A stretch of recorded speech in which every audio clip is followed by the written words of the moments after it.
The content presented on the following show is intended for satirical and educational purposes only. The views, opinions, and statements expressed by panelists and guests are their own and do not necessarily reflect those of the host, production team, or channel.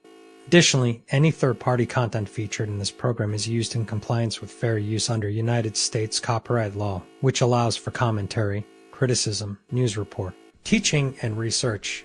Viewer discretion is advised, and we encourage independent thought and discussion.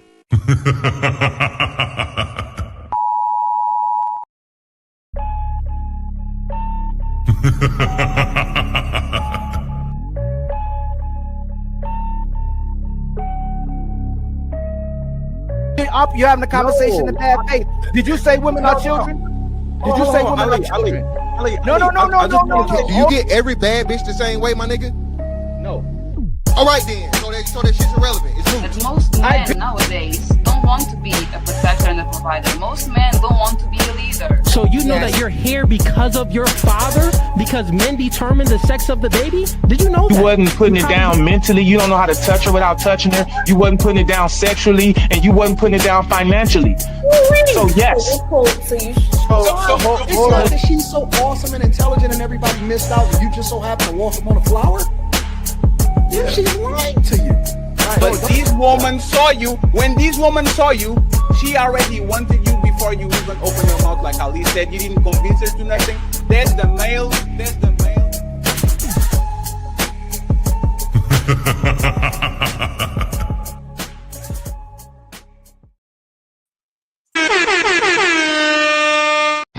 It's time to Welcome to another edition of the Super Panel. I hope you guys are doing good. I hope you guys are doing well. We are waiting for our illustrious guest to jump in the panel. We're going to drop the link a little bit early so we can push the conversation forward. A little bit of an icebreaker, then we go to the main event. Kevin Samuels ruined relationships, okay? We're going to talk about it, see if this claim is right or not. The red pill, the manosphere, Kevin Samuels, and all the other intervenants, and then we go from there, okay? But before we start the show, I want to introduce, of course, the host of the show, Mr. Ilkan Ali is in the building.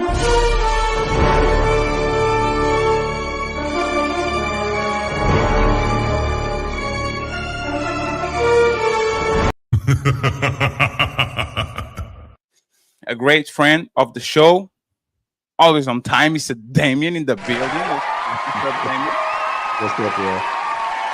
And new guest, you might know him on TikTok and on these YouTube streets, always giving pushback to the red pill space, and we need it. So he's more than welcome to be here. Mr. Public Offender is in the building.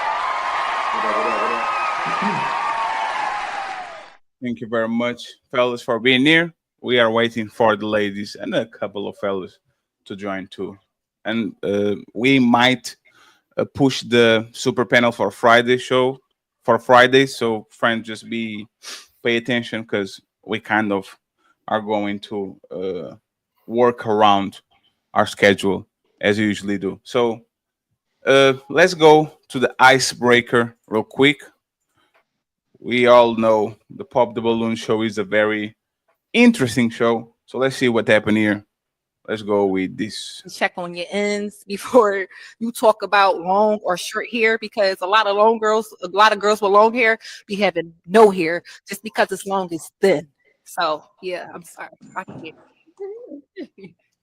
Sounds triggered. It's not triggered. First of all, I didn't say the hairstyle she had was not good. You said you don't like girls with long hair. That's not right. You should never said that at all. As a black brother, you should have kept that as what it was. You should have just said, you're not just my type. But hair, it's a different. You can't talk about hair. If you want hair, go get what you want. If you want Becky with the long hair, go get what you want. Don't talk to black women up here about hair. That's just it. And I'm not triggered. Like I said, at the end of the day, your hair is nappy. Your hair is short. You should be happy where you came from. Period.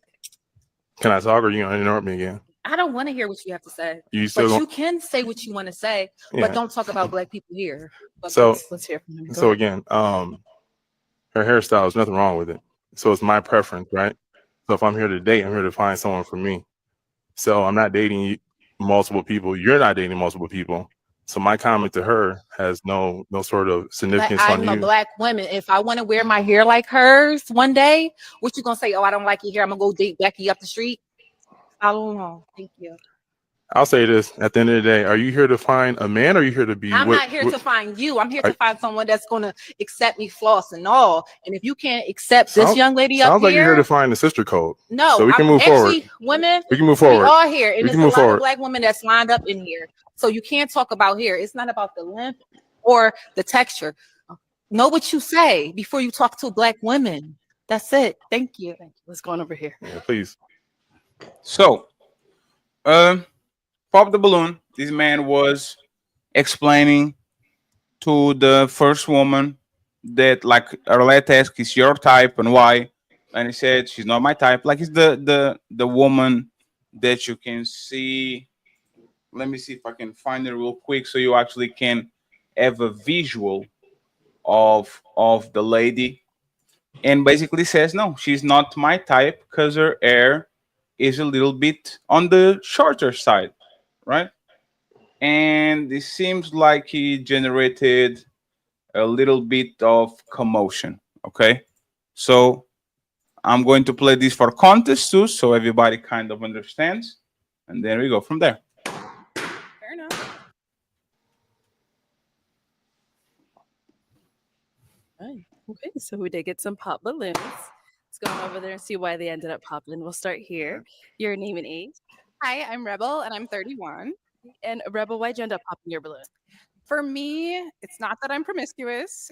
It's, I think, just initial attraction is the biggest thing. Yeah. Yeah.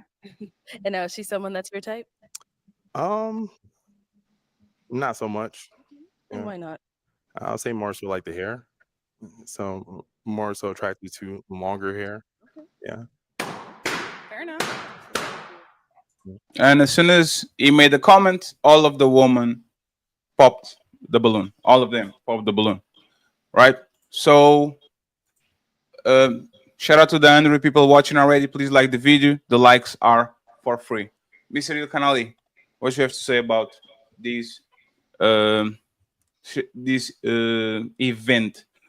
Do you think that it could do anything better?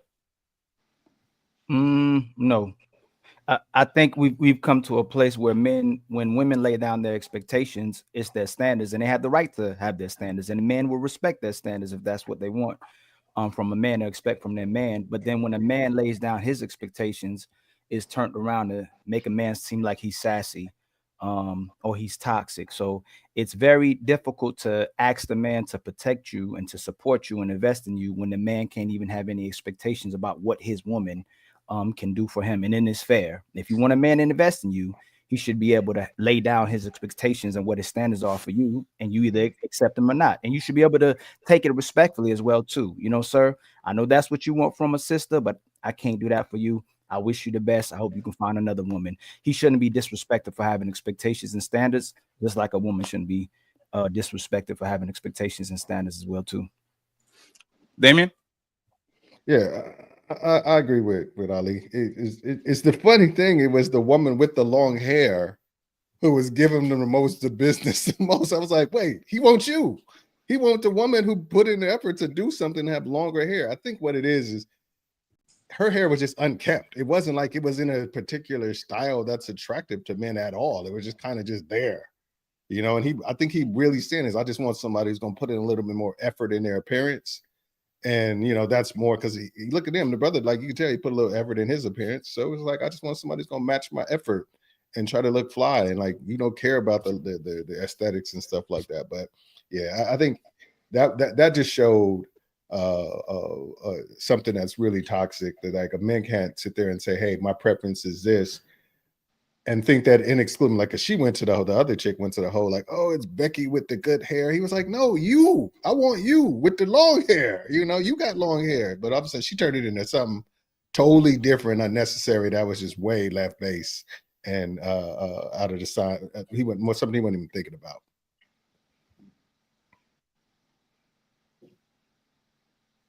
You on mute, Fatty. I'm sorry. Public offender, overall, what do you think about the back and forth? Do you think he could do anything better? I mean, not for the sake of the show. They, that show is predicated on creating those types of moments. But yeah, I mean, the reaction was not. It was unwarranted. Like, it didn't make it. Like, me personally, I think a lot of men hide behind the concept of a preference. I don't know if we understand what a preference is. And I don't know, I mean, men of all people should understand that as triggered as men get when they make up this whole, like, men will say that women prefer men that are 6 feet, got a 6-pack, and da-da-da-da, right? They'll say that, and I'm saying men say that's what women want, because I don't really ever hear women say that. But that is, even in their mind, those are the preferences of women, but they shame women for that, right? They'll be like, oh, well, y'all just want a man that have a 6-pack and all that stuff. And then, and they understand, because that is actually shallow, right? Like, if that were the case, like, if that's all women wanted, that actually would be shallow, right? So I understand why men would be triggered by that if that was, like, the reality. But then in instances like this, and all of a sudden it's like, oh, nah, that's just their preference. Like, you know what I'm saying? Like, I think it's way deeper than just the preference. I think what he was saying was, like, very anti-black. It was very anti-black. It was disrespectful to me. And what he was saying was shallow. You know what I mean? Like, I don't know. It was just odd. Like, I don't know. It was weird. It was weird. And I think that he was just saying that she wasn't as tight because she popped the balloon, because I think in the real world, he would have been happy to date that woman. Yeah, but there's kind of speculation, right? Because if they pop the balloon, because there's other people that came to that show. If woman said, I don't like you because you're short, and this happens all the time, all pop the balloons. As soon as somebody short comes around, ba ba ba ba ba ba ba ba, you don't dress the way I want you to dress, ba ba ba ba ba ba ba ba ba. Like, hey, it is your preference. If you want a man with swag instead of a man that is a accountant and dressed like an accountant, you have all the right to do so. So I don't understand how you turn it against him when we kind of say, hey, girl, if you want a guy that is 6'2", because that's what you want, you go ahead and get it. And if you can get it, then don't complain, because nobody likes you. Like, you see what I'm saying? Like, dating is shallow overall. And I truly don't understand. Like, I don't understand why you call that man anti-black. Like, what if he said, I don't want to date you because I like women with fuller lips? That's his preference. If you like, right, public offender, like, I don't know. Yeah, I mean, fuller lips are associated with a black phenotype, so that wouldn't be anti-black. No, and this is what I'm talking. Yes, and that's what I'm talking about. If he said that, right, and they still pop the balloon because, oh my God, I have a friend that has smaller lips, and this is because they pulled the sisterhood thing. She had longer hair, like Damien said. He was talking about her. And instead of actually saying, oh, that means that I'm on the pole position, she went ahead and she got sympathy for the other girls in the lineup. So if she had fuller lips, and there's a bunch of women that don't have fuller lips because, hey, they lost or they won whatever the DNA lottery, it will be very weird for her to pop the balloon and says, oh, it's because the other woman, the black woman, or this woman or that woman, if you don't like, no, he's talking about you. So can men have preference without being shamed, or we have to accept anything and everything because black women look like A, B, and C? Well, again, I'm saying, I don't think anything's wrong with that. Everybody has a preference, but again, I just think that the way that men weaponize the word preference and their preferences, and it just so happens to conveniently demean and disrespect. When we talk about black men, specifically black women, but in general, men do it, and it's disrespectful to women. Not only black men do that, but in this case, this was very anti-black. then I don't care. I don't. It's not a preference at that point. It's disrespectful. You know what How I'm is saying? it? Like you know. Yeah, but can you elaborate? For example, I like women with big asses, right? Okay. Black women are going to get the pole position. Some Latina woman, sorry, white woman and Asian woman is going to be a hit or miss with y'all, right? Okay. If I said that, I'm not discouraging white woman and Asian woman. That's just my preference. It right? seems like preferences are fine when it's them. Like if my preference is you, everything is fine. It doesn't matter what it does, how it may affect any other women. Like I said, if he would have said my preference are dark-skinned women, that would everybody would have fine for it. The light-skinned women would be like, "Oh my God, you only like this dark sisters or whatever like that." That would have been fine because it would have been her. I think. And the funny thing is, looking down the panel, I'm willing to bet that at least 80% of those women have perms of some sort, which is an unnatural, which is generally not a hairstyle that black women originally had. You know, even the woman who he said he doesn't like the hairstyle, that wasn't a natural fro because it had some kind of juices and berries and stuff like in it. So it wasn't like she had a traditionally black, I guess, if you want to call it, hairstyle. She just had a hairstyle that was unattractive to him.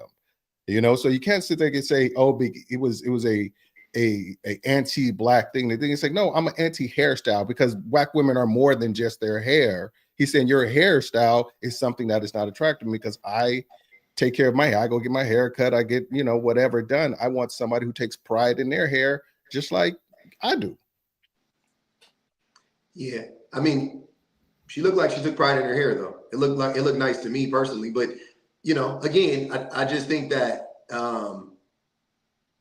I just don't like. Usually, when I hear the word preference being thrown around, it's typically in defense of something that somebody is saying that is offensive, right? Like I don't feel like me personally, I don't feel like my preferences are offensive to anybody.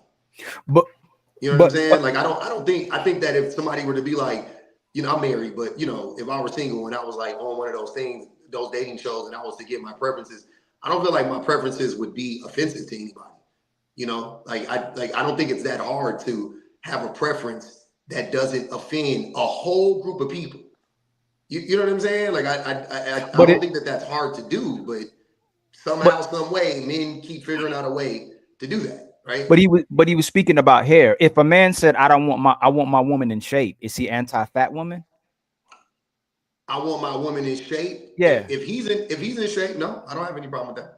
But then how, if he wants his woman to have short hair, it has to do with her hair. It doesn't have to do with her complexion. So if I want a woman that's in shape, I'm not anti-black woman because I don't want her to be fat. Just like if I want woman hair to be longer, I'm not anti-black woman. I may be wanting my woman to have preference to have short hair, but I can't be anti-black woman because black women can have short hair or long hair, just like black women can be big or small. So we can't automatically just assess and say, hey, that's anti-black. Because if I want a woman that's in shape, it's not anti-black woman. And it's not anti-fat woman either. That's why we're trying to assess how you're saying it's anti-black if he prefers his woman to have short hair or long hair or a different hair texture. For instance, men I think prefer women to have natural hair. If he wanted his woman to have natural hair and she wore weave, is he anti-black woman? Yeah, I think anytime a black man tries to police black women hair, he's inherently being anti-black. Because that's what white supremacists have been doing to black women. But he's not telling her she doesn't have to wear.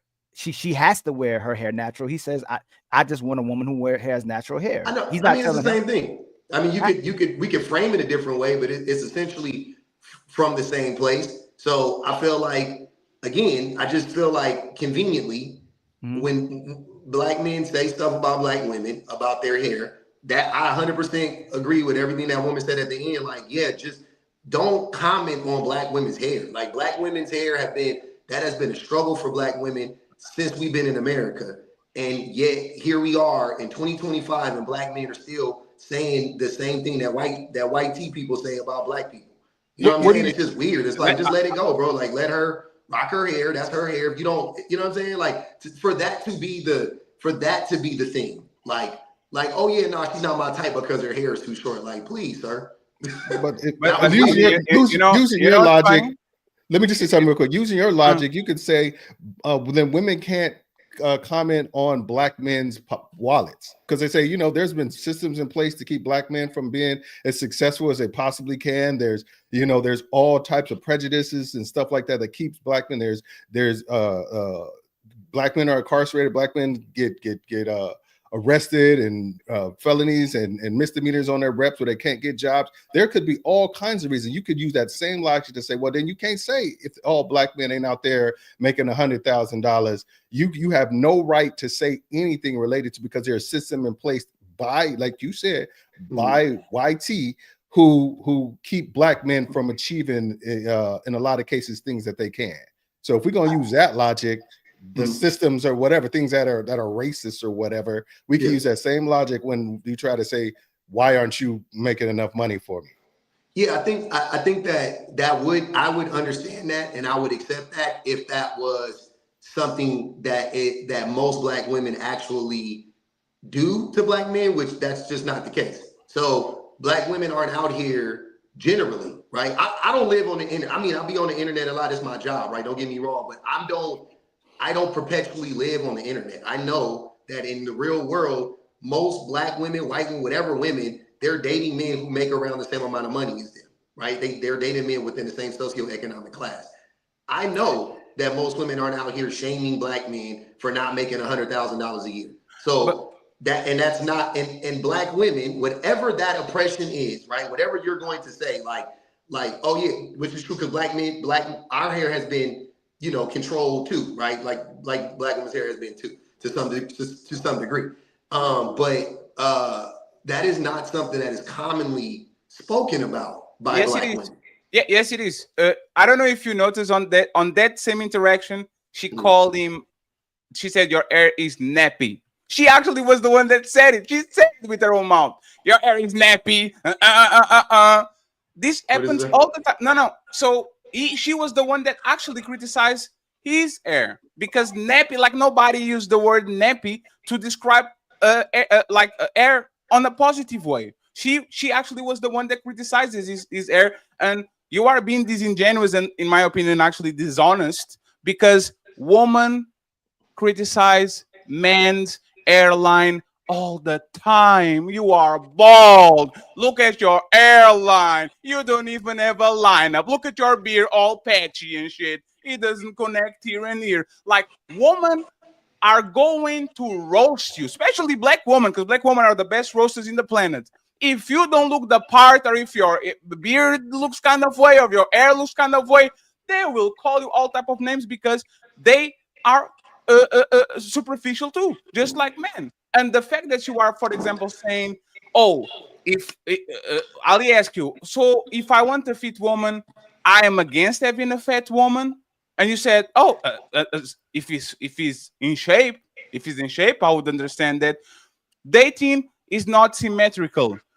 Weak woman want strong man. Short woman want tall man. Broke woman want man with money. Women that ride the bus want men with the car. Women that are emotionally unstable want a man that is emotional stable. Women that are talk every time, they want a man that keeps quiet and actually stoic.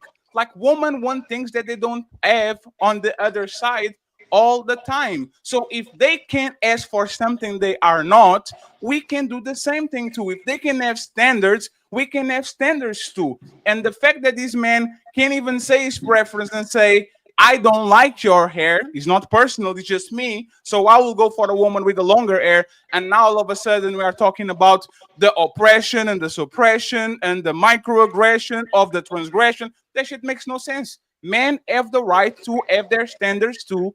And if we're going to personalize it and we're going to wage a war because a woman got her feelings hurt, boo-hoo, toughen up. You are a grown woman, you have rights, you have needs, you have all the tools for you to go ahead and pick the guy that you want. And instead of doing that, you are literally wasting everybody's time, because Now no man is going to pick her on that lineup because she's the hyena of the show, and nobody's going to be able to deal with the sassy mouth that is going to war for people that she doesn't know at all. That should make no sense. So I don't understand, public offender, why you're trying to flip it on the man when she was the one calling him nappy-headed, and your mama, and da-da-da-da-da. It was her. She was the one being disrespectful. Yeah, That man kept calm and composed.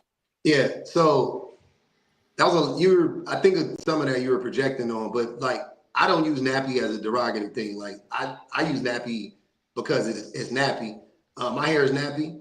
I love it. I don't think it's a negative thing for your hair to be nappy. I don't think she was using it as a negative. She was just calling out the fact that your hair nappy, my hair nappy, and your mama hair nappy, and you up here talking about you want long hair, you want Becky with the good hair. That was what she was alluding to. I don't think that anything was wrong with that. I think that was perfectly okay. Secondly, I wasn't being disingenuous because what you were talking about was not what I was talking about. We were talking about money. She did not say, I thought you was about to say she commented on how much money he made. I said, again, I'll reiterate what I said real quick because it seems like we need to hear it.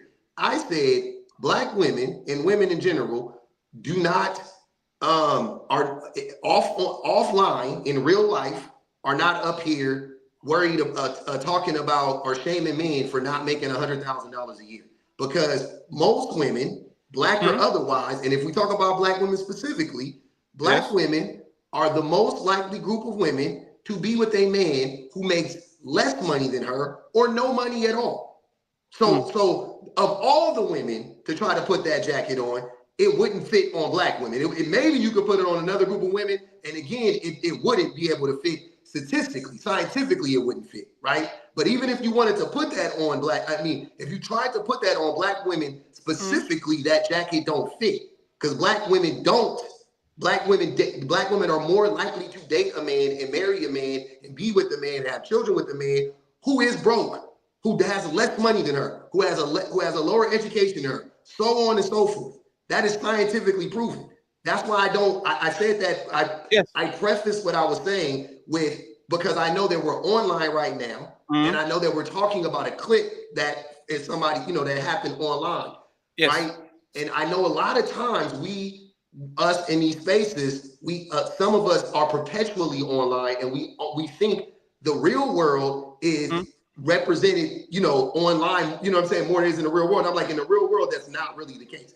But real quick, when it comes to the topic of policing Black women's hair, that actually is something that is common and commonly plays out in real life, online, in music, in movies, in media, in the workplace, and so on and so on and so on. Why? Therefore, I think, again, everything that young lady said at the end was 100% correct. He should have just said, my bad, and just ate that one, but he didn't want to. Right? So this is why you are you are picking and choosing what to talk about. Black men police Black woman hair, not because of their hair, because of the wigs. It's not because of their hair.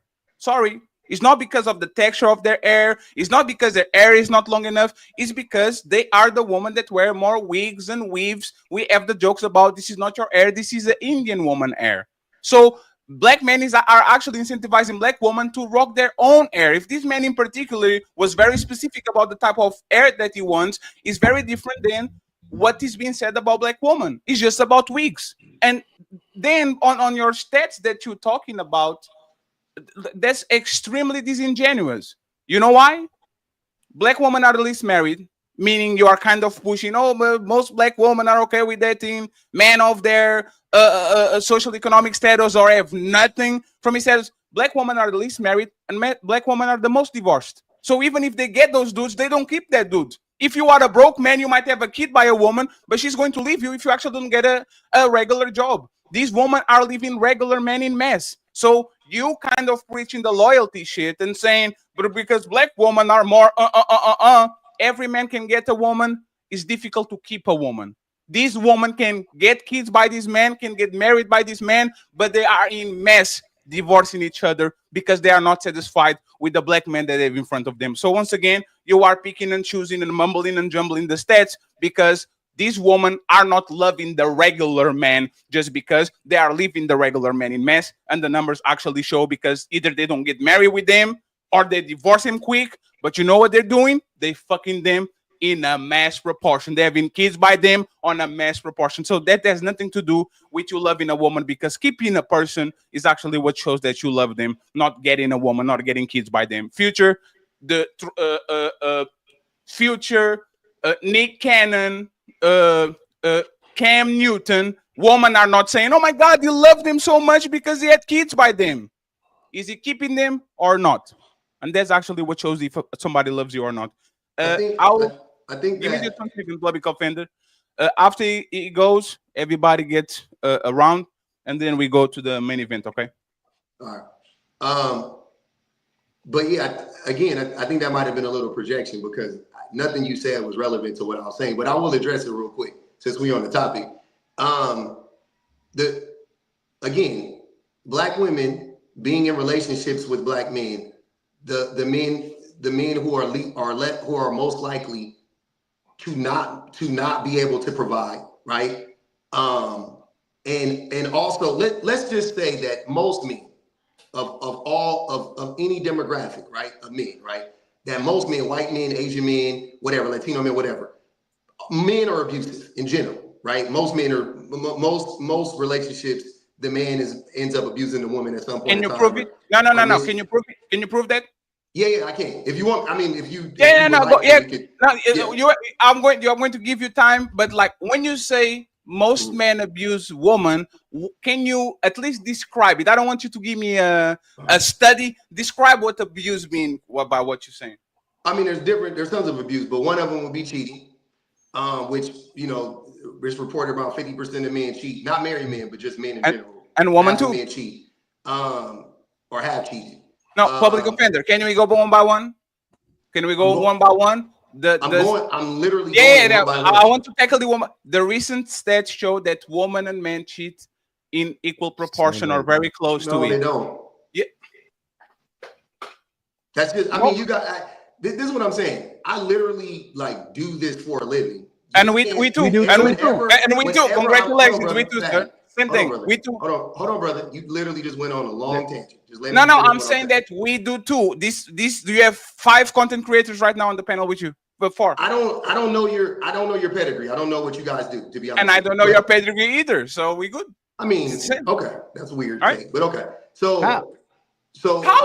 what I'm saying is I'm just letting you know that whatever I'm saying, right? You can disagree with it, but you could later on. I would just suggest you go look it up. So new studies don't say that men in general of all ages and women of all ages cheat around the same. There's no new study that says that, right? Okay. What it is that women at a younger age, between the ages of like 18 and 25, cheat slightly. I think they actually cheat slightly more than young men do. It's real close though, right? But it caps off at around 25%. But then when you go overall, the numbers are relatively the same for women. When you look at like overall, women of all ages, they cheat. About 25% of women have admitted to cheating or whatever the case may be. But men, however, overall, not married men are in the 30%.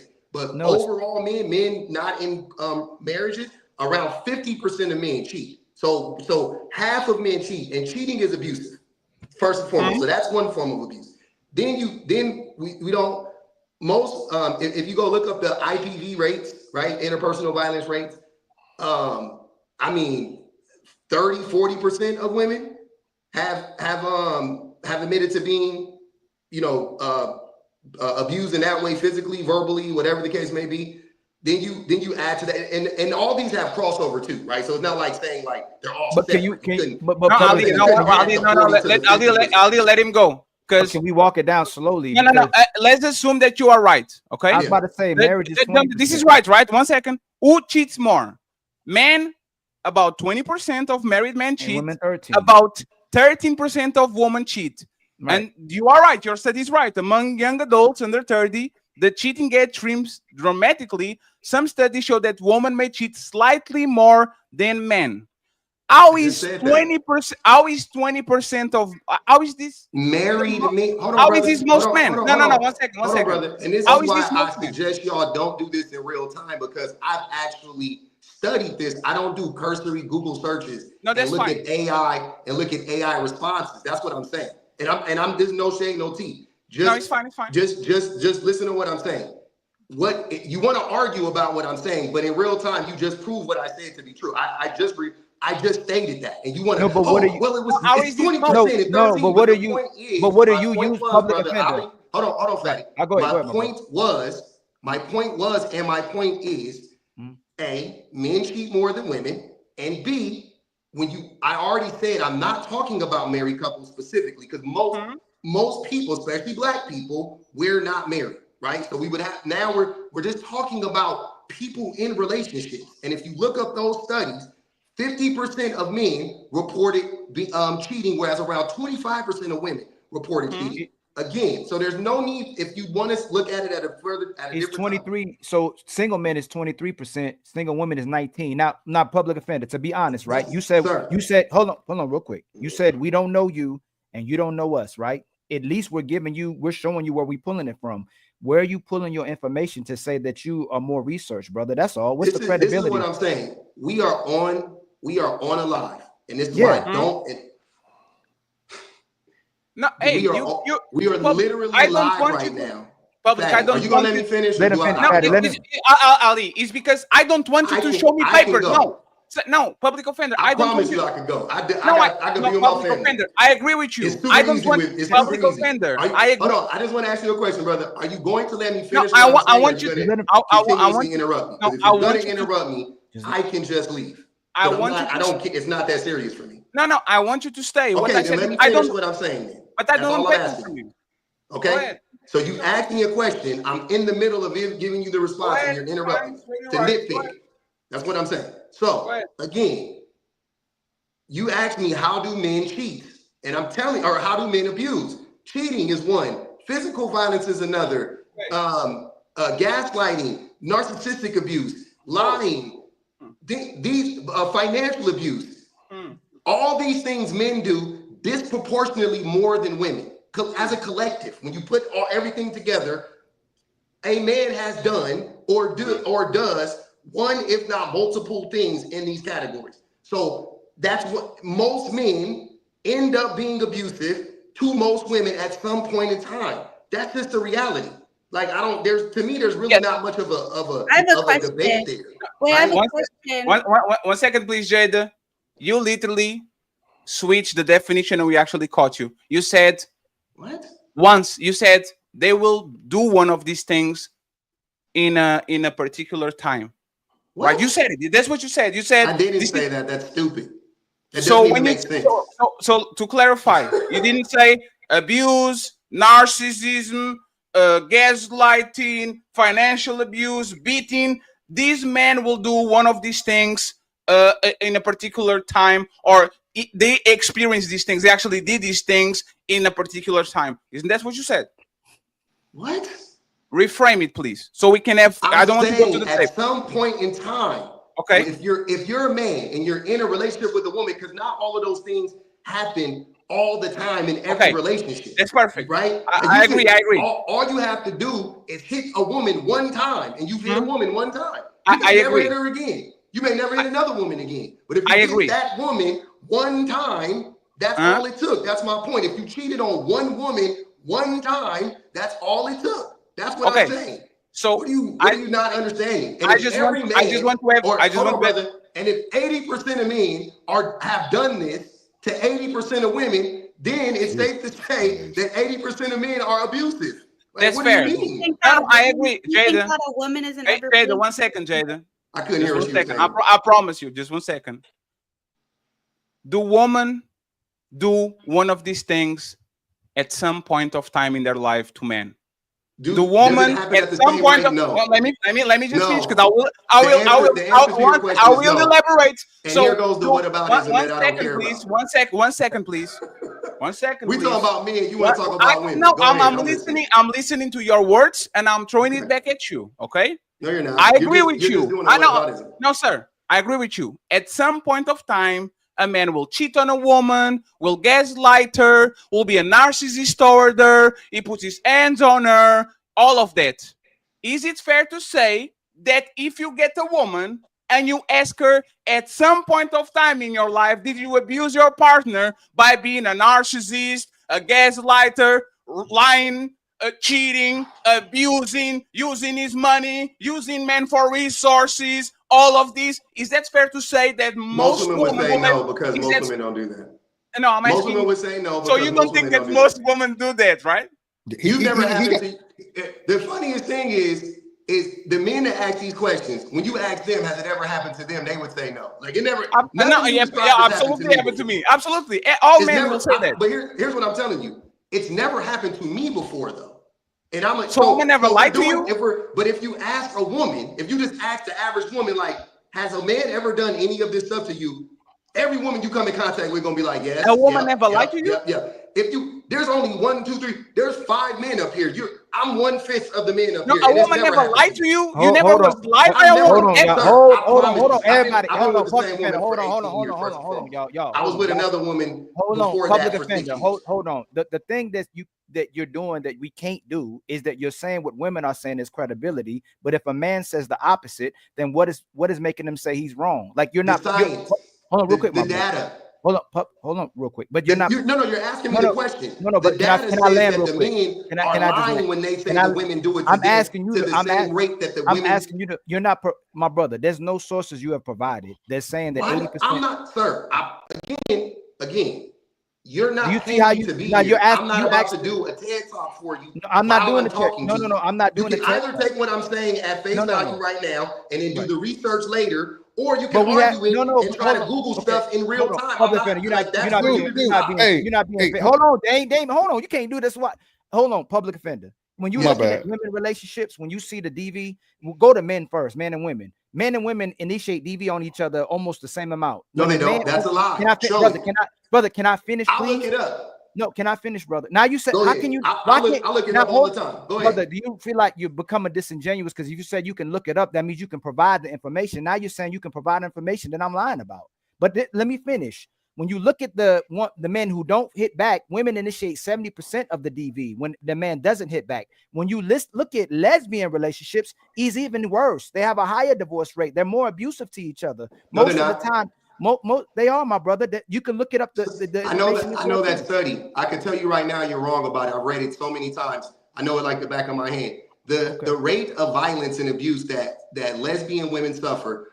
If you actually have read it, if you didn't just hear somebody else tell you, if you read it like I have, where it comes from is lesbian women women, no matter what, they're in relationships and they have contact with men. They have fathers, they have uncles, they have brothers. Some of them have had boyfriends. That is where the majority of the abuse that they speak of comes from. They didn't specify in that study, does it come from women or men? They just asked the woman, have you ever been abused, pretty much? And she said yes. Then that's the first part. That's the part that everybody likes to cite. So it looks like, damn, lesbian women are obviously abusing one another more than every other group of people. But then if you read further in that same study, they asked the same women, who did you get abused by though? Was it by women or by men? And the majority of the time it was a man. It was their father, it was their brother, it was their boyfriend. That's what I'm trying to tell you. So before we cite studies, let's make sure we read them properly because that is what it says. Now, I do have the study up about the IPV rate because I talk about it all the time. If you want me to do it, I could do that one because I have it saved to my computer right here. Because men always like to start lying about this. This is right here. I can tell y'all where to look. This is on PMC PubMed. You can go look it up. I can put the link in the thing. You guys can all go look it up right now. And I can read it to you if you want to stop the whole show for me to read you the numbers. I am more than happy to do so. But I promise you that IPV rates are not similar between men and women. Women do not initiate it more than men, and men do not do it. They do not do it at the same rate on any level. And they break it down, verbal, physical. They have so many different categories. In no category is it equal. In no category is it equal. And in no category are women worse than men. So we have to, these are just unadulterated lies. If you're gonna just say stuff, that's just a lie. I want to integrate the bottom line on the show. I'm sorry, Jason, for stopping you. I just wanted to make sure that we had an honest conversation with public offender. I just want to kind of test the waters with a weird question to him, right? Public offender, who is more likely to report DV, getting raped, all these things, like man or woman? Who is more likely to come forward and says, you know what, I'm going to the cops, my woman hit me or my husband hit me? Like, who is more likely to do that? Based on the rate of violence, men. Huh? Men. Based on the rate of violence. So, I just want to make sure. Who is more likely? Just let it go. Yeah. So you are telling. So let me get. He Let's said see if report I get, it. let me see if I get this right. Yeah. I will slap Jada, and Jada will slap me. You are telling me I will be the first one to put my boots on, my cardigan on, walk down the street and say, Mr. Officer, Jada put their hands on me, or it's more likely of Jada call 911 and says, oh my God, Mr. Officer, Fatty put his hands on me. Which is more probable? Yeah, I think you're not understanding your own question, because if you're asking it one way, it makes no sense. So this is what I want to make sure before I answer it.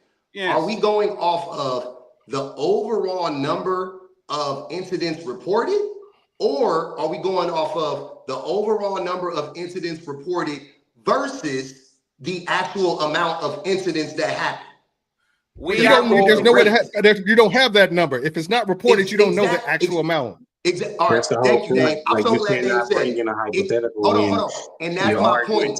Hold on. What Dame is saying, and that's my point. We don't have the number. So now we're just making up shit, right? And if you're asking me my honest opinion, I know women that women only report a fraction of rapes. Women only report a fraction of IPV. What about men? When I say a fraction, I'm talking about less than 10%. No, just the ask vast majority of IPV does not get reported. Perfect. The vast majority of rapes do not get reported. That is the reality for men or women. One second. So that entire talking point of who reports it, who's more likely to report it, let's do the math. If your woman slaps you, is your woman a threat to you? Do you honestly believe? I don't know this young woman. That doesn't matter. A crime is a crime. I don't want to have this because it's too loud. No, public offender. You haven't stopped. Public offender. You're not stopped. Hey, brother, hold on. For your life? Now Ali, one second. It's fine. We're going to play his game. Let's play his game. A woman slaps me. 1 second. A woman slaps me. Is that abuse or not, public offender? Yes, that's abusive. Okay, so it doesn't matter if she's a threat to my life or not, because no. You're asking about who is more likely to report it. 1 second, please. Y'all live on the United States. A slap can turn into a knife can turn into a gun. This the country. What is most likely to happen? I don't want to live in fairy tale. This is not Blue's Clues, brother. I'm talking about real life. Public offender. If a woman slaps you, do you believe if a woman slaps you? In your mind, if you ever been slapped by a woman, you keep in making your another mind, point. did you think, nobody made that point? She could take my life right Nobody now. made that point. Is that what crossed your mind? Nobody made that point. Because that's what crosses a woman's mind if a man lays hands on her. But Fatty, but don't go there. Hold on, Fatty. Let him finish. Fatty, let him finish. Prevent that from happening. You gotta let him finish because he's gonna make a public offender. But you know why, Ali? Let me actually say something to you, Ali. You know why is it disingenuous? Because 4 men in 100,000 kill woman. 100,000. 4 men in 100,000. And if I go for violent crime, it's like 30 men in 100,000. So most women are virtually actually safe. It's the small minority of men, the most dangerous of men, the most violent of men that actually put this woman on the ground or on the hospital. So the reality is you are moving the goalpost because you are kind of implying that women are incapable of abusing men because they are weaker, and that is a very. That's not what I'm saying.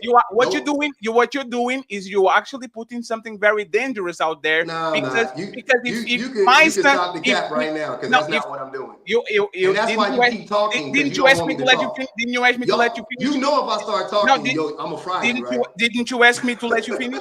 Didn't you ask me? I'm gonna fry you, right? Didn't you ask me to let you finish? No, run. You didn't let me finish. Didn't you ask me? You haven't let me finish this whole time. Sir. No, public, you keep interrupting. We let you finish, and then when we respond, sir, can you let me finish, sir? You not letting me finish, man. Sir, can you let me finish? Try it, Fatty, try it. Let him land again. No, but I was talking. He was not even. But Fatty, Ali, he's fine. He's a grown man. You already know what he's doing. Because he's a grown man, he has to handle it. He's a grown man, just like I'm a grown man. He has to handle it. He's fine.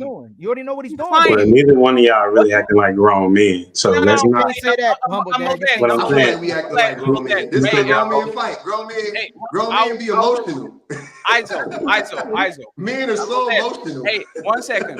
Sir, but it shouldn't be an emotional thing. It's just a conversation. 1 second, please. I'm talking. I don't want to be nobody. I get emotional. I'll be honest with you. And this is my show. It's not your show, humble dad. To be quiet. Okay. I understand, but I invited again. So you need to calm down, sir. Sir, you need to calm down. On your show, you are the boss. On my show and on Ali's show, we are the ones that are going to tell you if you talk or not. So you are going to have the chance to tell us that we are children, right? I just want to say this. And then I'll pass the microphone, and the venerable humble dad can talk and lesson us about how to be a real man. Public offender. If your son and my daughter get slapped in the face, I will fight for the right of them to protect themselves equally. I'll protect your son from abuse, and I'll protect my daughter from abuse. This is what a righteous man does. He doesn't care about half of the population. He doesn't care about just the man. He cares about everybody. So if you have a son in school and a daughter of somebody comes ahead and slap him, or a grown man that is married to a woman gets slapped by a woman, I will defend him until the end of time. The same way I will defend if that woman was slapped by a man. So please, no one second. Sir, this is not the one-on-one. This is not the one-on-one. It's not, but I just want you to land the plane because it's pointless. What you're saying is pointless. It's pointless. It has nothing to do with what we're talking about. You know what? You got it. Yeah.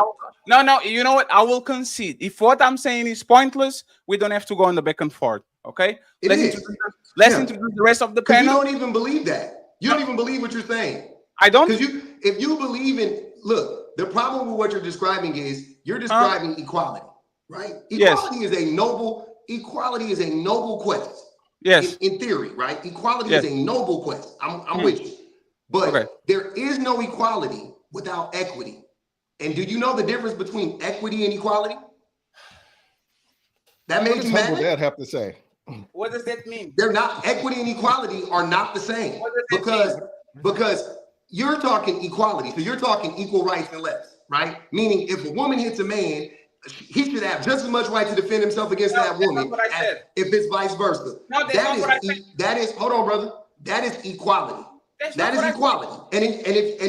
And I'm going to give you the benefit of the doubt and say in your mind you actually think that quest is noble, right? Fine. I don't believe that. See, you can't see how triggered you get. I don't believe that man and woman are equal. I can't even, brother. In your mind, you think that is a noble quest. I don't believe in equality. I don't believe in equality. Why are you talking about? Describing equality. No. I'm describing abuse. That was the word. Sir, you're describing the concept of equality. You didn't even know what you were doing. A public offender. We are talking. I'm not talking about. Why go on that rate and you don't even know what point you're trying to? I'm not talking about man and woman. I'm talking about the word abuse, the word gaslighting, the word cheating, the word raping. Remember how we started this conversation, friends? We started the conversation like this. There's a number that proves that men are abusers of women in mass. And what you described to use that was cheating, which both people can do. Was gaslighting that both people can do. Was narcissism that both people can do. You describe all of these things. And what I'm saying is that women are capable of doing it too. Fatty. You go on these long tangents and you don't even have a point because you just proved it right now. But the real quick. Again, this is not about if women can do the same things as men. That's not what this discussion is about. That's not what it is for me. That's the dumbest discussion I could ever have. I wouldn't have it. Women can do, in theory, anything men can do, in theory. I agree. There's no fight there. That's stupid. The question is, do women do the same things at the same rates that men do? And the answer is unequivocally no. So stop this. It's dumb. 98% of the violence committed in the world is committed by men. 90% of rapes are committed by men against women. The majority of serial unalivers unalive women, and they're committed by men. There's no debate. There's no like, What oh, is but that? women But what can is be serial unalivers too. you But see women what you're can doing? rape too. But I do you? hear you. You're Yes, conflating you're that to right. most. You're conflating it to most men. You're saying No, because I'm, a no, few. no, no. That's You not. are. You're yes, Ali, you are, brother. Ali, You're taking that's a fair. minority. Hold on, Brother Ali. defender. That's This fair. is That's becoming a Ali, hold on, circular brother. Hold on, conversation. He Fatty. said Nobody most is. men. Hey, Damien, Fatty, didn't he wait. say most men? You Did he won't say let most men none abuse of your women? other He people did. talk, fam. He did, but Ali. he's gonna get You mad go and from threaten to most leave men and to all a that shit. minority of But let's go men to to Humble the. Dad. If you challenge it or come up with the stats or prove him wrong, he used stats to prove his point, but your stats he wants makes him want to leave. So, Humble Dad, let's see what you got to say, because this is turning into a circular conversation. All I'm saying is just like He's talking to you. I'm talking about this conversation, because what y'all trying to basically what you're doing is having a Bro, circular Dave, conversation hold on. about I it. don't know you. I don't know none of y'all. But I'm gonna tell you this, brother. That's not me. I have the stats here. I could you guys are not equipped to have the discussion rooted in facts. You didn't have it. I'm just being honest with you. Y'all don't know shit about what you're saying. Everything you're saying is just what you feel. That's like what the way you, brother. it is. You when you said we Fatty just projecting, you're demonstrated he don't projecting, even brother. have You're a point doing when what he you're saying talks. we're He doing. just went on a 20 second. You're doing. He went on You're a doing. 2-minute tangent and didn't know what the fuck his point was. What's going on? Then when I told him what his point somebody's- was, he said, "That ain't my point." Nigga, that was your point. You was just saying, I would love to I would hear defend Humble Dad has a to girl say. just like I would defend a boy. That's equality. No, What it's- the fuck are you talking about? You just fine. defined equality, and I just told you there is no equality without what Humble equity. Dad has to say. That's the point. Hey, you know, now he's actually not the the. words you're using. No, it's fine. Public You offender. don't know shit. Public You don't offender. know shit. 1 second. Let's let Jada and Humble that go. Let's let Jada and Humble that go. I just want to say this real quick, right? This conversation is becoming extremely disingenuous, because if I wanted to play your game and I wanted to be there, you know what I would do, public offender? Spell disingenuous. No, one second. 90% of all. You restrain yourself. Because I'm not being disingenuous. Restrain yourself. I'm not. Restrain yourself. No. Fatty, hold on. No, restrain yourself. Restrain yourself. Y'all You have to let me talk. Y'all the kings of projection. All you Sir, know is let projection. me, Ali, the mute button is here. Hey, public offender, respectfully. You muted me? Oh, I'm out. Public offender, Oh, respectfully. I'm out. Oh, But wait. I wanted to. Now it's fine. I'm leaving. No, sir. No. Hey, Don't 1 second. leave. Everybody Don't- quiet. don't Everybody mute me over here, none of that Everybody shit. quiet. 'Cause Everybody you not quiet. muting your homies and they Everybody yapping too. quiet. You yapping Everybody more than quiet. anybody. Everybody Y'all quiet. yapping. I don't wanna Everybody hear that quiet. shit. Hey, sir. Everybody quiet. Okay? If you don't stop when the host is talking, right? Because I saw you on Lapif a couple of weeks ago. You were kind of behaving yourself. I don't know if you think you have more clout than us or something like that. You have 200 and something people watching your You side. think I got more clout No, than you. sir, I'm Stop not. You see, projecting. you're doing it You again. think I got more clout than You did it I don't again. give a fuck about You're clout. doing it again. No, I'm sir, the we have more same people person. watching on our side than you. What are you talking about? Fatty. No, Let's what- come on, no, Fatty. hey, Fatty. I'll Fatty, move along. I need Damn, you I'll to move along. be exactly a good host to the other people who took the time. No. out of their Hey, day I'll move to along. join the podcast. And I was not mentioning him. I was saying this, right? Okay. I can be extremely disingenuous and say most false accusations are made by women. Most DNA fraud are 100% made by women. I could be disingenuous. I'm not, because we actually care for women. We care for women. I could literally go through every stat that women do, either exclusively or very close to it, and says, you see how dangerous is this woman for putting false accusations? But I'm not doing, because I want to have a fair conversation. So I will say this in public for everybody to see. This is our show.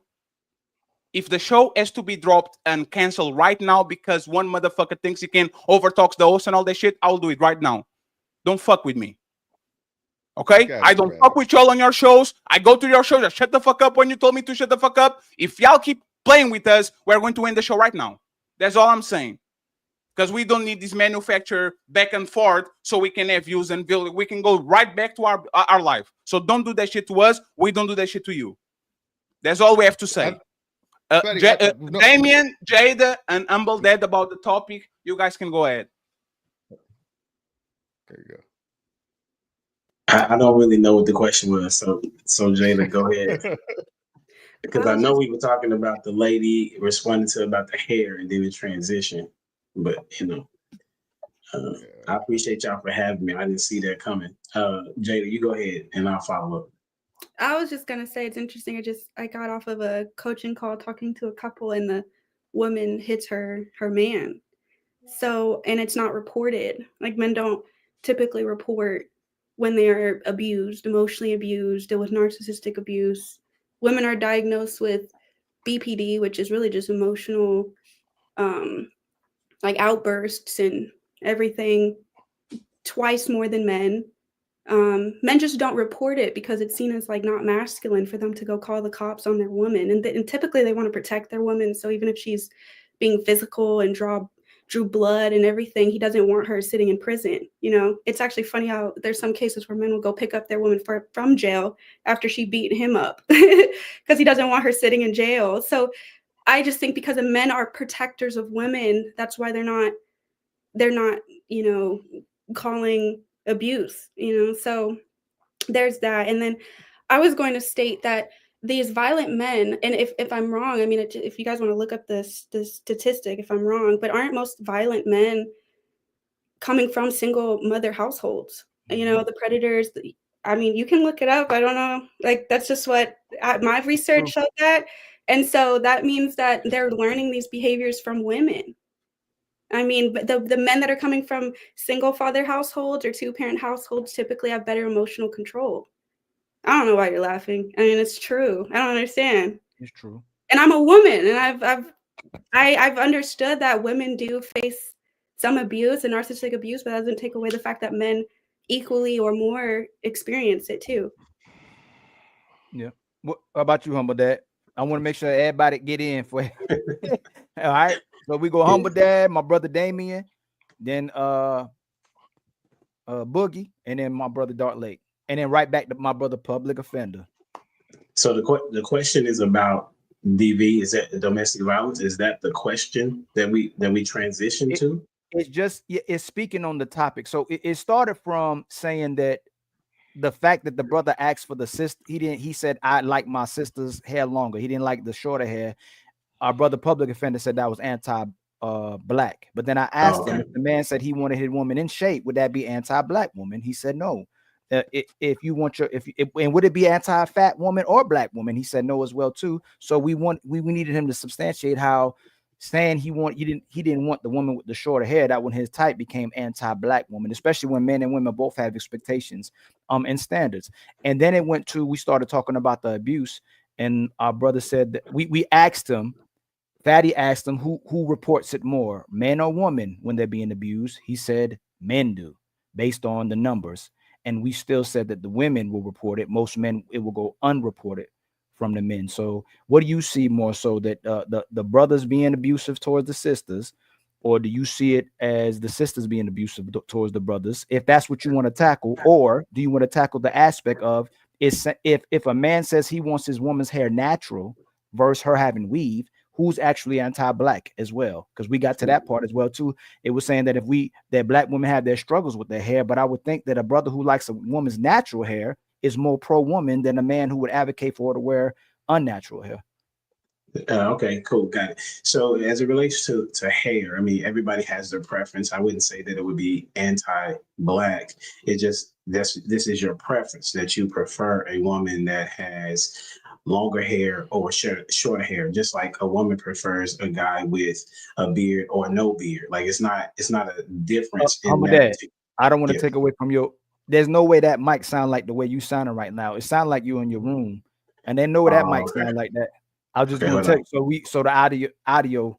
Okay, let me go try to fix it. Okay. Y'all go ahead. Okay, go ahead, Boogie. No, Damien. I'm sorry. My light skinned brother. No, I've been talking a lot. We'll let Boogie and Dark Lake jump in here. I'll come back. I'll be back. Go ahead, Boogie. Boogie Down Productions, man. Go ahead, my brother. Hey, what's up, guys? Can you hear me? I don't want to sound like Humble Dad. You sound good. You sound good. You're good. All right, what's up, guys?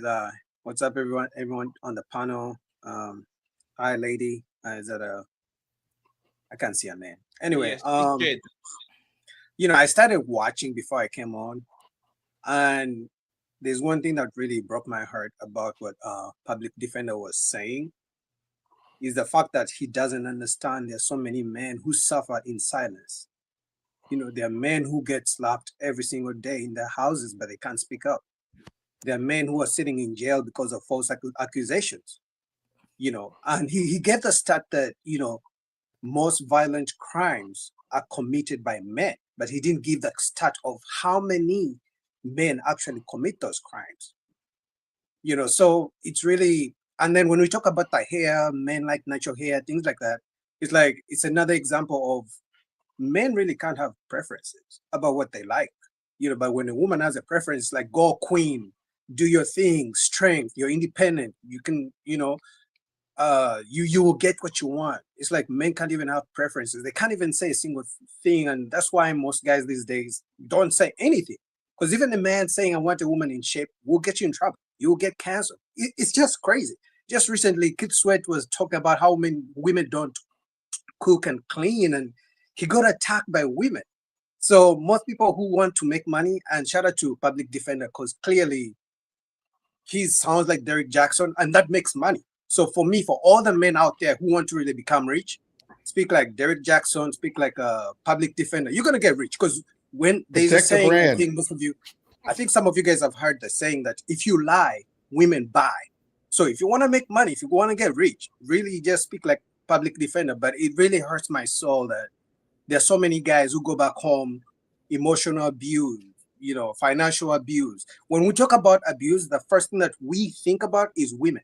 But there are men who go through this, but they can't report it, like Lady Jada said. Men can't report these things. So if most women, I don't know, maybe let's say half of the women report these things, but 1% of the men report these things. If everyone reported, you'll find that maybe the statistics are kind of similar when it comes to, you know, DV cases.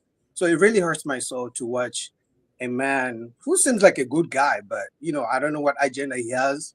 Public Defender, offender. I'm sorry for messing up your name, but shout out to you, bro. But it really hurts my soul just to watch you, you know, speak from one point. It's like, you know, women scream independent, they're strong, they don't need men, they want equality with men. But when Fadi is like, okay, let's be equal, then you're like, oh, now let's talk about equity. It's like you keep changing the goalposts to fit your agenda. But whatever your agenda is, just know there's so many men who suffer in silence. And you know, I want to address let me address a few things real quick before I forget. Hey, I'm nothing like Derek Jackson. Derek Jackson gives advice to women and tells women how to avoid dangerous men and weird men and whatever. I don't know. Also, he cheated on his wife. I don't do that. And yeah, I'm nothing like him. But I know you guys don't really know. You want me to be like Derek Jackson. That's crazy to me. But I'm nothing like him. I talk about systemic oppression. I talk about racism. Let him finish, Boogie. I talk about misogynoir. I talk about I'm anti-capitalist. I am I talk about all of my content. All of my videos is what I talk about. I'm anti-religion. Derek Jackson is a super duper Christian. I'm not Christian. I don't believe in God. You don't know what you're talking about. You calling me Derek Jackson, you just that's just y'all go to because y'all don't know. You ain't never ran into a nigga like me.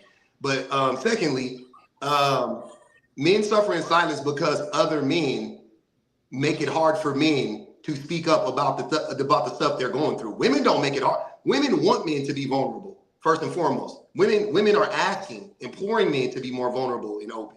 Men tell other men, you can't say nothing to your woman. You can never, that's weak. You cried, that's weak. You felt some type of way that wasn't anger or indignant righteousness or whatever. Like, if you feel any type of way outside of that, if you don't, you process, as a man, you have to process your emotions through either anger or happiness, joy, right? So like, think your freaking favorite player hitting a 3-point at the buzzer, oh yay, or you're mad and you punch in the wall like Trey in Boys in the Hood, right? You punch in the air like Trey in Boys in the Hood. Instead of just processing, when his boy got unalived, he started punching the air. You know what I'm saying? That's how men process their emotions. So when you say men are suffering in silence, that is because of other men. When women are suffering, that is also because of men. That's why you can't. That's why that statement trying to like weaponize that in these discussions, like, oh, men are suffering. I hear you, but men are suffering at the hands of men, and women are suffering at the hands of men, and children are suffering at the hands of men, and the planet is suffering at the hands of men. See what I'm saying? So you see the common denominator now. So there's no need in bringing it up that men are suffering. Hold on.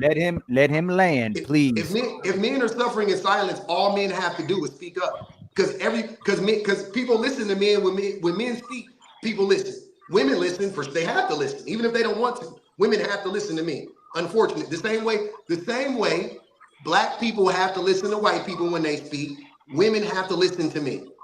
Right? Oh, go ahead, Boogie. Right, And so then Dark Lake. is Yeah, Boogie, this you can okay? respond, and then Dark Lake, go at the Boogie. I'm not going, All right, but is so- this better? What's that? Yes. Is my mic better? Yeah. It's okay. It's okay. It's better. It's okay. All right, so when I mentioned that men suffer in silence, your first thing, something that you said is they suffer in silence because of other men. When I literally said because of being in relationships with women who make them suffer. So I don't know how that went over your head.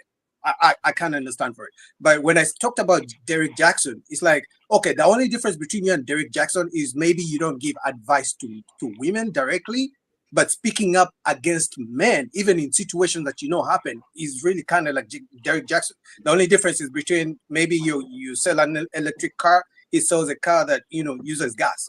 And then another thing that you talked about is the reason women claim they want men to be vulnerable, and maybe the reason men are not vulnerable because they've been in situations where women are going to use it against women. Hold on, brother. Hold on. I just wanted to say, I want to make sure because I already know. Let him finish. But just let him finish. Right? Okay. Let him finish. So again, when you claim men are not vulnerable because of other men, how about you think about the other side of maybe because when they're vulnerable, women call them weak. Maybe because the time he was vulnerable, the woman used it against him.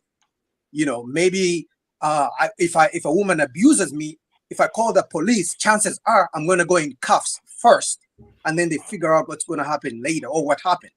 Maybe that's why men don't call the police if they get abused in their own homes. Or maybe if I file a police report that, hey, listen, my woman abused me, and now there's going to be a divorce, and guess who's kicked out of the house when there's a divorce? Maybe it's the man. So when I say men suffer in silence, there are reasons. You should ask, why are the reasons, the real reasons men suffer? You shouldn't just be saying that they suffer at the hands of men.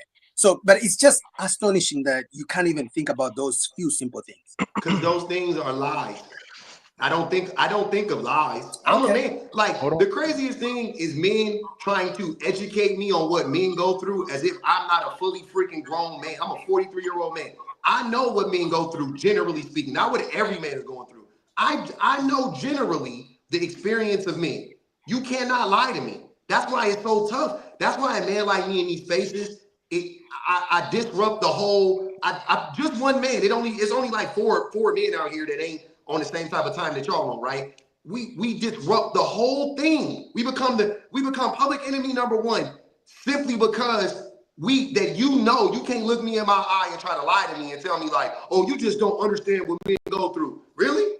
You gonna sit here and try to tell me that I don't know that you are probably the reason why you're in whatever situation you're in? You're gonna tell me that women weaponize your vulnerabilities against you when you've never experienced it yourself? When every single man, because that's the same playbook y'all use, right? It's like, we just don't want to open up because women will use it against us. Then I go, okay, what does it look like? Has it ever happened to you? No, it didn't happen to me. It happened to my uncles, brothers, cousins, nephews, brother-in-law 13 years ago. Or you know what? It happened. No. It did happen to me. I'm 40 years old now. But when I was in high school, I was dating this girl. Her name was Susie Q. And Susie Q made fun of me in front of the whole class. And ever since, I'd be like, bro, get over that shit. Y'all talking about some stuff that happened to you when you was 13 years old. You 40 years old. You 37 years old now. And you crashing out about something that happened to you. And I'll never open up to another woman again. Like, bro, stop lying. Ain't no woman ever weaponized your vulnerability against you. And lastly, the thing that men think is weaponizing their vulnerability against them is when a woman accurately brings up something from your past to show you why you are acting the way you're acting in your present. So you are trying to be controlling of a woman, right? And she goes, the reason why you're acting like that is because your daddy abandoned you. You have abandonment issues because your daddy left you. She's trying to help you clock your shit, like put your shit together so you could be a fully functioning This human nigga being. is crazy. Can I say something? Hold on, y'all. This is ridiculous, Mark bro. still gotta go, and If somebody else Fantastic still gonna gotta get a go. chance, yeah, this nigga gonna, Let him land, he man. Let sound him worse than land. the women. Mr. Fantastic, I'll be quick too. So you can go after me. I'll be real quick. Hey, Dark Lake, do I look like I'm starving? No. Oh my God, it never happened to me. So there's no people starving in the planet. You saw how this logic sounds? That my fridge is full. I order 2 Uber Eats per day. I go outside, get a nice meal. I'm healthy, more than healthy. I am obese in the clinical term. Does that make millions of people going to sleep every day with their belly empty? No. So your point is ridiculous, because just because I never put my hands on a woman doesn't mean that other men didn't. Listen carefully. I guarantee you most of them on this panel, if not all of them, never put their hands on their woman. But you know what we do? Money on No. you wouldn't put no money on that. No, sir. Sir, you know what we do? Even though I never put my hands on woman, I will always acknowledge women that got their hands, like somebody put their hands on them. I will never straw man woman and say, I didn't put my hands on woman. Ali didn't put his hands on woman. So why would I acknowledge you that got somebody put their hands on you? That shit is gaslighting. And it's a form of abuse. Because we started this conversation saying what? Men are abusers because they are narcissists. You are now proving, sir, that you are an abuser too, because you are gaslighting the whole crowd and 500 people watching this shit just for the fact that you are pretending that if I don't do it, I never been through it, that doesn't mean it's not happening. That's your word. Do you know what gaslighting means? Do you know the definition of gaslighting? Yes. Let me explain to you. Let me explain to you.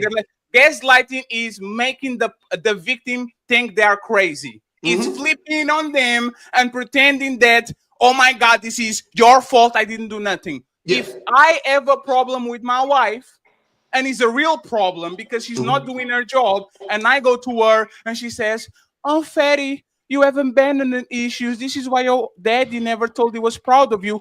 She's gaslighting me because I truly have an issue with her. And instead of her saying, I need to do better, she's saying it's your fault because you have daddy issues. So, sir, you are an abuser. You are an abuser. You are a gaslighter. Fatty, if I may. Fatty, if I may. I'm glad you like created this like false narrative to make a point. But the reality is that when you brought up the stat about children being like people starving or whatever, there's actual numbers to substantiate that claim, right? So that would be gaslighting if I were to try to make it seem like, because I don't miss a meal, that there are many people in the world that don't miss a meal. Again, because there's actual scientific data to substantiate that claim. The thing that you're talking about, you cannot produce any data. You can only give me at best anecdotal experience. So now if it's not scientifically tracked, it's not true. I ain't gonna hold on. A bunch of lying ass men that when it's convenient, they go, oh yeah, know what happened to me. I can prove it. Like you just said, when you go to your wife and talk to her about her job. But now if it's not scientifically tracked, it's not true. It can't be true. That's what you're saying. You just went to worse logic. He said if it's not scientifically tracked. You just said if it's not scientifically trackable or factual, now it's just it doesn't happen. That's your argument. No, that's not. That's again, y'all listening to argue. Right? Well, I'm not listening to argue. We're listening to what you're saying. I'm not, sir. I'm not speaking in absolutes. Of course, there are things I talk about this all the time.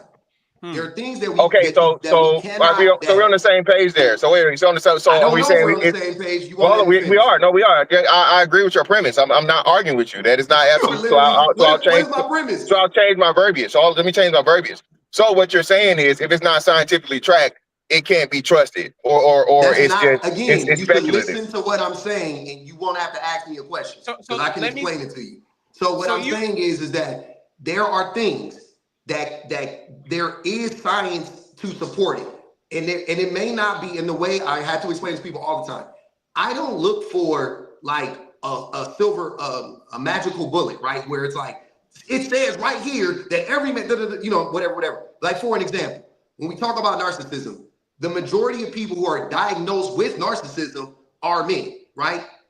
That's first and foremost. Secondly, considering the fact that the majority of men have no interest in getting a diagnosis, would lead me to believe that if more men actually went to the doctor and got diagnosed, that narcissism would be way higher than whatever we think it is. If more men actually went and got diagnosed. I think that the majority of men, I think we breed men to be narcissistic. I think that our society we have created a nation full of narcissistic men, or men who have, at the very least, a ton of narcissistic traits. Not so much. Who raised those men? It doesn't Who go raised both those ways men? for women. Women are not Yeah, bred to be narcissistic. Well, no, but hold on. The thing about narcissism. So hold on. Is there not? Wait. So hold on. Here y'all go. Narcissism. Is it not good and bad narcissism? Is it not good and bad narcissism? No, narcissism is bad. Generally speaking, it's bad. No, I've never heard. Oh, well, you don't know what you're talking about, brother. Brother, you know what you're talking about. Well, you never heard of it, so you don't know what you're talking about. So thank you. You don't know what you're talking about. What are you talking about? Well, the fact that you don't know what you're talking about, you said there's no such thing as good narcissism. You just said there's a good version of narcissism. Yes, there is. There have been psychologists that have said this. There's been psychologists that said there's a necessary level. Well, hold on. So hold on, brother. You're horrible. You're horrible. Let somebody else speak, brother. You asked me a question. Let me answer it. You asked me a question. Let me answer it. You've been talking. You didn't have the mic more than anybody. You didn't have the mic more than anybody. Keep talking. I've never heard of. 1 second. We can just keep talking. My bad, fatty. Public offender. You like again? Like you can't be doing. You ask a question. Let him answer. I didn't ask him. He didn't answer the question. You did. You literally asked me a question. You said explain to me what is good like this. And I tried to explain it. You kept fucking machine gun. What does narcissism look like? You said, so psychologists are saying there's a good version of narcissism. Bro, nigga, what's the answer? You don't What remember what you don't. Okay, so let him. Let me answer. Yes, please. I'm listening. Okay, so there's a necessary level of narcissism that everyone maintains, and it's kind of similar to your self-esteem, right? Narcissism isn't always negative. Hold on, brother. Hold on. Hold on. This is said. Listen. Hold on, brother. You not know how to shut the hell up, bro. Ain't nobody talking while you talking, bro. Nobody talking while you talking, and this shit getting aggravating. My wife is a mineral psychologist. I'm getting it. It's not clocking to you. It's not clocking to you that I'm standing on business, is it? Hey, you have to stop.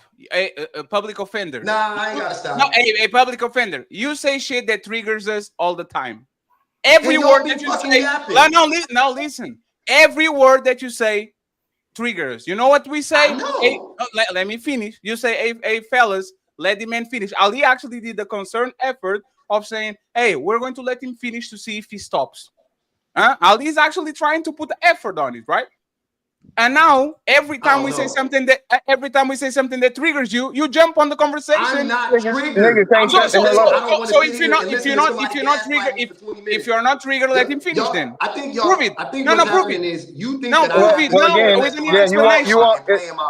We don't need an explanation. Prove it. This is why people like him. This is why, and I'm telling you something that an actual psychologist said. You don't have to take my word for it, bro. You can literally Google the shit.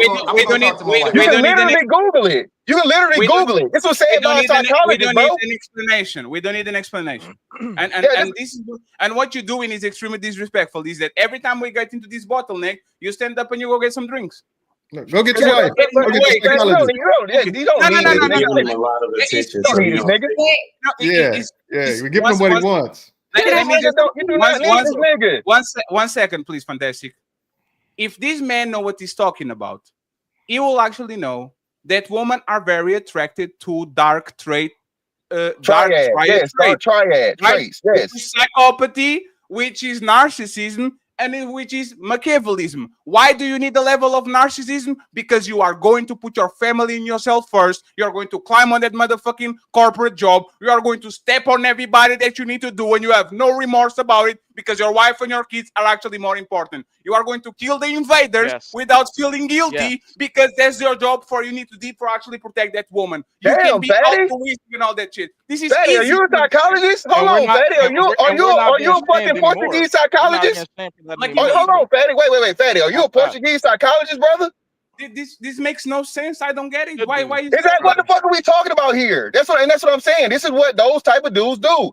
These are the fucking simps. These are the super simps. Motherfucking women never did nothing to men, and now anything that a man does, a man can never be a victim. Anytime you say anything a man does is your fault, you're saying you're taking away the fucking you're taking away any accountability from women. That's the same shit as saying women are children. No, the fuck they're not. They're adults. Okay, and until you start holding women accountable, shit is never gonna change. As long as you say anything that happens to the man is the man's fault, the women get the motherfucking use the fucking bullshit, and this nigga know they love for one simp ass super simp nigga to jump up and say this shit. Well, a man said it. A man said it. So what y'all talking about? Y'all just weak. Y'all just not real men. Y'all not. It's a disqualifier, bro. But we know who he talking to. This is why he can't stand to speak to men. He can't have no conversation with fucking men because he only want to speak to the hoes. He don't want to be challenged. He gonna run every time because he motherfucker has the mind of a goddamn woman. So why give him so much attention? Because he's you pave fucked up roads. You don't pave good roads. Jada doesn't need correction because she knows what she's saying and she knows what she's doing. You correct people and you engage with people that are actually saying some fucked up shit. So that's why we engage with him, because he's actually the fucked up road. And matter of fact, and you can pick it up, Humble Dad, like this is easily Googleable. How dark traits can be weaponized for good. Healthy trait, high self-esteem, ambition, good preservation, can make a man seem more desirable, assertive, goal-oriented. All that, like you can find good things in violence. If you are a violent man, right? Wouldn't you want a violent man to protect your village? Wouldn't you want a violent man to actually use these shit to protect a man that is attacking a woman? Wouldn't you want a violent man to stop a war? So even the good traits can be bad. Water can poison you if you drink enough water or if you drown, and bad traits can actually be positive because they will have their side that is going to be helpful to protect your family and society. But this man keeps focusing on the worst things of man and on the best things of woman. And this is why Joker is a villain and Batman is a hero. Because Batman is valued by the worst things he did in his life, and Joker is valued by the worst. And this shit is unfair because everybody has a dark side. You can be talking about men crazy and saying men are abusers. Most of them. Are most of them abusers? No. Right, but I get what you're saying, Fatty.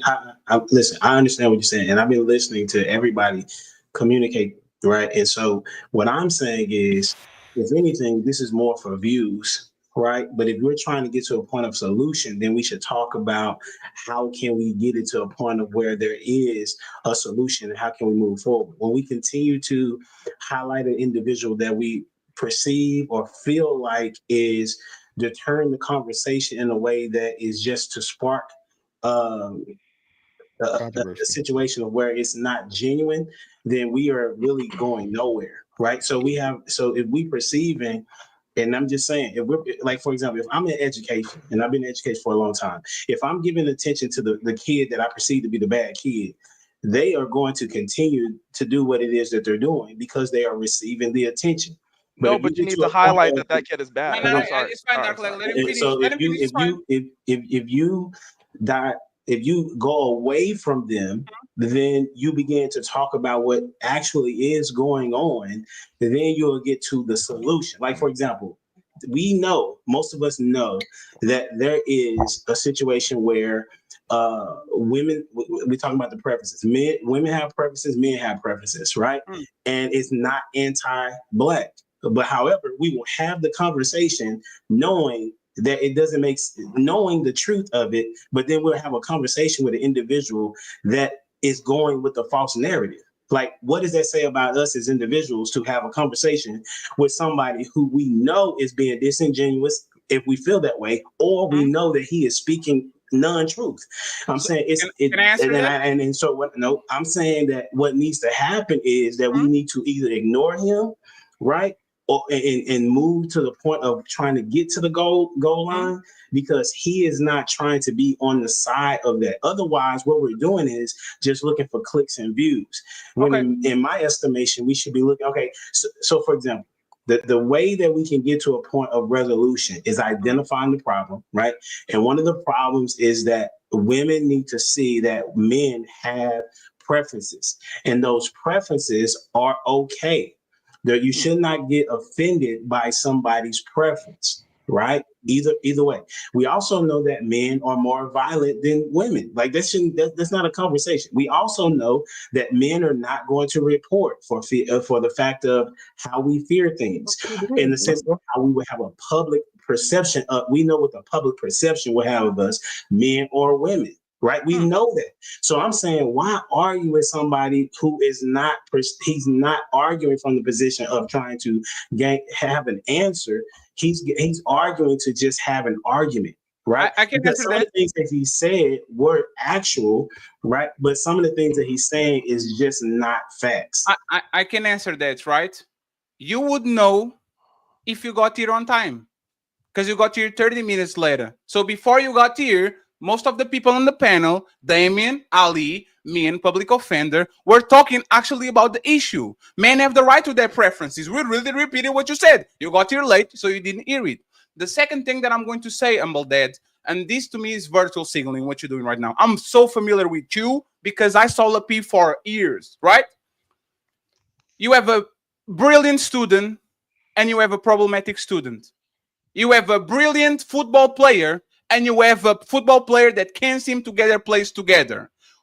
Are you going to focus on who? On the star player that already is scoring 7 touchdowns and skipping people, running the play? Are you going to focus on the best student of the school that it gets ace every single time? Or are you going to fuck on the shitty student or on the shitty player so they can become better and you actually can show to everybody that you are a good coach because you coach shitty people and shitty wives and shitty kids and shitty men to become better than they are, instead of focusing on the road, on the player, on the student that already is good by himself? Which one are you going to focus more, Humble Dad? Please explain to me.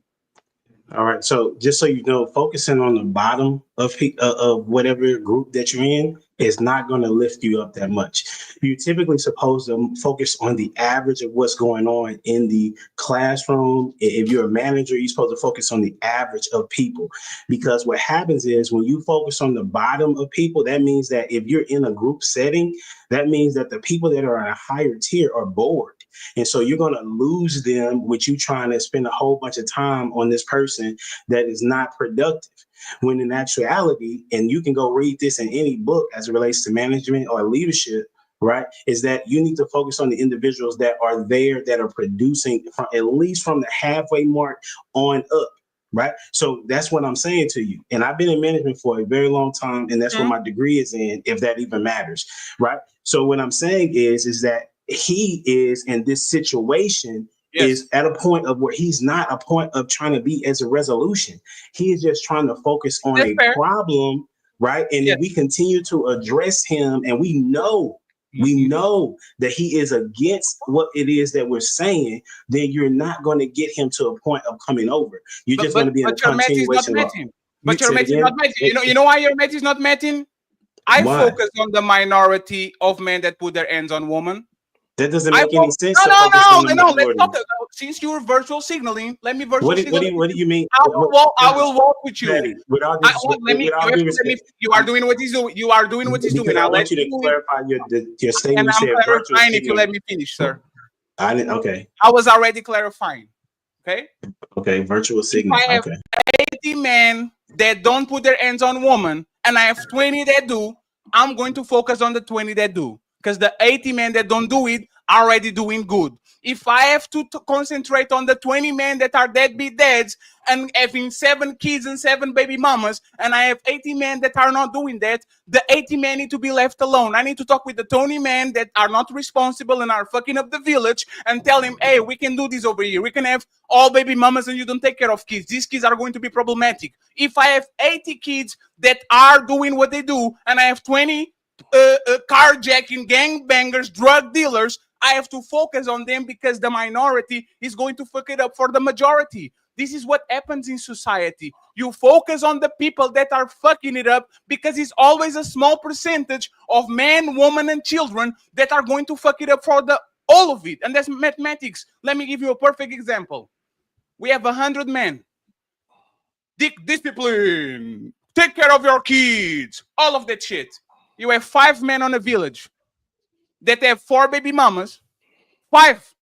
And by the time they're done, there's 20 kids outside with no dad doing shit.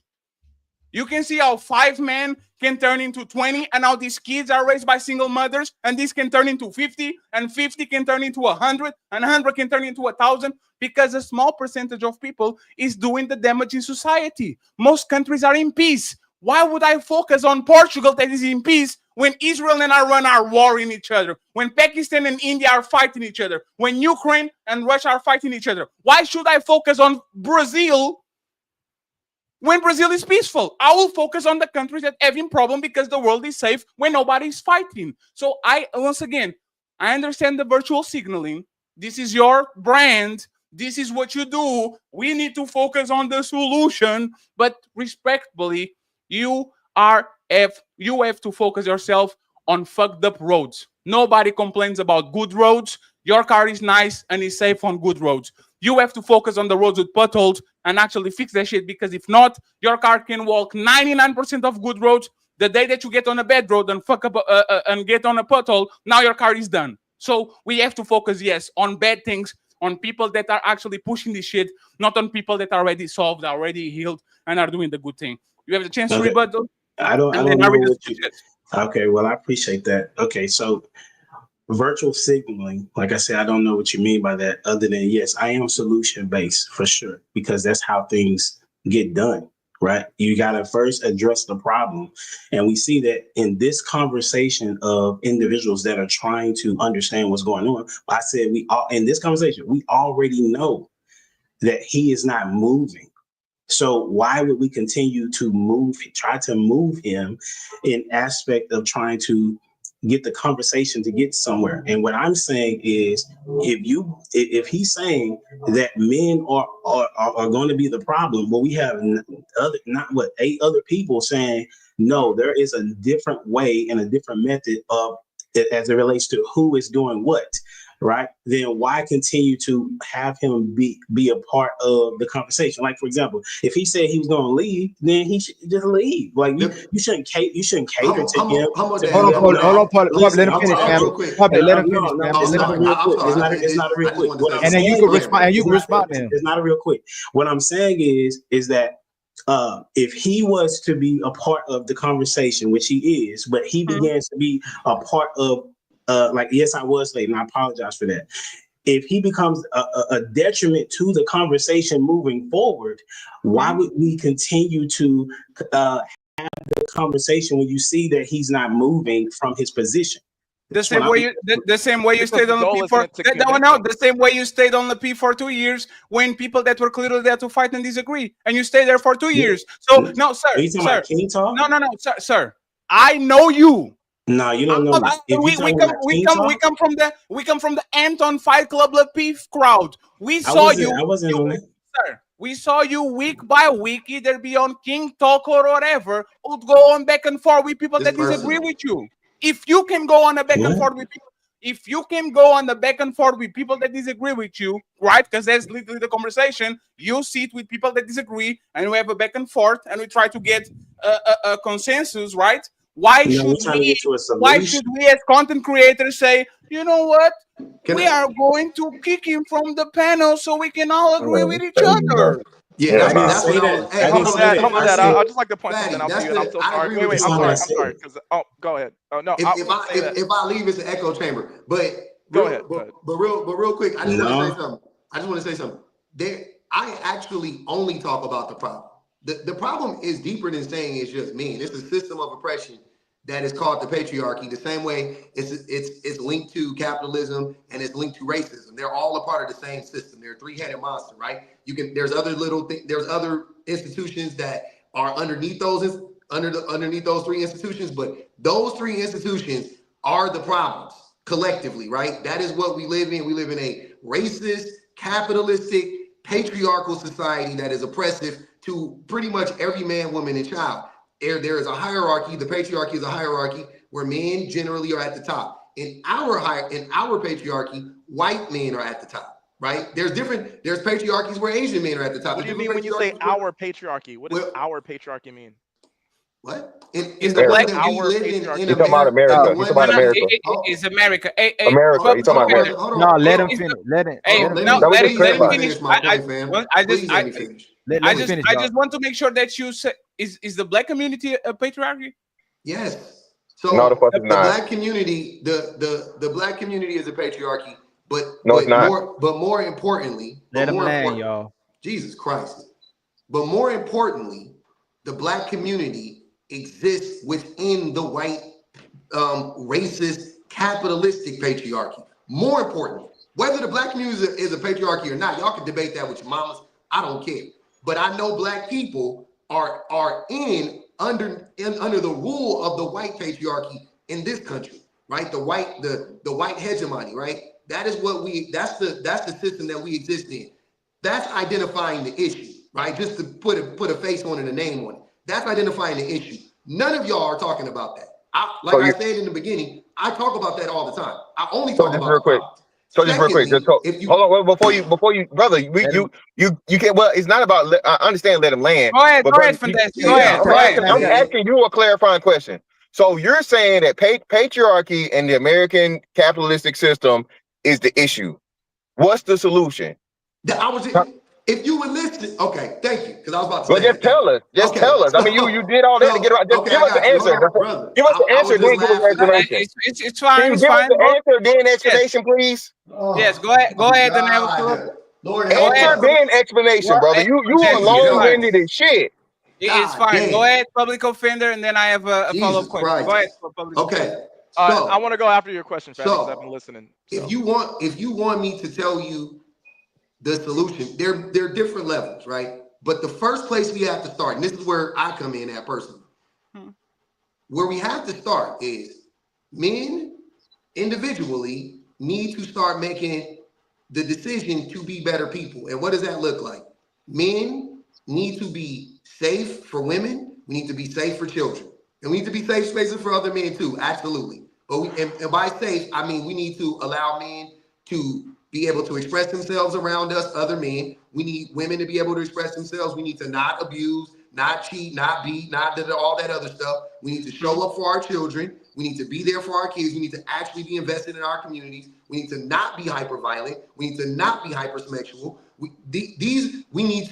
I don't believe in black capitalism will never save us from capitalism. So I'm not on that like circulate the black dollar bullshit, but we definitely need to go get educated. We need to, whether you do it in school or out of school, actually get educated, actually be able to read past the 6th grade and be able to articulate yourself properly and be able to understand and comprehend the words that. Well, we know this already though. And maybe not having loan debt, maybe that'll help too, right? Say that again. What you say? Maybe not having loan debt, maybe that'll help too, don't you think? No, I mean, we live in a capitalistic society.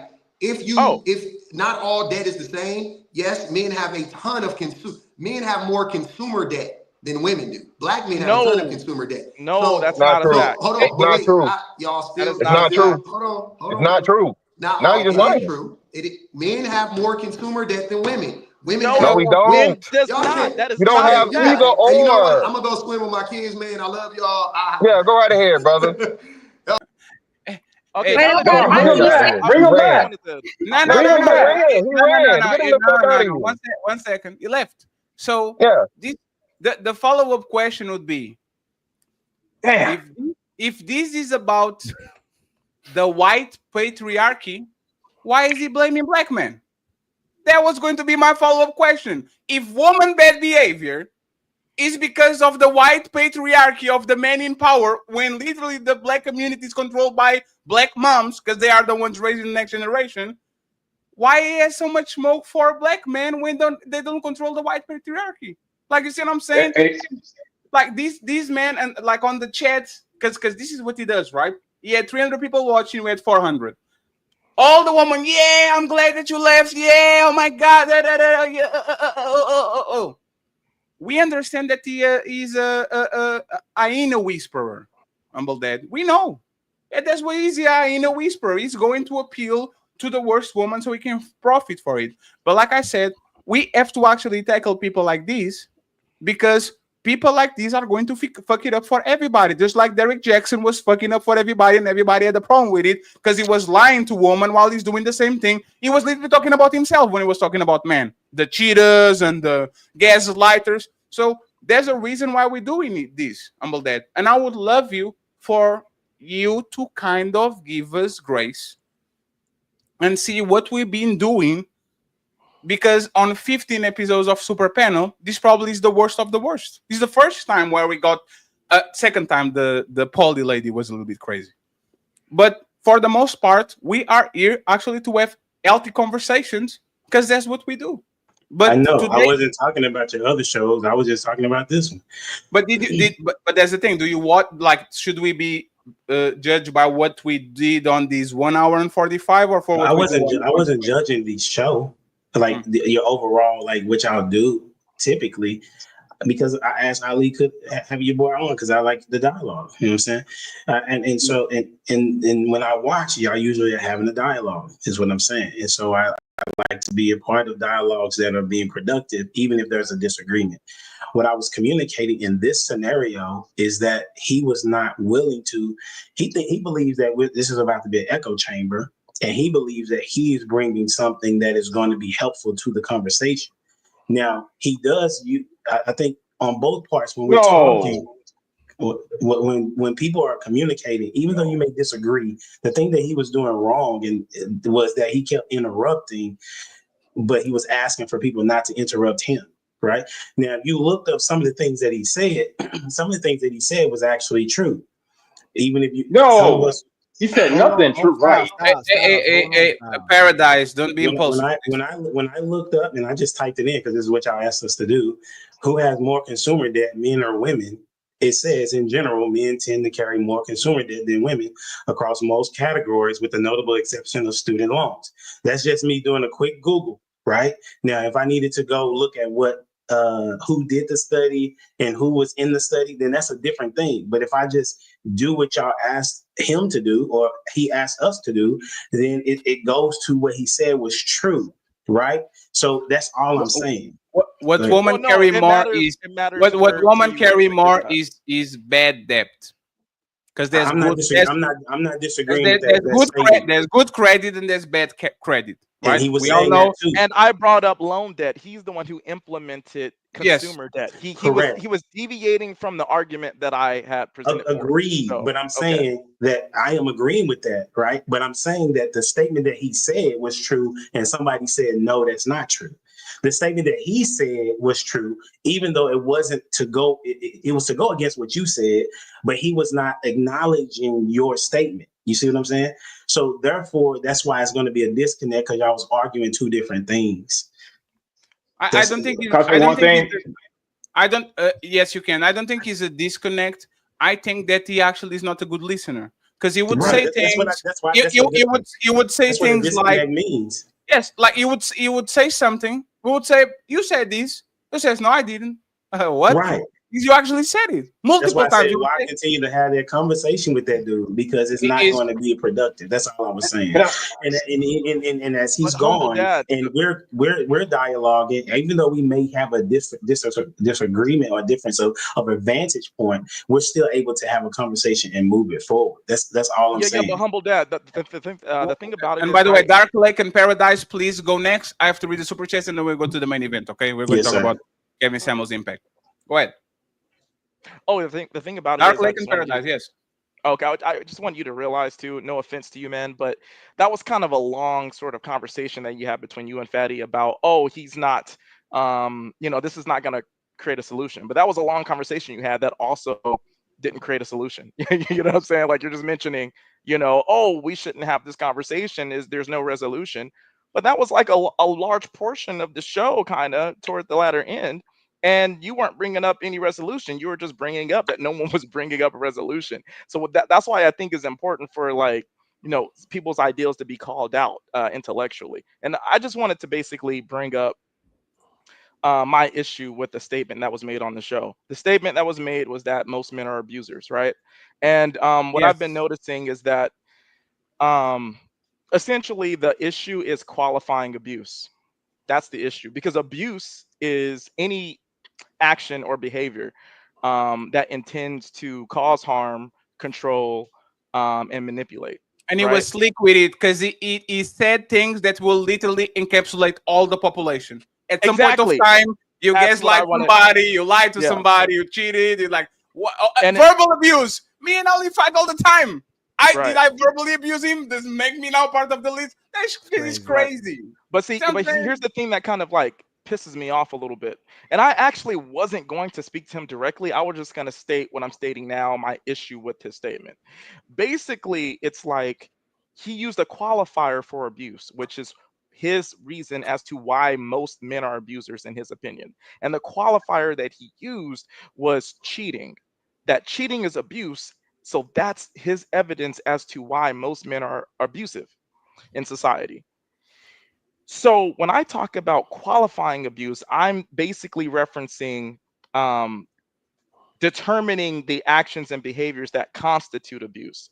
So there's a cause and effect to everything, not to justify cheating, right? But anyone who has any form of like species of reason, right, knows that it's a realistic scenario where a man could cheat if a woman is withholding sex. That's a realistic scenario, right? Not to justify cheating. Now, if a woman in this scenario I'm presenting to all of you is withholding sex, that falls into the manipulation category, right? And if it falls into the manipulation category, then it is considered abuse. Now, that's qualifying abuse. When men are on the receiving end of abuse in relationships, it seems like men like him and a lot of people all of a sudden don't know about qualifying abuse anymore. He changed it. No, he does. He changed it. You know why he changed it? Because I think I mentioned, what did I mention? It was denying sex or something like that that women do. False allegations, punching. And he said, Fatty, does a woman punching you hurts you? Oh, so now we're going from abuse to does he hurt? Right? Me being denying sex by my wife doesn't hurt me at all. I can go up and take off her, but this is still abuse. So he's moving the conversation. He's going from abuse is A, and then when you say woman do A too, oh no, but it doesn't hurt. But so he's changing the qualifier, so he will always be right at the end. He did that to Buggy. No, he literally did that to Buggy. Yes, he did to Buggy him. React. I think And Buggy, Buggy brought up a point about, oh yeah, when a woman uses something in your past against you, which is probably a reason why men aren't so forthcoming or vulnerable in the first place, right? He said That it's they your bring fault. Yeah, She's helping you. Turned it He around said, and said, she's no, helping there's you. a reason why she's helping you do it. Let's just say he's right. That's bullshit. But let's just say he's right about that, right? Well, it still doesn't identify the fact that you felt pain from her doing that, right? It's still negating your state of mind and your emotions in that moment when that happens. So even if he's right, he's still disregarding your value as a person. And you can I flip agree. it. You can flip. You know how you can flip it on there? Hey, fat bitch, go to the gym. Oh my God, this is emotional abuse, verbal abuse. No, I'm trying to help you. You see how disingenuous the conversation is? I can call you a fat hoe because you actually fat and you were once upon a time a hoe, and that is literally verbal abuse. And then turn around and says, I'm trying to help you. I don't want you to be a fat hoe, so I'm trying to help you. Do you see how disingenuous this shit is, using pain of other people to kind of flip it as the good? This is the definition of gaslighting. I'm insulting you, and then when you ask why you hurting me, it's for the best of Cinderella. We just abuse you because we want the best for you, Cinderella. It's not that we are mean girls and we think we are better than you. It's just that we want you to be a hard worker so you can be ready for the prince. That's gaslighting one-on-one. And this is the problem in these conversations is women are the primary motherfucking gaslighters because they can punch you in the face. That's the way they use the words to manipulate men, and men use their hands to manipulate the world. That's what it is. So if you are categorizing women and saying most men are abusers, and then you flip it and you say, oh, but that doesn't hurt, that shit makes no sense. And I get why Humble Daddy's saying this shit, but somebody has to stop him, Humble Daddy. I think, and might not be I me, understand. might not be us, but somebody has to. If Joker is around with 300 people, 300 hyenas saying, yeah, like shit it on, somebody has to stop him. You know, if it's Kevin Samuels, if it's me, if it's you, if it's Andrew Tate, if it's Annabelle, if it's Jada, I don't know who is has the capability to do it, but I don't think that we just ignoring this type of people actually will help, because these people are actually creating monsters, like truly monsters.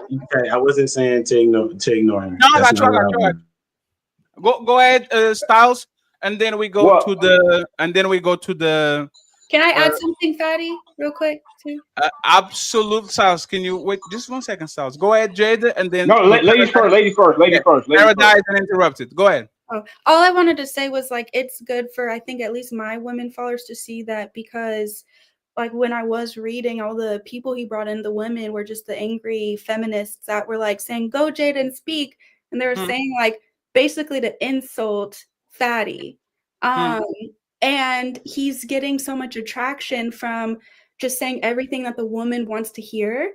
And those women are typically the modern day narcissistic feminist women, where it's all men. And that's why he's doing that. And they're feeding his ego to where he keeps going, and he can't even be, at this point, he's actually narcissistic himself. He can't even like humble himself down to hear anybody else. And it's always so interesting to me how it's a room full of men, and he's the one person that nobody else agrees with him, and he can't even sit to like listen to another person's perspective. And then lastly, I think it's good for women to see, because those type of men, it reminds me of the study of like the primates, where the big like orangutans were, it was a study done. They said that there was big orangutans that they don't even flock up to the trees. The women are up in the trees, but the big masculine ones don't even have to flock up. The women will naturally flock to them. But the ones that can't pull women, they go up into the trees with the woman. Right. And so it was referring back to these male feminists that want to appeal to the women as a mating strategy for the women to be attracted to them. So yeah, I want women to see that, because he actually is more likely to be abusive to a woman, because if you noticed his mannerisms were very feminine, where he would hear you guys be triggered and then have like a feminine response, almost like like just start laughing. He would stand up and leave every time he doesn't like the conversation, come back. That's a woman. I couldn't imagine being in a relationship with a man like that. And then anytime you trigger him, he reacts with so much expression and just irritable, and then cuts you off and has to keep talking over you. And it's not a masculine quality. And those men are actually more likely to put you through a lot of psychological abuse as a woman. So I think women should actually see that. I'm gonna clip that. You definitely should. Styles, you can go ahead.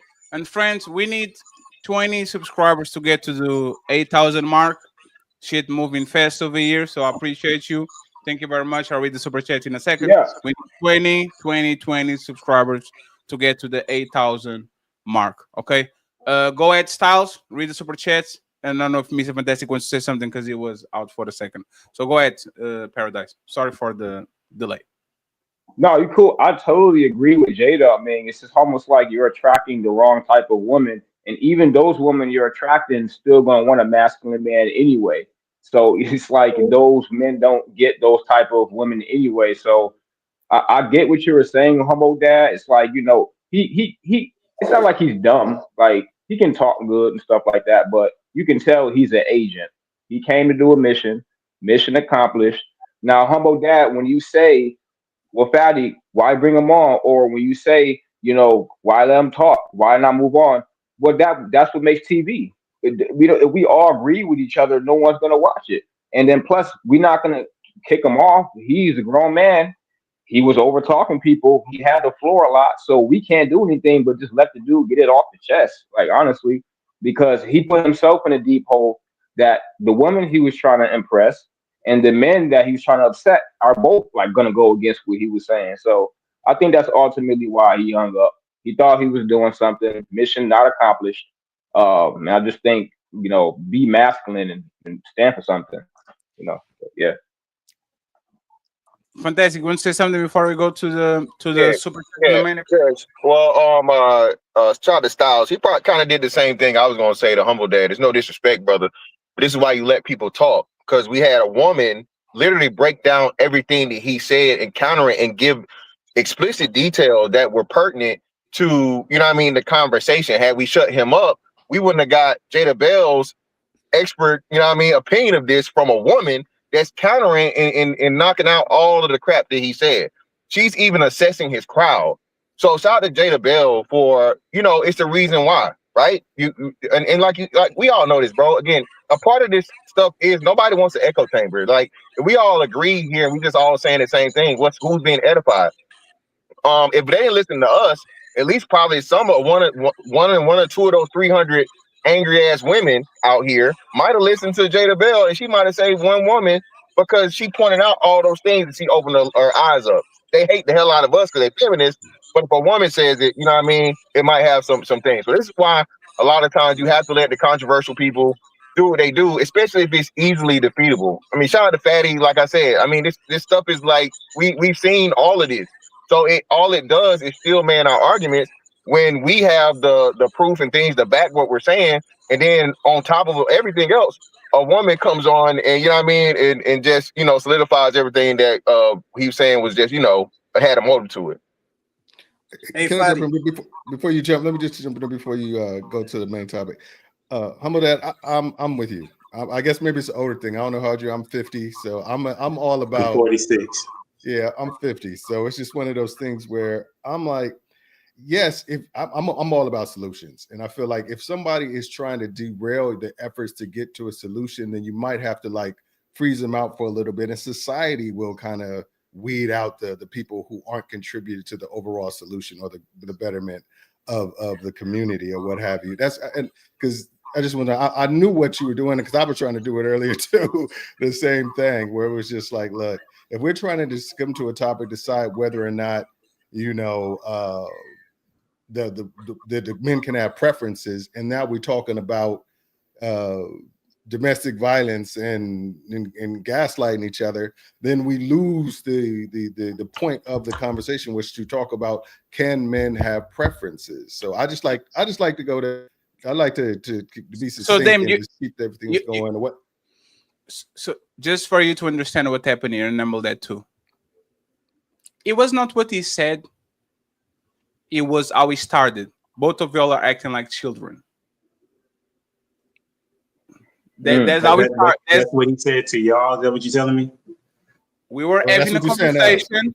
There was having a conversation, and somebody somebody said something children, and then you said both of y'all are acting like children. Yes, I said that. I said and, y'all. No, I didn't say y'all. And that's how we went there because I didn't wasn't acting like.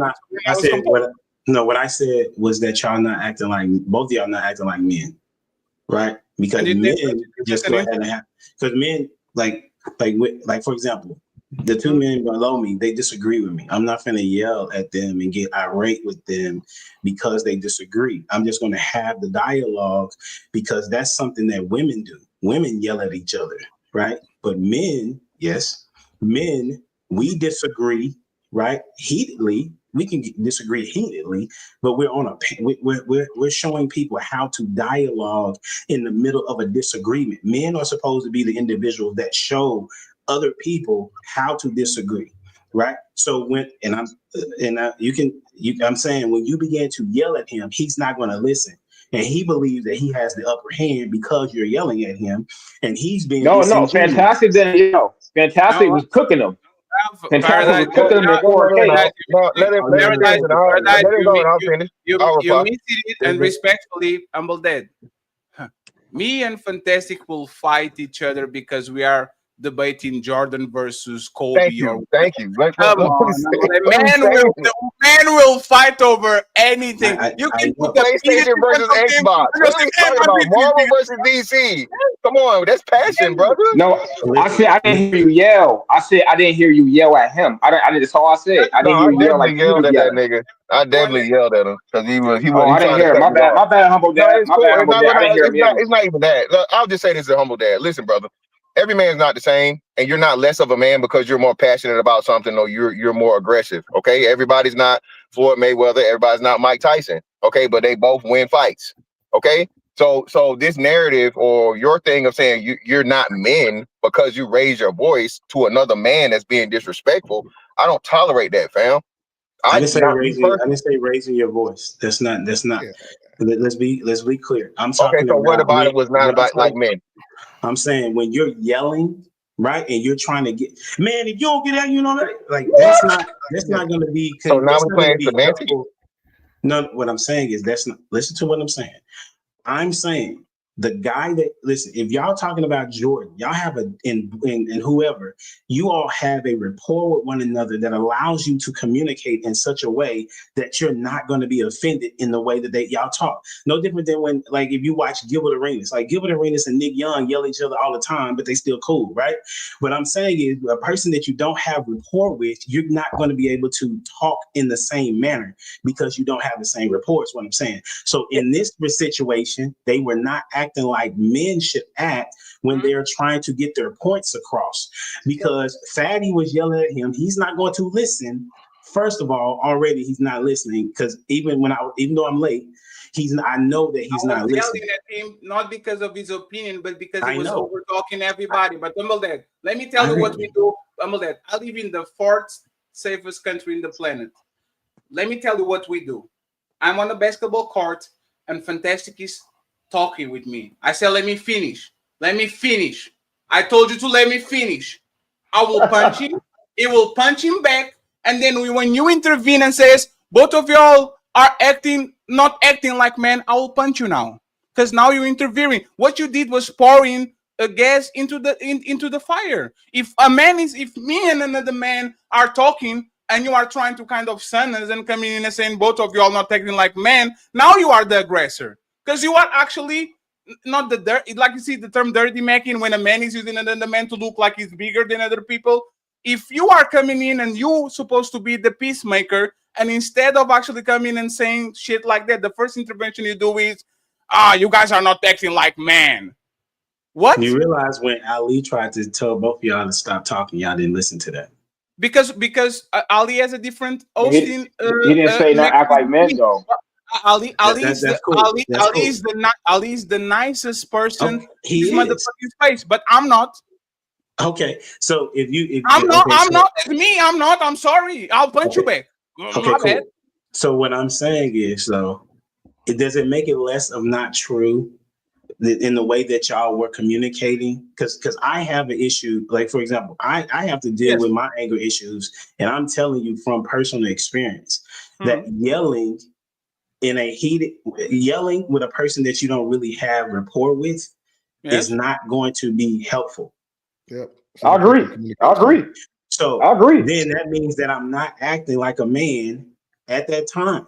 That is a true statement. If we're going to say he was acting feminine in the way that he was responding, I thought masculine. I thought women like, but why have to jump so steep to the man? Why so steep of a jump though? Because it's no different than saying. I'll tell you. Because there's only two ways to jump: a man and a woman. You know what I'm saying? Feminine, masculine, right? There's not really an in between type of thing, right?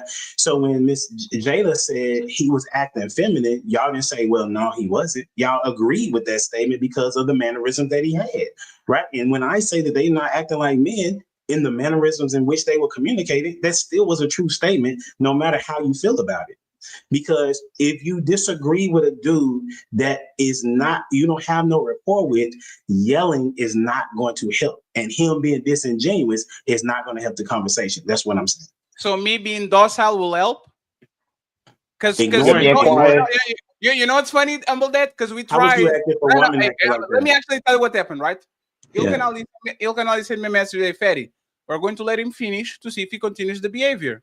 Yeah. And you know what he did? I fall back. He keep interrupting, and then when he got interrupted, he packed his bag and left.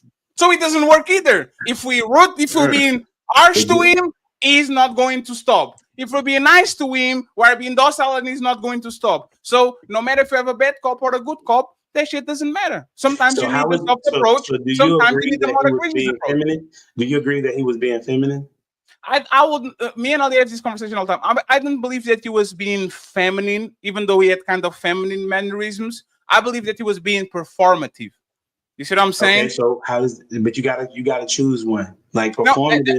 let me go with the performative. I rather pick the performative because he was streaming for his people. I agree that if he wasn't streaming for his people, it would actually be more calm and collected as I saw him before. But Yes. Fatty, did not say that. I said it seems like he's performing. I said No, that. but we know that. Right. And so I said, if he is performing, why give him so much attention if we literally know what his game plan is? Because we know his track record. Like that's what I said. These people were Damien knows the show was about to be canceled. Nobody's here in time. All the time, every time. So we had this conversation. We know it's about for you to have the temperature of the room, and Damien is, in my opinion, the only one that is actually entitled to be upset.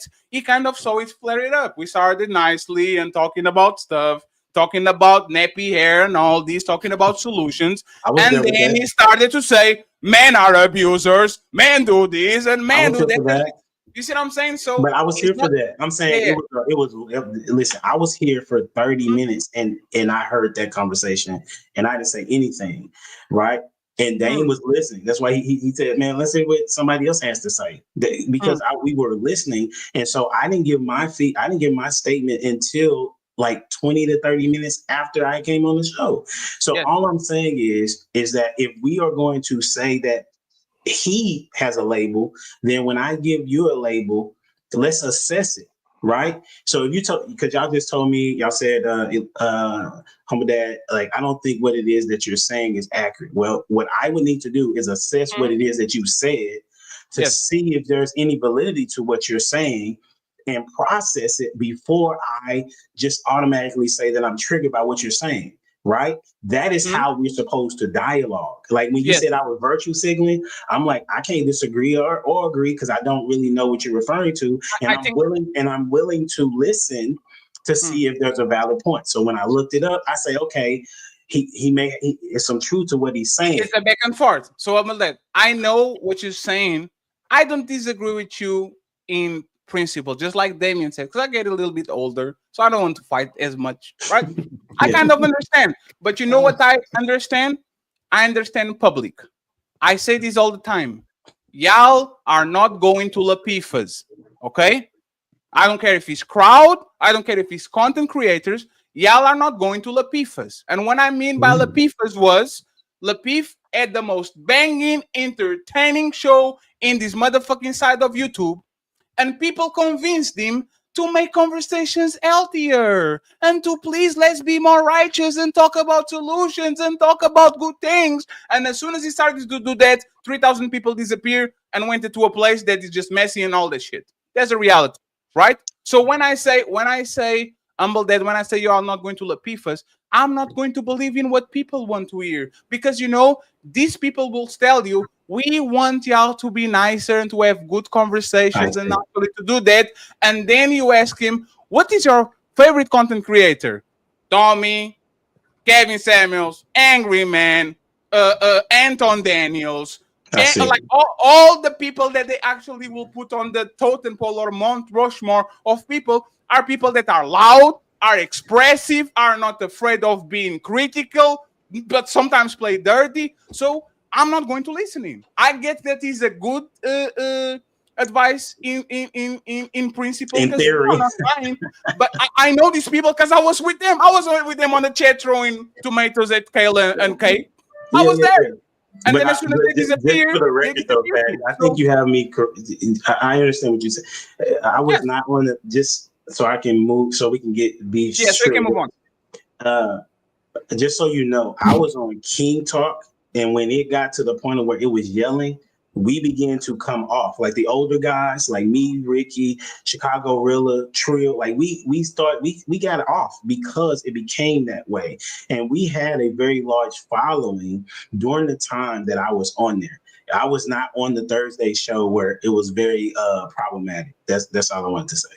Yes, sir. And I will never put it on you, but I'm just saying that once again, the same people that was doing constructive conversations or were claiming to want constructive conversations went ahead to do panels with Kay and Kayla, went ahead to go on Tonight Conversations, which probably is the most messy show overall when just people just there to just the crowd. So it's not you. It's not you, but once again, I see what is working. I appreciate people like you and Jada, for example, because I understand there needs to be a kind of calm, safe place for people to talk and have an honest conversation, but we need Mr. Fantastics on this place. No, I'm that's sorry. not what I'm saying. That's what we need both.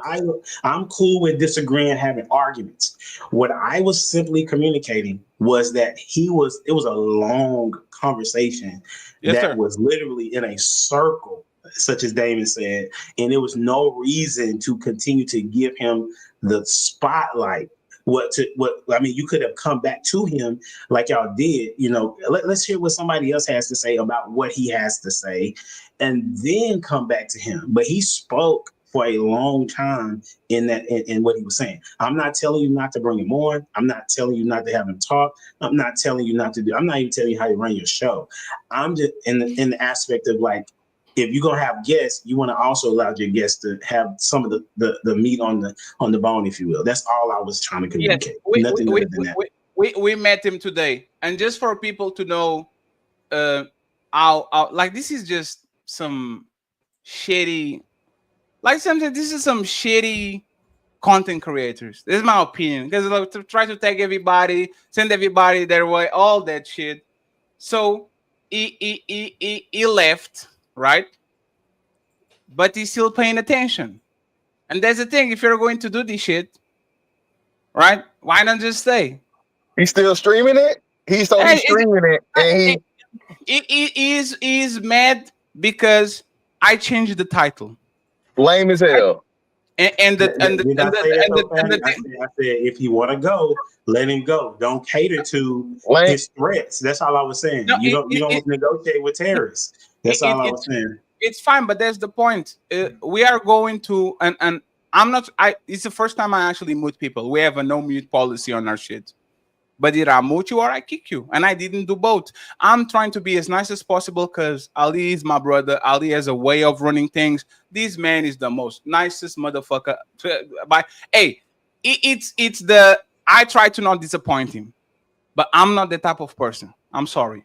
So maybe next time I'm going to actually go farther away, because in my opinion, this is not even like content creator etiquette for somebody that is preaching that we should do the right thing and all that shit, and then turn around to do this. I don't get it. But hey, let him have fun. Let's go to the super chats and then get to the main event. Buckle up, everyone. It's time for some super chats.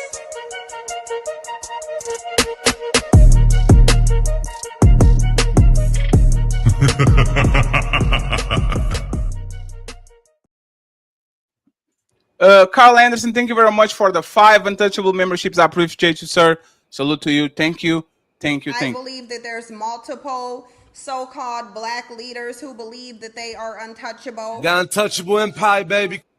Appreciate you, Carl, the sponsor of the show for now. Okay. Dark Lake, thank you very much for stopping by. He said, to pretend that the word nappy hasn't been used as a pejorative in Black America is disingenuous. That's ridiculous. He said that, she was trying to be nice.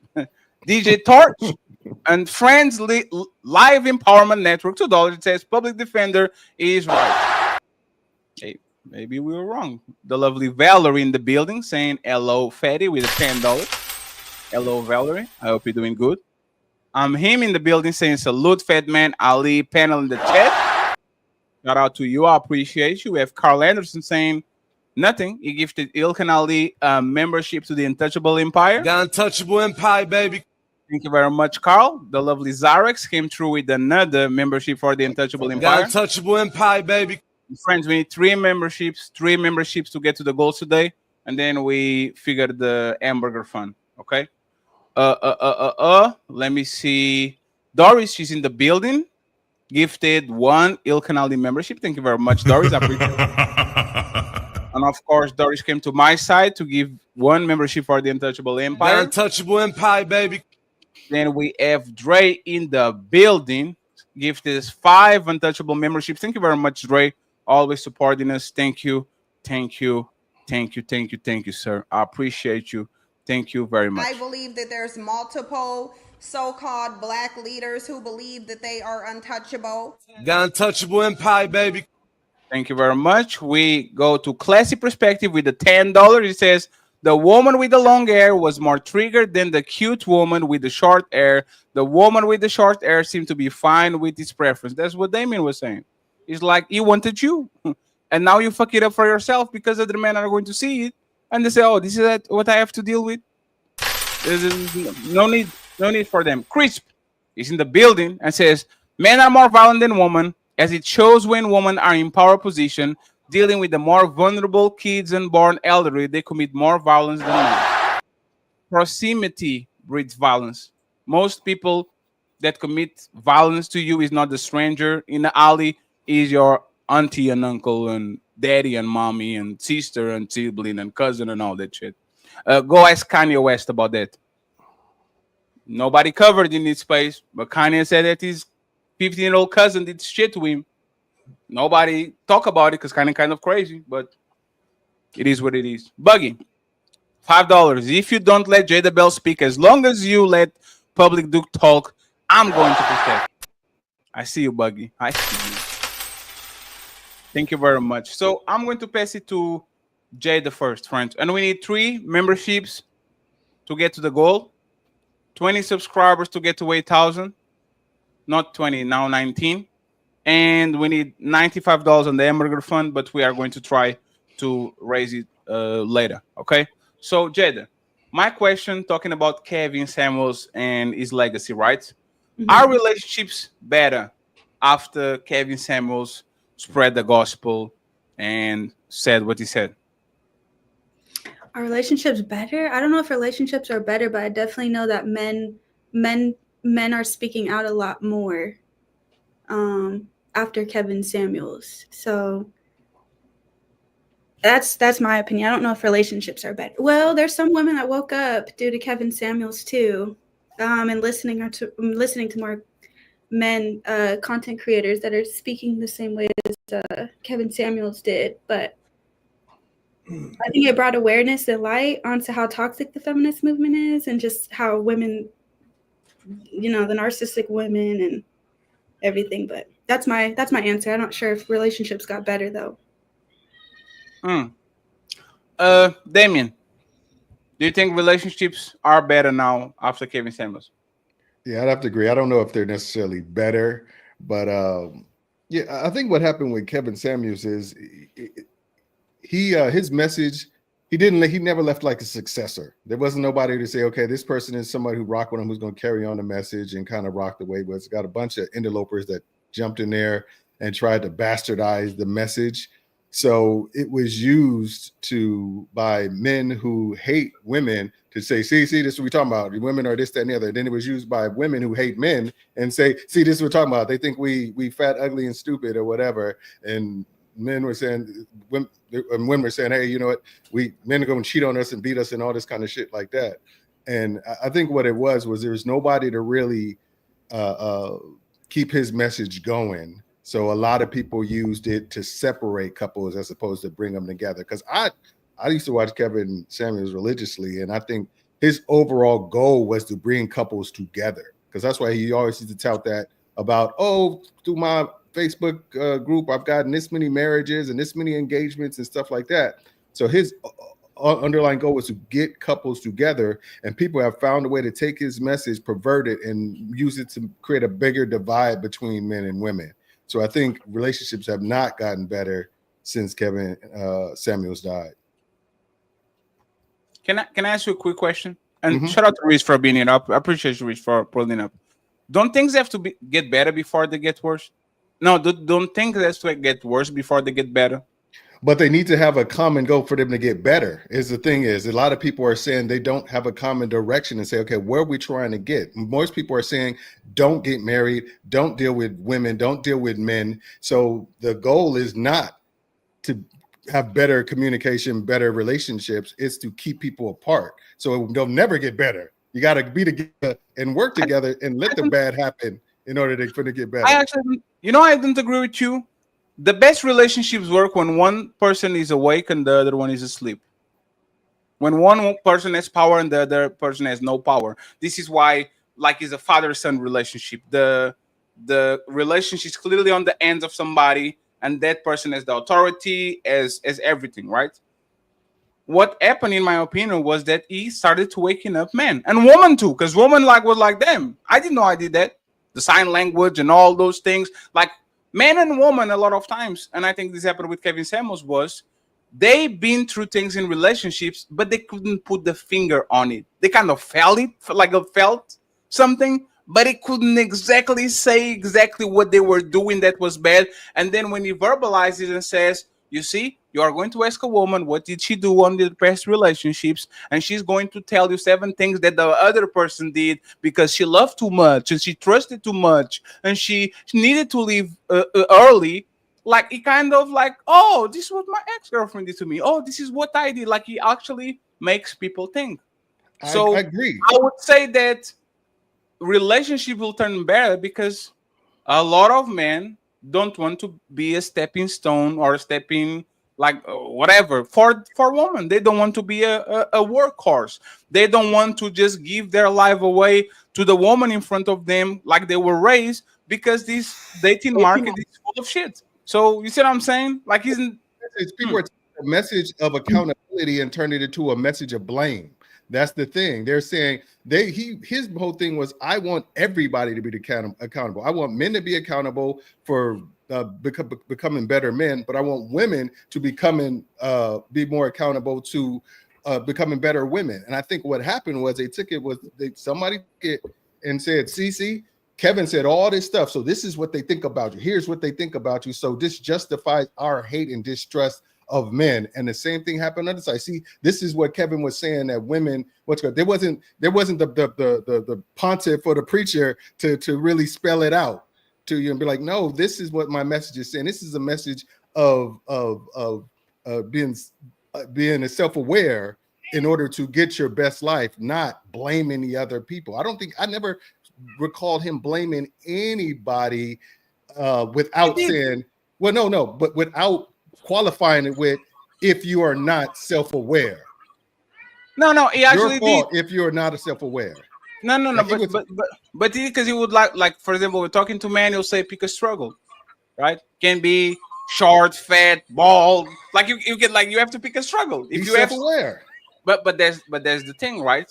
And even with people that are self-aware, like there was some people that came to the show that they were mean girls. They were stuck, they knew what they were, right? Yeah.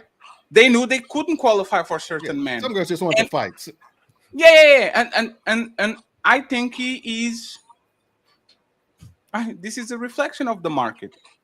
Like you can ask for peace in times of war, and that's what is happening to relationship at this point. Is war? It's wartime.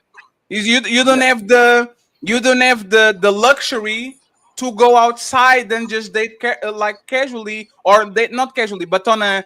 I'm not going to be guarded, and I'm not going to be kind of looking around, because it's a minefield. You are going to get your leg blown up for men and women, because women kind of being raised. And Boog, you can go next, right? I say this all the time. I wish I get famous one day for this, right? We are raising men to do what's right, and we are raising women to do what's right for them. So what's happening is, for 29 years, these men are raising to do what's right for their family, for their future wife, for their kids, for society, for the military, for their country. And we are telling women, do what's right for you. All men want to fuck you. All men want to use you. Men are abusers. Men are this. Men are that. Protect yourself, protect yourself, protect yourself. So when you get them together at 29, these men being conditioned to think that this woman is his responsibility, and yes, she has the benefit of the doubt. She can't deny you sex. She can't ever mood swings during the period postpartum depression, menopause, scream at you, all these, turn around and change your mind, while the man has to be there and just be a good leader and good Samaritan and take it. So I actually thank Kevin Samuels for waking up a lot of the population, because the first step to solve a problem is to admit that you have a problem. If this is going to make more alcoholics aware that they are alcoholics, hey, there's a part of life. But if I'm looking at Humble Dad and Humble Dad is describing what an alcoholic is, and I'm like, God damn it, am I alcoholic? Some people will never look at the mirror and say, you know what? I need to solve this shit, because you can solve something that you are not aware that you have it. And most of these women, especially these women, for example, that are watching Public Offender, they know, they think that they are the best shit that happened since the motherfucking sliced bread. They do no wrong. It's the patriarchy. It's the black man. You don't have the right to talk about my hair and all that shit. Well, they're the meanest people in the motherfucking planet, just because they feel like it. So, get what you're saying? Kind of not agree. Go ahead, Boogie. You guys. Yeah, I was gonna say that you guys remember the first thing most black women did when Kevin Samuels died? They celebrated his death. Like, that was crazy. On national television. Fox Saw, you remember those women on Fox Saw? They celebrated his death. So for me, there is no way relationships are gonna get better anytime soon, because if you guys know, probably most of you know, Shahrazad Ali wrote a book years ago, decades ago, telling black women about relationships, and there was no social media, and they didn't listen to her. So for me, the only thing I see that Kevin Samuels did was to wake up men, black men, to tell them, hey, listen, you don't have to be shamed into becoming stepfathers. Because before you couldn't, before Kevin Samuels, men were not speaking up about, I don't want to be a stepfather. You just, even right now, you get shamed, but men are more open about what they can do and what they cannot do. Men are more confident about what they like. Men are more confident about what preferences they want in a woman.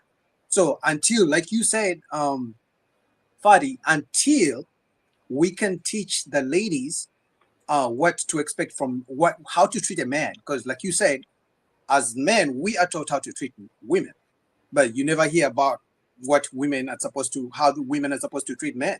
And if you ask about how a woman is going to treat you, she calls you sassy, she calls you gay. In fact, some women on dating apps, in their bios, they have, if you listen to Kevin Samuels, swipe left. So the hate to this day, so many black women still hate Kevin Samuels, no matter how positive his message was. Even if he was trying to preach relationships, I don't think it's going to get any better anytime soon. And the reason why is because we have a generation raised by single moms, and if there are no fathers, because relationships are a skill. So if you're not seeing a father and a mom in the house when you're growing up as a kid, right, and you're not seeing that combination of two-parent household, you're not seeing the love, you're seeing them fighting. If you're lucky, you're going to see them fighting. That's the generational trauma and curses that we talk about. So until there's a generation where it's mostly two-parent household to teach kids how to be in relationships, because relationships are a skill, until we have that generation, the relationships are never going to be any better than they are right now. Because remember, women are making more money, and remember, the more money they make, they think the average guy who's a plumber is not good enough. Look at that K. Michelle. She was crying in front of a successful man. Even when she was begging black men to marry black women, she put the word successful black man. So the average guy, the plumber, the electrician, the teacher, the guy who carries the driving trucks, buses, they don't consider that guy a good man. So until there's a generation of men in the household and women working together, and kids grow up to see that, it's going to grow a bigger divide between black men and black women. But shout out to Kevin Samuels. The only thing he did, he taught black men that now you can speak up. Now you can make a choice. You don't have to go work 80 hours to provide for kids that don't belong to you. You don't have to be shamed into doing it. If you're going to die alone, sure, die alone, but you don't have to die alone. You don't have to die for kids for some guy who's in jail. And, You know, and so I would actually add something real quick before Reese goes. It's kind of funny that his biggest criticizers literally were repeating what he said. Like, for example, Kendra, right? Kendra G was adamant Kevin Samuels criticizer, just to turn around as soon as he died and literally ask the same questions, doing the same model and the same talking points, the same thing over and over again. Because once again, like first you hate, then you imitate. That's what happens. People are going to reject what you're pushing, and then once they kind of see, oh, so this is what he's trying to do now, they're going to replicate it. So it is what it is. Boogie, I think you have YouTube on the back. I think it's you. Let me. Yes, it's you. So I don't know. It seems like you have YouTube on the back, like some device or something like that. If not, that's why you have that, probably a shitty iPhone. Fuck Apple. Reese, are relationships better now than they were before Kevin Samuels? No. Not Why? at all. Although I don't think his intentions were for things to turn out this way, what it has morphed into, you know, is what might be $1 billion industry. Men versus women, right? And on these apps, and the money that's being poured into it might be near a B. Maybe that's something somebody can research. I brought that up to say that I think a lot of people are into this not to try to repair things, but to line their pockets because they saw what he was doing, right? And so, you know, when you do something bad, nothing good is going to come out of it. That's just how things work. You know what I mean? And now he's been gone a few years now. I'm starting to hear, I take 4 public vehicles to get to work, one direction. That's 8 a day to get to work. So I'm around a lot of people that are always on their cell phones arguing and screaming at someone else. And I'm literally hearing people saying to each other what would be categorized as talking points, right? They're not talking points, they're just facts, things that happen, right? They're using Kevin Samuels' talking points as if like they were listening to him the day before. And these are just random people sitting on the bus next to me. So the buzz from the internet came from real life, and it's a circle. It went to the internet, then went back to real life, and it keeps going around and around, and no one's getting better from it. We're just acknowledging each other's faults over and over and over again, reciting the same old bars, using the same old fancy-ass psychology words. I got a long list of them right here that I hate. You know what I mean? And I don't think anything's better. I see more fights and arguments and divorce and bullshit on panels than ever before. So just because you see, do you think is worse? Because, for example, you probably now see way more violence than you saw ever in history, because you have social media. You can know that India and Pakistan are fighting, but that doesn't mean the world is not the safest that it was ever in the history of mankind, right? So just because you see something more, that doesn't mean that is happening more. We just have more tools to actually document it, because these people were fighting on the barber shop, they were fighting on the nail salon, they were fighting on events where you put men and women. Like, this was happening way before them. I actually remember, before I was watching Kevin Samuels, Cruise season had like one thing, it was called Battle of Sexes, where there was the most, they put 5 women on the room, 5 men on the room, and they would go at each other, and it was fun. It was interesting because it was conversation that we usually don't see in public, but we see kind of eating on the public sphere. So my question to you will be this, Reese, and then Humble Dad and Jada can go next. Is the red pill content helping men become better or just more beta? I think it's doing a little bit of both. I think it's doing a little bit of both. Yeah, because some of it is corrupt. Can you give me a majority minority type of situation? Like, would you, if you had to put on a scale, would you think that is producing more men that need to be better and understand that, or more men that are better and now they are acting accordingly? I think the men that have gotten wind of this have become more cautious and careful, and that might manifest into something good later on down the line. Like when something happens, right, big like this, you got to wait 5-10 years to see what the outcome of it will be to really judge it. It's not really that old yet. You know what I'm saying? He hasn't been gone that long, but it looks like it's on the up. You know what I mean? Things because if you look at the younger generation, right? No one on the panel has seen a pregnant teen in 3 years. So they're listening. They're not making any more humans like the rest of the generations back to the beginning have done. They're doing something new. There's no new babies, no goddamn where. If they are, they're from somebody 35 or over.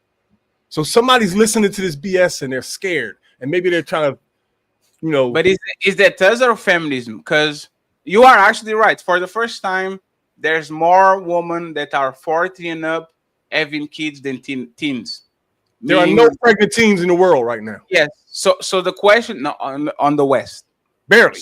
So the question will be, no, isn't that feminism? Like, woman, live your life, girl, and go to college, girl, and pursue your career, girl. Is that their feminism? Yeah. Yeah, you said yes. That's great. That has feminism stinking all over it. But it's a new world, man. There's nothing we can do about it. Crying, it's not going back to the old way. So fuck all that. That's over. This is the way women are going to be moving forward until somebody flips all of this shit. So you got to learn how to deal with it. And we got to learn together how to make it work, because these things are not going to change. These talking points ain't going nowhere. The women are not going to change. Women are warriors. The more you talk, the harder they're going to be. So we got to figure out how to make all this shit work together. You know what I'm saying? And that's going to be a long process. Guys, can I say something? A statement? Yes. You and then Ambledad. Go ahead. Just to add to Reese, I think that women have to lose men in order to value them, because I really when I see women that come to me for counseling and stuff, when it finally snaps for them or clicks for them to come get help, it's when they lost their man. And it just seems like that's when women do the real switch to actually become more feminine and softer for their man. And so I always tell men, like, you can't be afraid of losing your woman or sometimes walking out on her, because, you know, sometimes it's the best thing you can do. And then I think if we went back to a more like how they're talking about, we might go into World War III. I think that would put a reset back into things if we were back into survival mode, where women actually saw the value of men and appreciated them and understand, like, you know, we're you know, we count on them, we need them. So that's my thought. And you know what I believe, Jada? I disagree. I'll go ahead. I disagree when you said that women have to fast lose men to value them. There's been plenty of divorces. There's been plenty of breakups. So unless you're saying a specific type of guy, you know, so a woman has to lose a certain type of guy. Let's say she dates a millionaire. If she loses him, you know, how many millionaires are there? But if she loses Boogie, she's going to go to Humble Dad, she's going to go to Fadi, and, you know, we're all going to take out on dates. It's going to be the same cycle. So she will never really feel like she lost anything. She has to lose a certain type of guy. And then other men shouldn't be willing to come and clean up. For example, if I have a baby mama, she has my kids, but then Fadi is willing to come take care of her kid because, you know, a strong man can play stepdad. When is she ever gonna feel the consequences? So it has to be a certain type of guy. Even then, if she can bag a millionaire, probably other millionaires may want her as well. So the cycle keeps going. I agree. I also think that the women are they listen to whoever they're around, because if that happens and they were to lose a guy, and the people that they're around or the community they're around, if they're in church or just the women are married or whatever, they're going to get more advice of like how to fix things or to work on themselves, versus women that just flock to going to the club, or their girls are like, you deserve better. They're very easy to be swayed with their emotions. So I've also recognized that too. Rich, what were you disagreeing before That goes? You don't No, I wasn't going to disagree. But she said, she mentioned something about wartime and reset and all that. I think by default, we're going to cause some type of reset or flip because the way the direction mankind is going, it's like down at a rapid rate. We're getting worse and worse at a more rapid rate. Like, I'm real old, so I remember back in the 70s where I was like kind of observing the decline. I noticed this as a young person, the decline. Everyone, health and everything else about being alive was declining, but it was progressive. And then as I got older, when I got to my 40s, I'm seeing things get worse, much, much worse, like every year. The news now is so ridiculous. Like something really savage could happen today that would have been news for an entire year 30 years ago. And 2 days later, we don't even think about it anymore. That kind of insensitiveness and carelessness and the hatred that we show each other now and next level disrespect. If it keeps up at this rate, there's going to be some type of natural reset. We're all connected to everything around us and each other. You know what I'm saying? We got to be real careful now. And I'm not trying to be, this is no conspiracy stuff like Y2K and the Bible and end days and all that bullshit. Something really bad is about to happen. And I can feel it. Humble Dad, do you think red pills created more men that are bitter or men that are becoming better? Man, I was going to respond to the original statement about you can respond to that relationships, and then I can try to come back to that point. I think in my thought process and what I've seen, I would say that Kevin Samuels helped. I would say he ruined relationships in a good way. So, for example, I would say that he helped married women, but he hurt relationships as it relates to the dating market. So, for example, I'll just give having conversations with single women, they really hated Kevin Samuels, especially if they had a bad relationship episodes in their life. And women, when I converse with them that were not married, typically had a hard time understanding what he was trying to communicate in the way of what it is that they were asking for and if it was something that they could attain. But in a marriage, I would say a lot of women, once they hear what Kevin Samuels is saying that the man is trying to communicate without him being able to communicate it, that they were more open to listening to what he had to say. And they would be able to see a difference in when their posture changed towards their husband. But part of what Kevin Samuels said for women that were single, he was like, he would tell men and women, you need to go ahead and have sex before marriage. He would say it like this, right? He would say, ma'am, you're trying to withhold sex from this dude and you've already had sex, so why would he want to date you? So now men saying, listen, if you're not having sex with me prior to marriage, then it's a no-go, right? And so now you have this this disconnect in how relationships prior to marriage are taking place. So I believe that he did a solid job in explaining to the woman as it relates to who she was inside of a marriage, but not so much what he should have done to men to educate men on what they need to do before they get married. So I think he ruined marriage. He ruined relationships, but he ruined them in a good way. That's my perspective. Anyone disagrees with anything that he said? If not, we're going to go to the last question and we close it out. Okay, perfect. And once again, thank you very much, Mr. Fantastic, for getting us through the membership goals. I appreciate you. Thank you very much for the 5 memberships.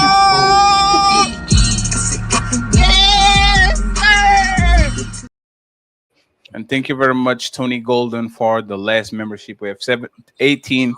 So thank you very much, fellas. I appreciate you. Thank you. Now, we need I to had a take quick care. question for Amber Dad. Totally fine. We need to take care of the hamburger fund, friends. Okay, it's fully empty. $5 via Cash App by Melanin. So we need $95 via Cash App or PayPal. Okay. Hey, baby, if you're feeling a fatty, hit that like, smash subscribe, and bless the Cash App at $Team Fatty 8.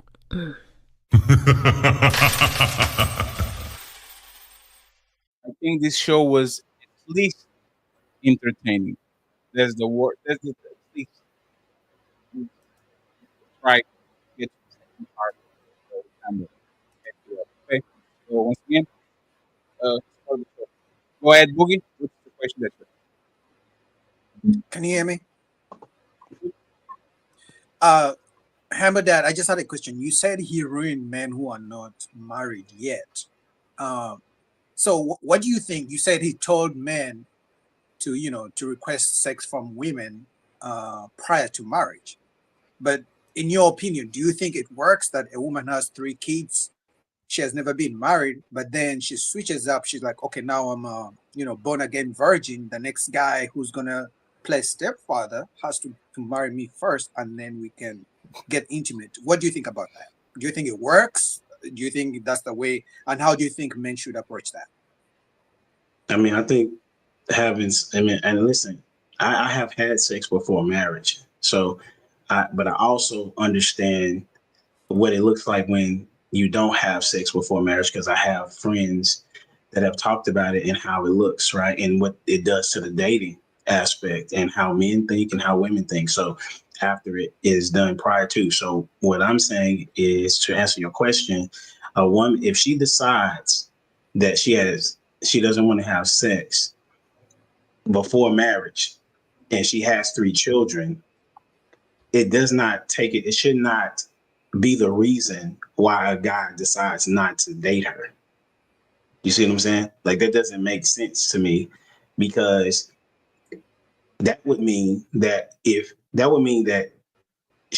don't believe that he could, since you're saying that she can't change, then the man can't change either, right? If he has a particular lifestyle, if he's promiscuous, then he should continue being promiscuous, and then that this particular lady should also be a part of his promiscuity, because altogether you're still going to be talking about her at the end of the day. Like, look, she gave it up, man. So what it is that you're wanting from her is not what it is that you are providing to her. So I think that it's okay for her to, for men or women, to be like, listen, I'm not going to have sex before marriage because I know what that's going to do to the dynamics of the relationship.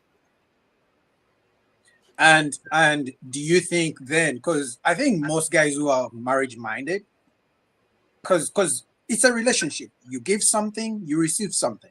I mean, we're gonna be honest. You're expecting something when you give something in a relationship, right? It's a give and take thing. And like I said, it's a skill. I learned that marriage relationships, it's a skill. Most of us grew up thinking it's all love and Disney and all that BS, but it's a skill. It's just like a business relationship.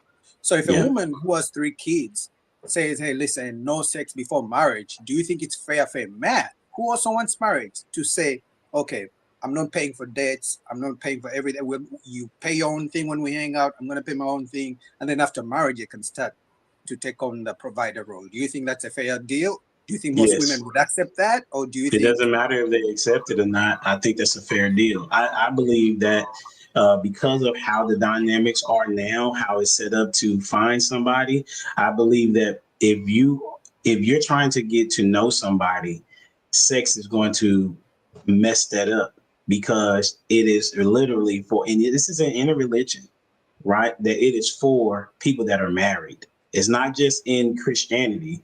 It's in Islam. It's in Muslim. It's in Islam. It's in Buddhist. It's in whatever. Okay, that they don't want you to have sex before marriage because of that particular reason. Now, if she's already done that, more than likely he has already done that as well, right? And so what I'm saying is that they should go Dutch on everything in how it works right now. I think that the woman should pay for it. This is crazy. Me and my daughter was just talking about that. We went on daddy-daughter date, and she's 16, and she was talking about it as well. Like, she said, I can pay for what I'm going to pay for. He can pay for what he's going to pay for. And then as we move towards being married, then you can start joining things as it relates to finances and things of that nature once it's close to I guess the wedding day. So to answer your question, yes, I believe that the Dutch should happen more times than not. The second part of your question is, will women go for it? It doesn't matter if they're going to go for it or not. It goes back to what Miss Jade said. She wasn't saying men to just fall off the planet. She was saying that women need to see that that men have a standard and women got to follow the standard. Okay, but I don't think because one way men are trying to, like, to Jada's point, one way men, especially in America, are leaving women is by getting on the plane. But we have seen what women call those type of guys. So for me, and I would love Jada to tell me if that's a fair deal. Okay, no sex before marriage. Sure, I respect your preference. I'm not paying for anything until marriage. But we know, at least in my opinion, most women are gonna call you broke. They're gonna call you dusty. They're gonna say, Why does that matter? Why does it matters? Because should reason a I'm saying man should the and sorry, Boogie, should the woman be understandable about man situation? Meaning, if your daughter meets a man at 29 and he says, "I'm broke, I don't have money, I don't like, I'm trying to build just like you, I'm trying," like, would you tell your daughter to just bypass that and say it is what it is, we're going to do it together? Or you're going to tell her, no, you are 29, you should have your shit together. It is not I'm not going to give my daughter and to a man that is still struggling to try to get something. Like, do we do the same thing? Because what it sounds like it is, I don't think that I have to bypass that this woman, the fact that this woman be fucking everybody or fucking at least some people without no expectation, no nothing, glass of water and a towel, and all of a sudden she comes to me either with one kid, no kid, or with the promiscuous past, and now she has the right to wait and make me work for it, and I need to put a ring on her. So my question will just be this, so I can synthesize it, right? Should we, the same way that women are ruthless when it comes to our inadequacies, should we be ruthless when it comes to their inadequacies? Meaning, if you're fucking before, I'm not going to wait for you to just put the ring on. I will try to get it because that's what you've been doing. Like, that's fair and bullshit. Well, I think if you're trying to, I don't think that's fair if we're going with fairness, because men and women don't operate in the same way. Like, I don't understand how we put in, well, she does this, so he does this. Well, the man is the leader. Oh, right. And so the man being the leader should dictate how it goes. Right. So if you're saying, well, because most of y'all know that if a woman has 3 kids, that men are targeting her for sex, not marriage.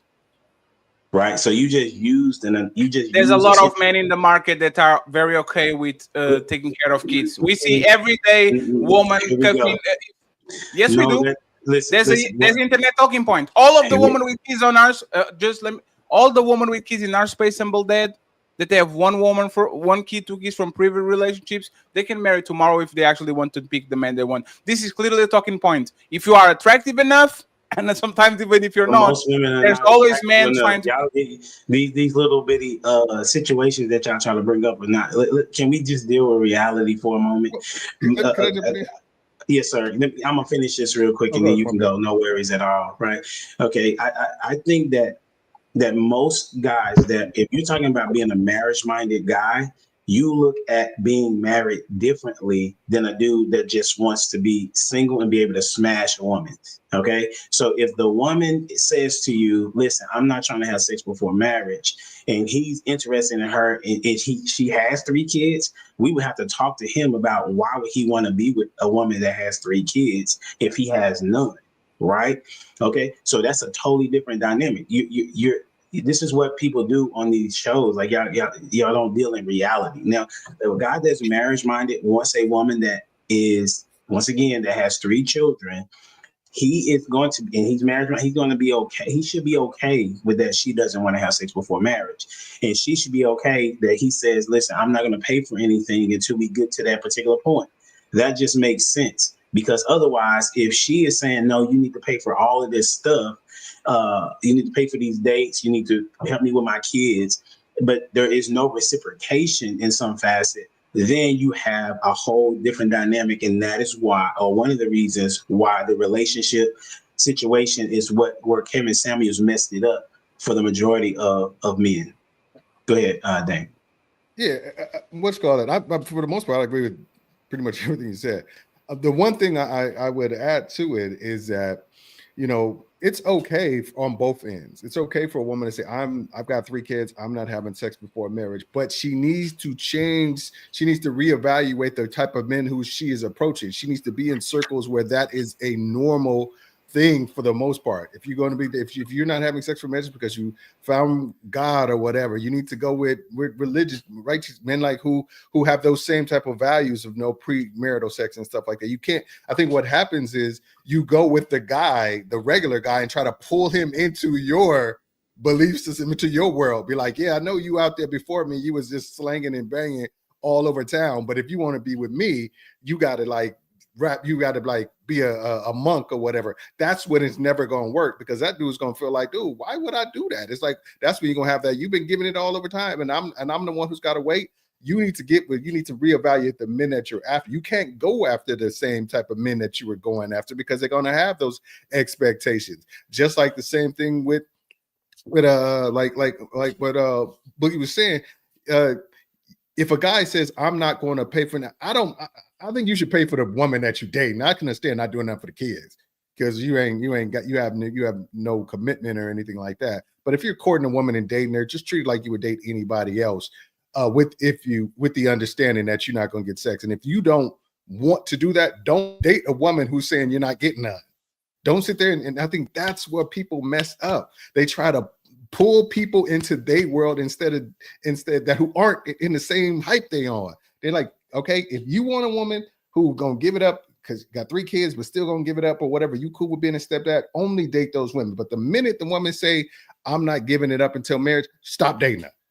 If you know you're not that type of guy who can be like, what's called. But what happens is dude thinks, oh my God, this is my last chance of romance, whatever. So they get desperate and they start faking the funk and be like, oh yeah, okay, I'm cool with that. Yeah, I respect your religious belief. I respect this about you. I respect the growth that you've made and blah, blah, blah. And then 2 months in there, he's like, man, you need to get on these balls. I actually don't think there's a problem. You know what is the problem, Damien?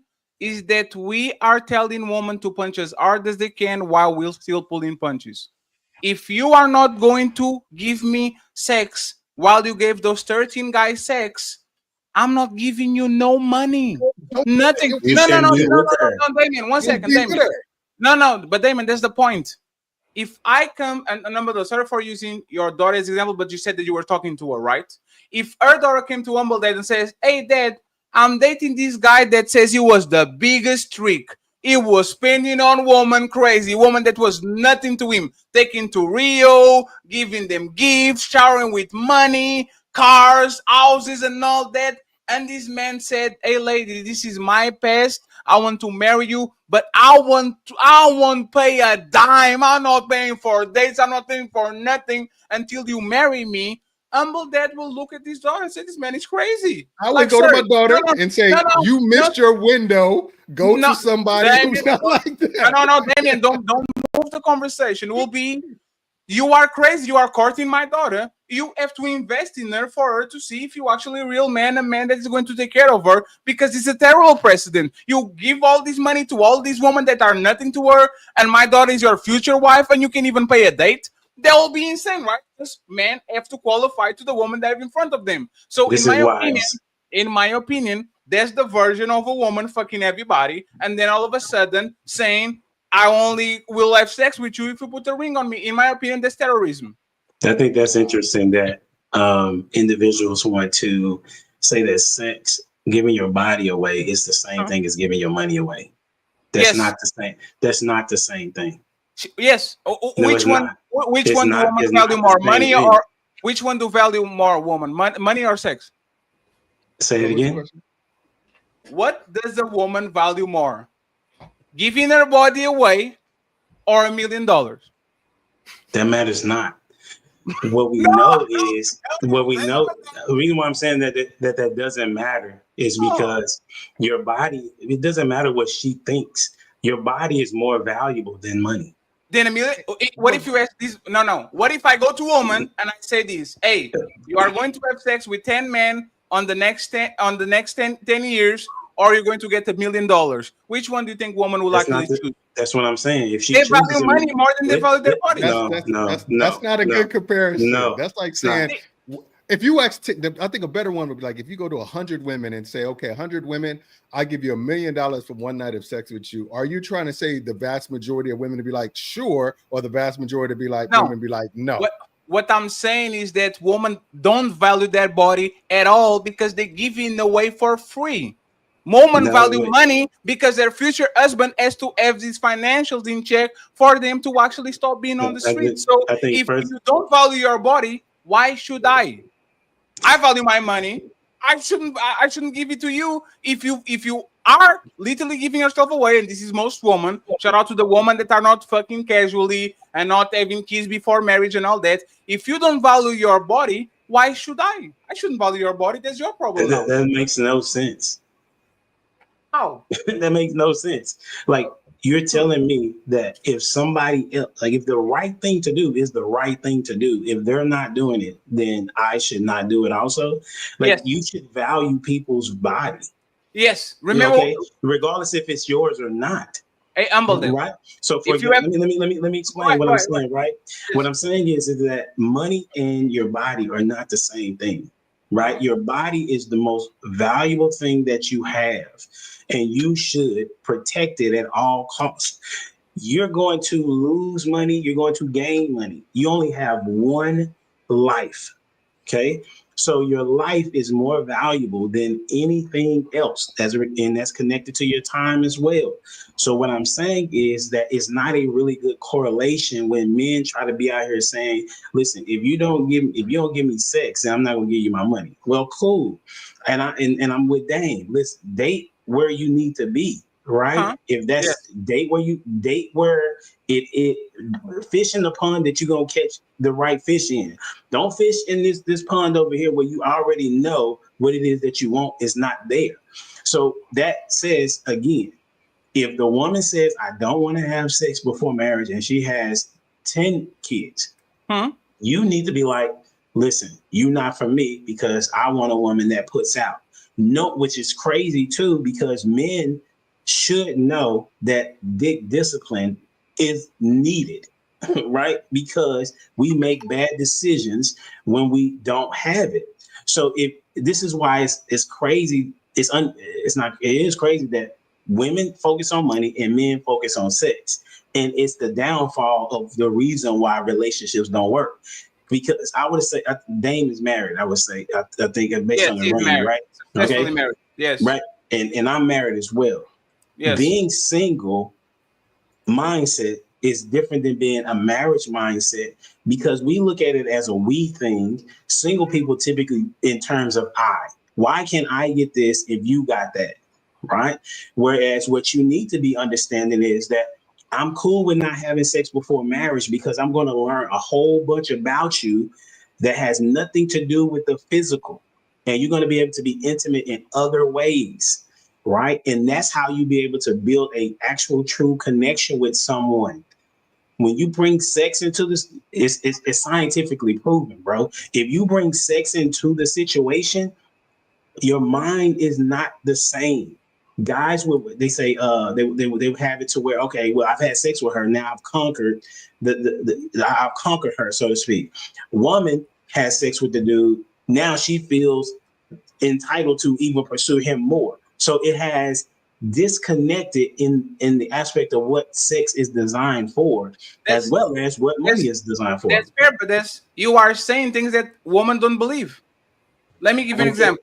Should women treat broke men like they treat highly achievable, like financially superb men? Should women treat men? No.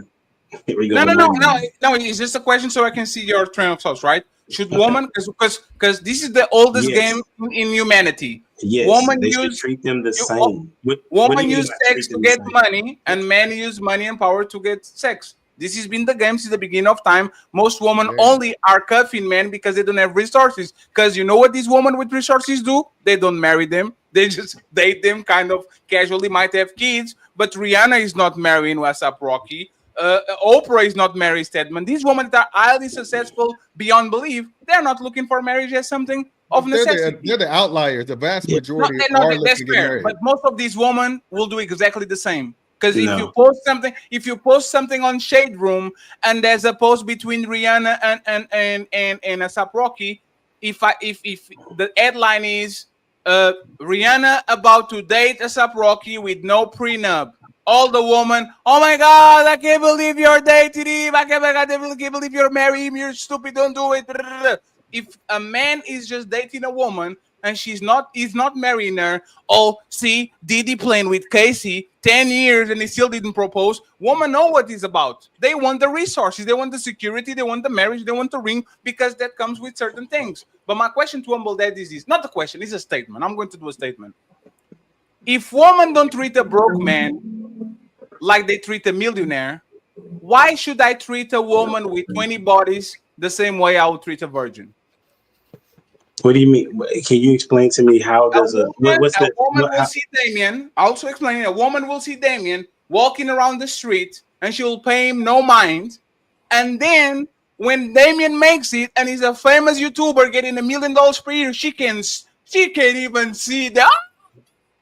Right? She doesn't treat the same person. Tupac said this. Last year, I was in the nightclub, couldn't get nobody to dance with me, no olives, no nothing, and now I'm on the same place, and this woman can stand be next to me. They're screaming and hollering because now I'm famous, I have clout, I have money, right?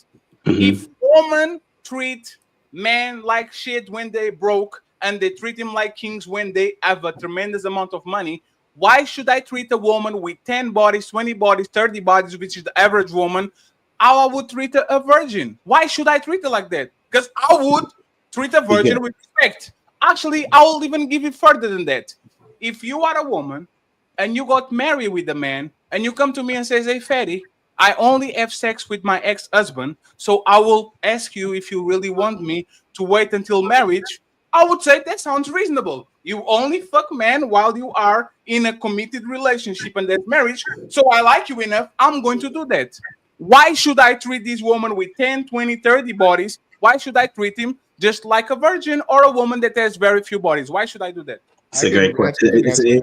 You want to go, Dame? You want me to? Let me go. Because we've had this question before. And by the way, shout out to Twisted Pup. I appreciate you, brother. $30 is the sponsor of the show. We are $55 from the goal. Thank you very much.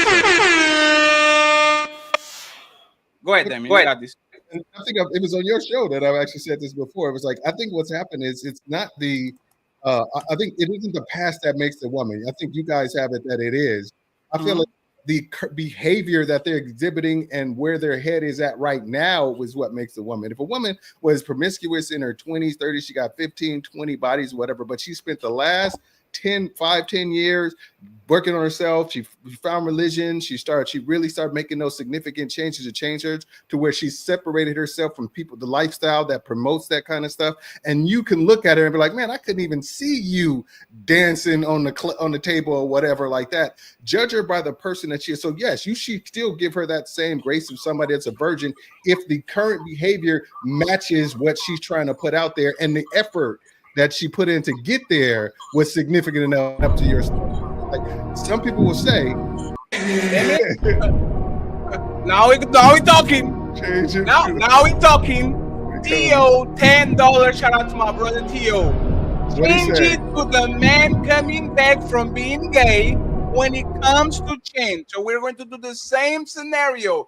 This man was being gay is a biological. I think you're born gay. You're not born promiscuous.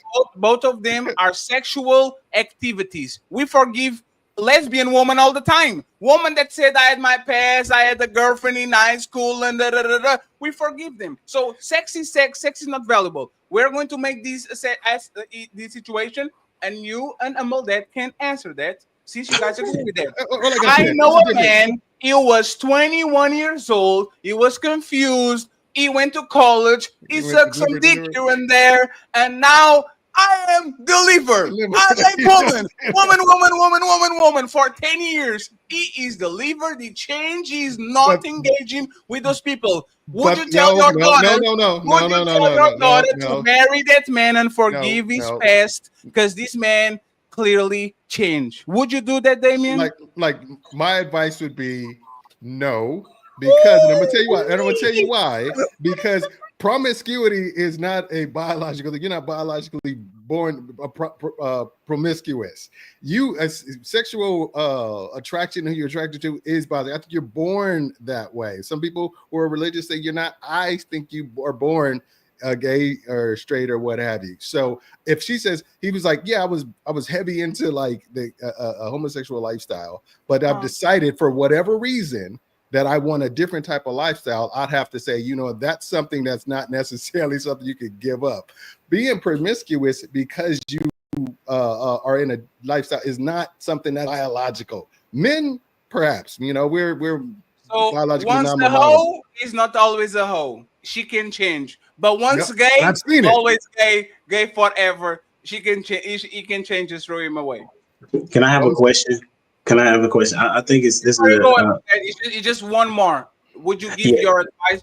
Would you give your same advice to your son if he was a woman? She had a girlfriend. She had the girlfriend in high school. She said it was my girlfriend. I was in love.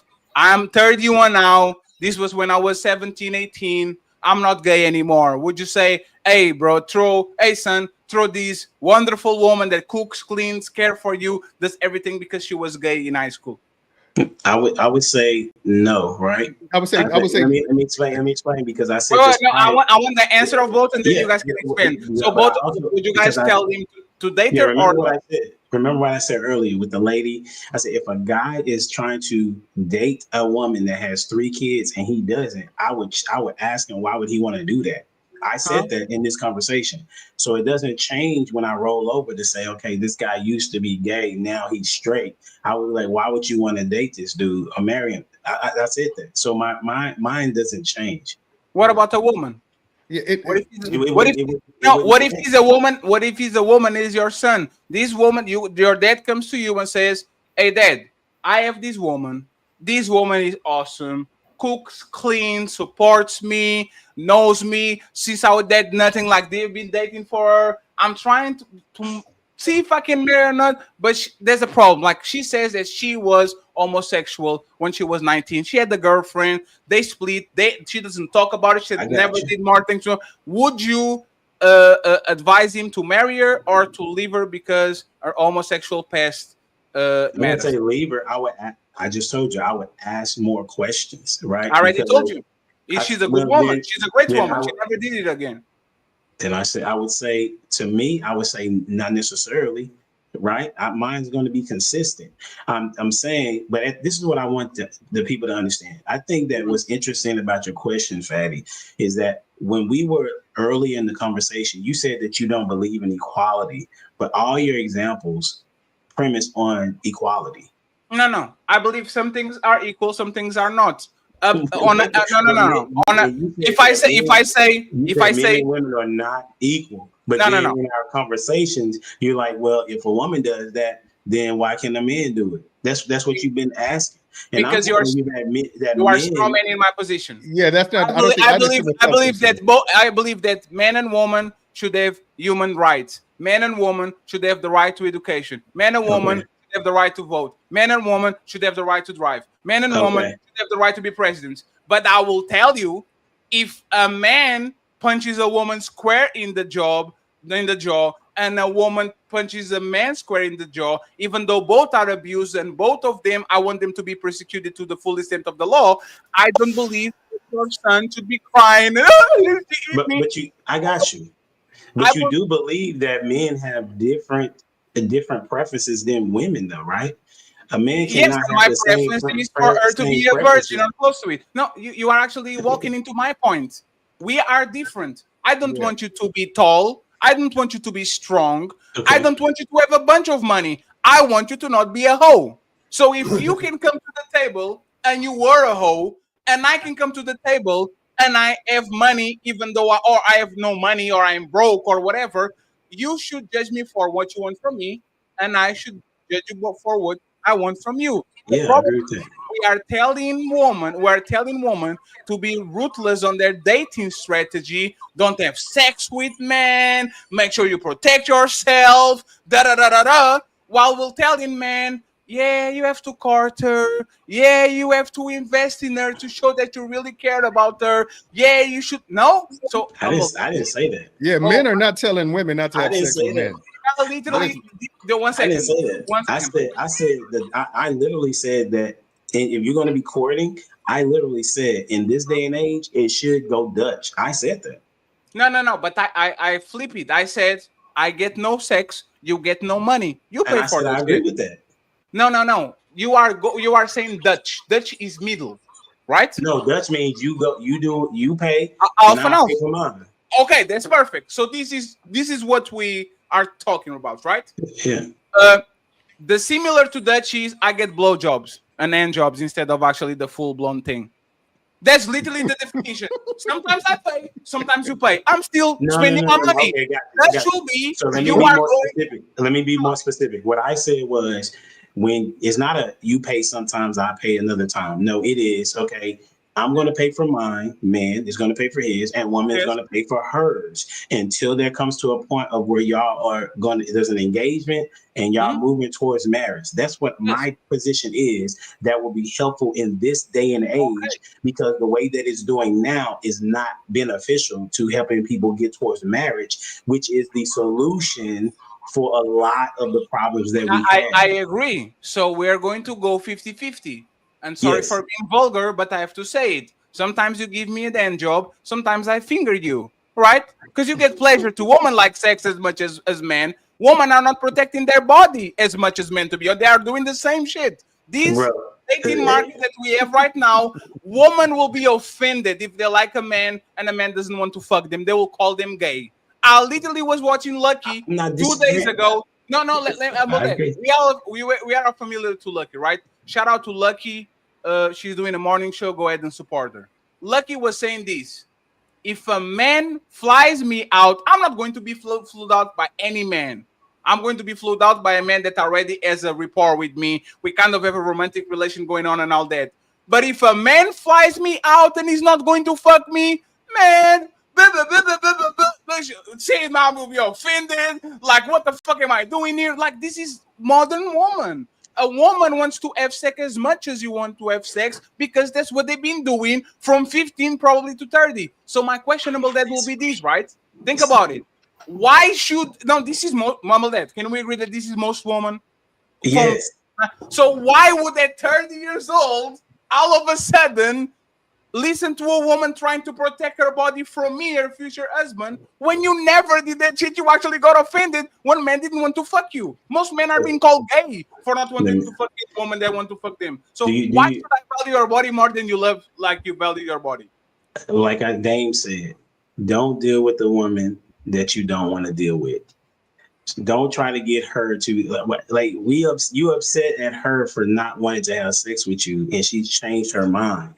Like, just go to the woman that is cool with you having sex with her. Like, why is it that it matters that, you know what I'm saying? Like, why does it matter? The thing, if you want a solution, listen, I guarantee you that if you're based upon the sex, it's not going to determine if y'all have a good marriage or not. Oh, it will. No, not based upon the sex. You think not? So if my woman stops giving, so let's talk about it. If there's an epidemic of dead bedrooms, married men complaining in mass that women when they go through their lives, ups and flows, kids, all that, there's a period of time that they're denying sex to their man. That's what it is. Do you think prior to marriage? No, talking about after they've been married a while. And that's what we're talking about. I need to know if I'm sexually compatible with you because a lot of that's not how that goes. You know how many women I thought he was. No, bro. Listen, since the beginning of time, like, listen, there is nowhere that you can point to what you're saying is accurate. And even if you go to Muslim countries, sex before marriage is not cool. That's the point. They were virgins. She doesn't have a base. No, 1 second. Let me just say this and then you got it. So that goes to my point then, right? If she has never had sex before, then how could you say, well, I need to have sex with you before that's what I said. I said this. If I get a virgin or a woman that had the husband and there's her only body, I can expect her to fuck me casually when she never did. I will say you are a virgin. You were the husband. This is your only partner. I know that you only have sexual relationships in the constraints of a marriage. So And I'm that going don't to mean that she gonna be boring either. Just no. But you see, humble that that. doesn't make sense what you're saying. It's because you are not addressing what I said. I did. I'm telling you, there is nowhere that you can point to that sex before marriage made your marriage be No, successful. it's because comparison is the thief of joy, right? I'm not talking about women that had 0 partners. I'm talking about women that were outside. The average age of marriage is 30 years old. So this woman had other experience before me. My question will be, right? If this woman had 10 or 15 partners before me, and I'm being conservative about the number, but let's go with 10 to 15, and I never actually experienced her, and she never experienced me, and now we get together and we marry each other, and our sexual experience compared to the guys that she had before is terrible. Our marriage is in serious danger because we don't have physical chemistry to go going on. No, okay, I agree. So Damien, now you and Numble Dad are going to answer this. Where is this virgin woman at 30? Nobody's saying virgin. Nobody's saying virgin. No, that's fine. Let's go with one. Let's go with one or two. Let's go with one or two bodies. Fatty, are you married? No. Okay, do you want to be married? No. Okay, so then what's your premise? My premise is we're talking about. If you don't want to be married, then why do you have an issue with a woman not wanting to have sex before marriage if you're not planning to marry her anyway? Because I am not. I can answer that question. I am not a idealistic person that talks about what is right. I'm a pragmatic person that actually talks about what needs to be done.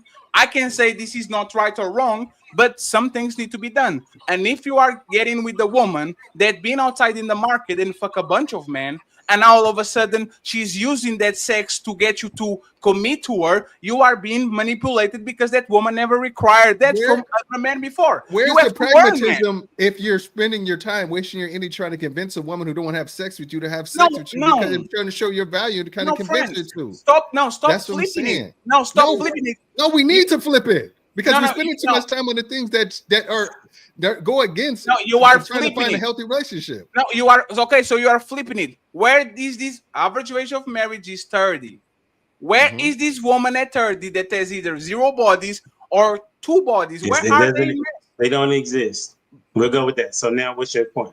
So you need to get off the fact that you trying to find a 30-year-old with 0 bodies. That's not realistic. So you need to change what you're looking for.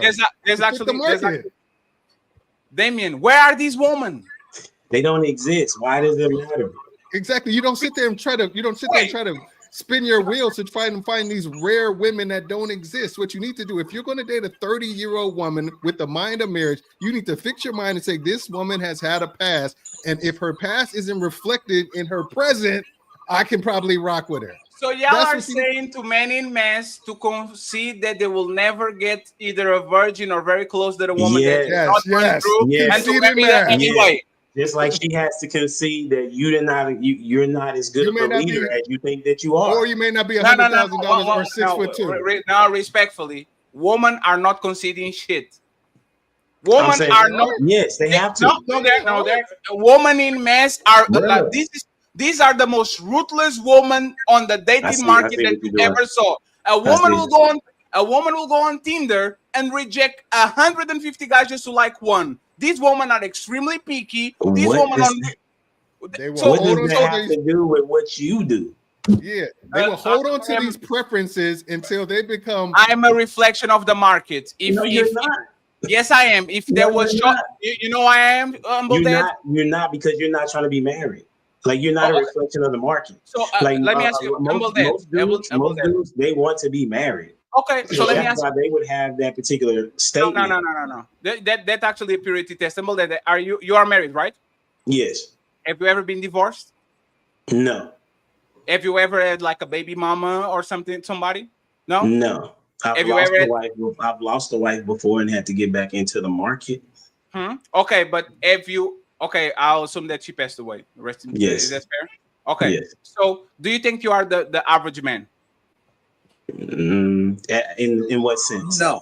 in the sense that your relationships, like you had one wife, your relationships are dissolved by passing away, are not dissolved by a woman wants a divorce, a woman says I'm not happy, a woman says that. Like, what is the regular? Is your situation or the situation of a woman leaving fatty because she's not happy and I'm not ambitious and all that? What is the regular? I think the regular is that women leave, right? Women leave. So I understand that as a fear, right? But it's also or risk, right? But there's risk in everything that you do. Like, we know, but why are you talking like your situation is normal and it's not more my situation? Because I was marriage minded. You're not. Most guys are marriage minded. And most guys that are marriage minded get divorced too, or get in shitty relationships. What I'm saying is that no, that's not true. That's not most. That's not true. That's not true. Okay, no. I actually like the numbers, right? 40% get divorced, and it's fair to assume that 2 of them are on situations that are very unsatisfied. They just stay for the kids, or because, like, is there fair to say that 2 men on the 10 of them actually they're not because they're happy, but because it's their duty, like we push them to do? Well, I like that. Okay, so do you know that I'm gonna go religious for you for a moment? It's fair to say, yeah. So it's the majority. But did you know this though? That 99% of marriages where the man and the woman are going to church regularly and they pray together regularly do not divorce. Can you give me that set? Go look. Where do you? Where do you? No, you want me to do GPT? No, it's fine. I will say this. Is there any religion in specific that you want me to ask? Christian? You go Christian or whatever. Doesn't matter. Right? Okay. Because in other religions, they don't have a high divorce rate because both the woman and the man are committed to the duty of the marriage. It is a Western, it's a Western thing that women and men do not understand the value of marriage. It's not just a woman thing, it's also a man thing. Okay. Like, men don't really like women don't understand what it is to be a wife, and men don't understand what it is to be a husband. Why? Because both of them haven't really seen it. And not only that, if I go to as it relates to the Bible, if they would do it from the biblical perspective, both people will see that they are doing a really good job, that they can make it work, is what I'm saying. Okay, so the question was, let me see if I get this right, because I don't want to mischaracterize you.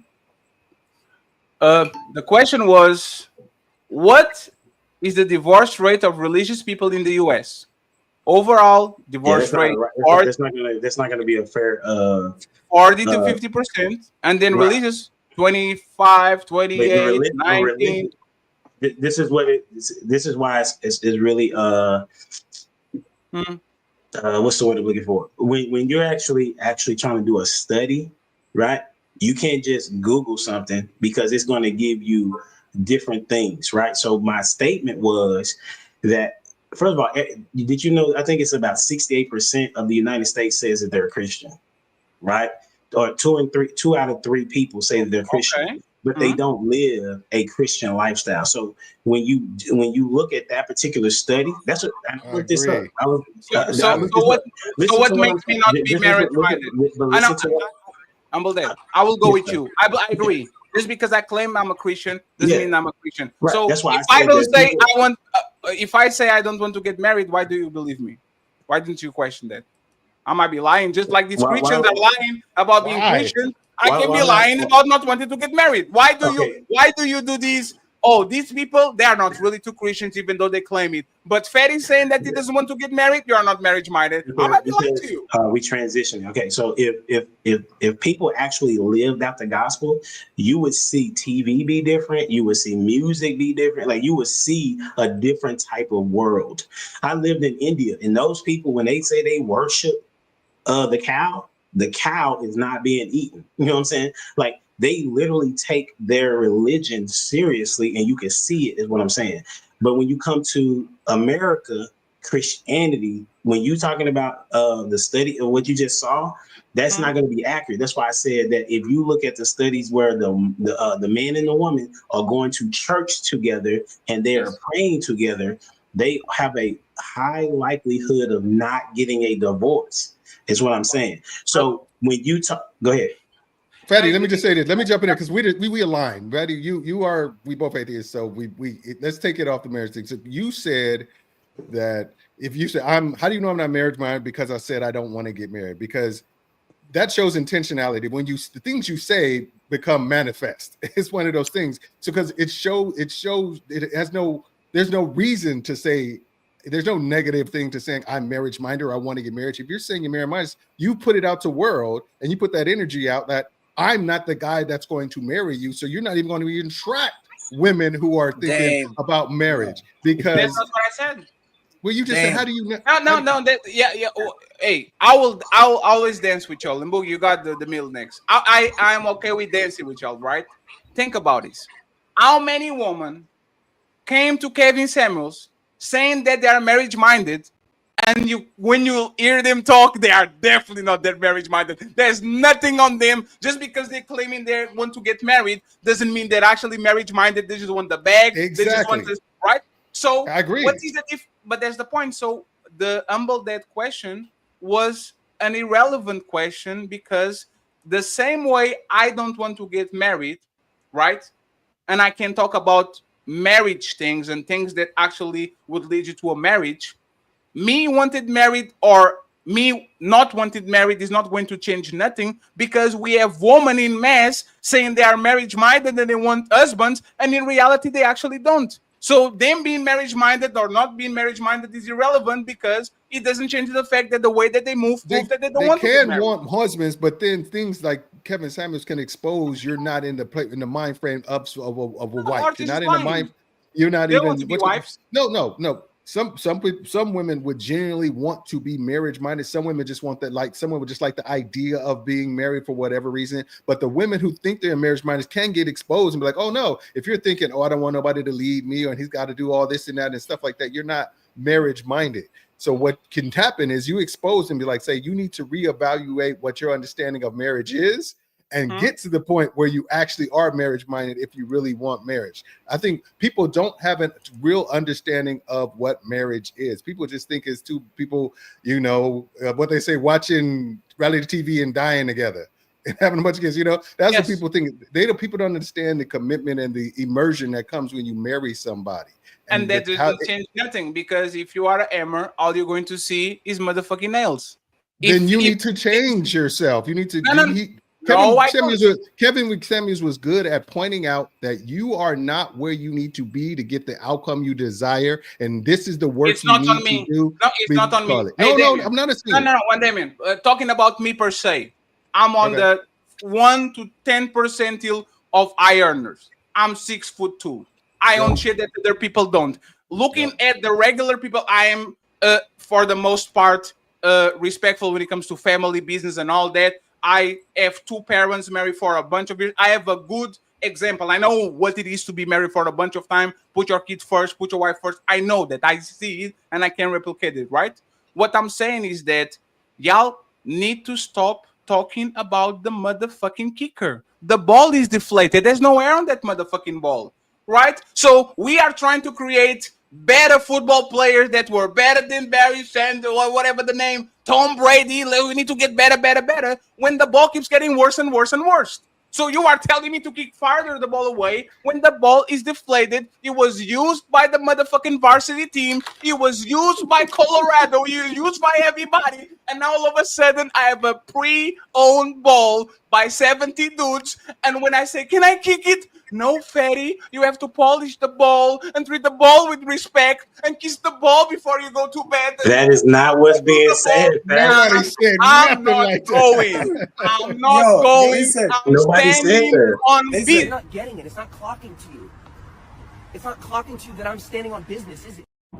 If Jesus can't save these hoes, why are you trying? What make you think you greater than Jesus?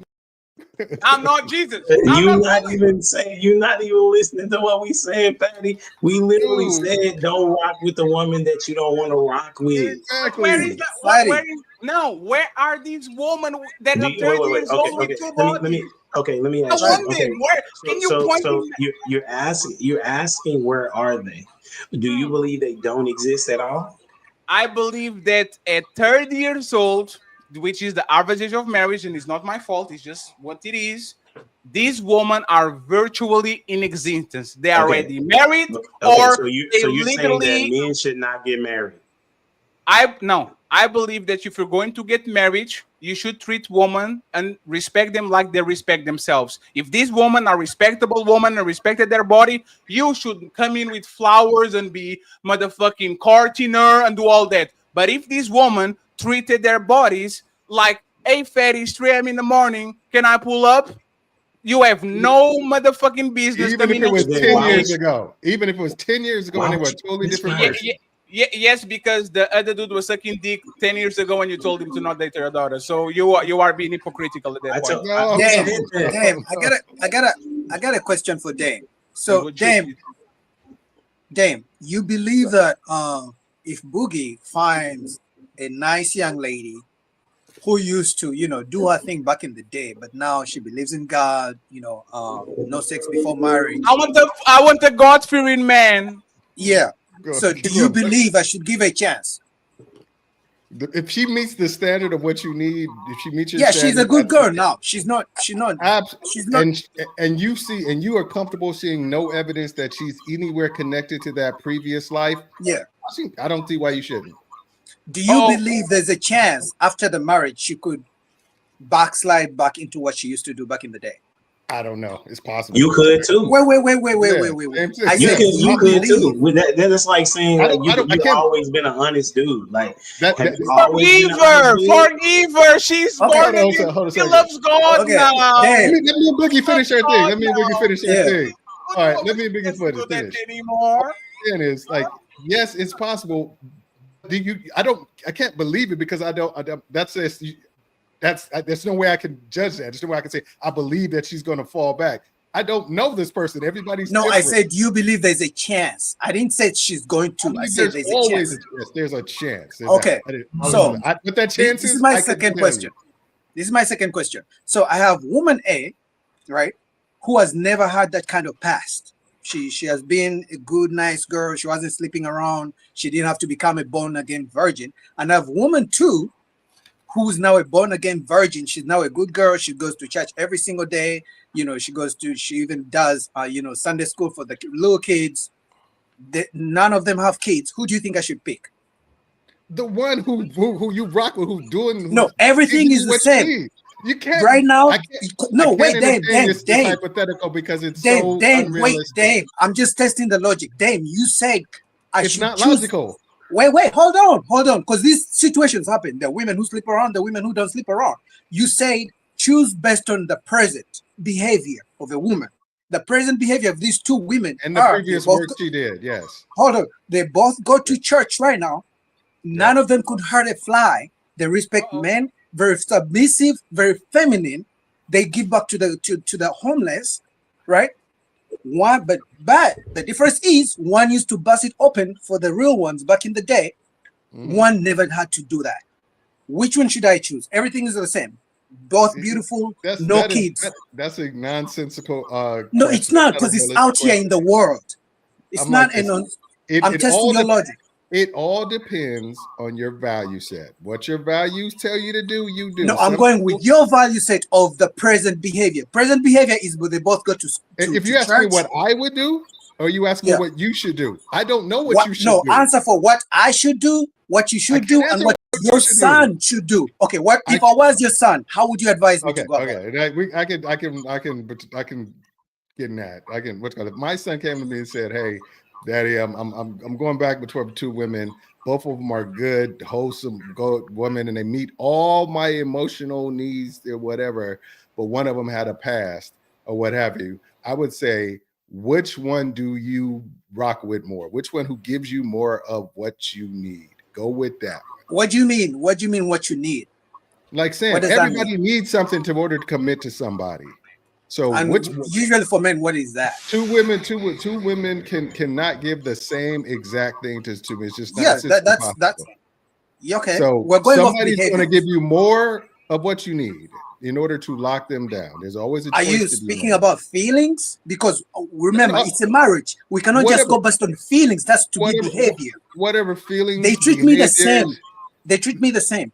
but they can't inspire you. They can't be what you. It's impossible. No, it's possible. It is not possible for two women to give you the exact same thing. It is possible. It's impossible because they're two different people. No, I'll tell you why it's possible. You know why? Not, brother. It's just not. This is a not a. No. I'll tell you why it's premise, possible because the scenario I painted for you, they both go to church, they're both submissive, they're both feminine, they both respect men. Are you saying that? Wait. Aren't the same? Their life's experience and their motivations are different, so they're going to have different right now. reactions to something. Hold on. All those things I mentioned, Dave, are you saying there are no women who have those same things I just mentioned in the world? Those are baseline things, but there's more to that if you're going to commit to somebody. What is that? What are the, because what you're talking about seems like you're more about feelings and no, I'm talking about pragmatic things that men have to think about before they make this is what I'll tell you. I don't believe in that whole what women bring to the table stuff. I believe I set my table. I set the parameters of somebody who's going to sit down and eat at my table. And I will look at the two women and say, who are closely aligned to what I have determined I need. So if this woman is, if my value set is I want a woman that has less bodies, then I will go with that one. If my value set is I don't really care about that one, I want a woman who has a great laugh and who smells good and who has a fat ass because they're, has, and that's what I want. I'm gonna go with that one. So you go whichever who gives you whatever your preferences and values are the more of. No woman, the way you're painting the picture, they're twins who have the exact same body, the exact same height, they smell the exact same. It's not. No, possible. the reason I did that is because you were telling Fadi that men should just look past whatever a woman used to do. I didn't say that. Because wait. You said the reason they should do that is because if the present behavior is good, they should forget the past. And Fadi was saying, no, this is the reason why men should look at the past. Because we know usually the past can dictate the future.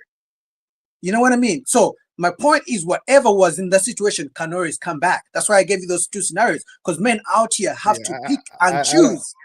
All right. You could be a woman who never had sex with somebody, marries her husband and be like, God, I wonder what it's like to get a new dick.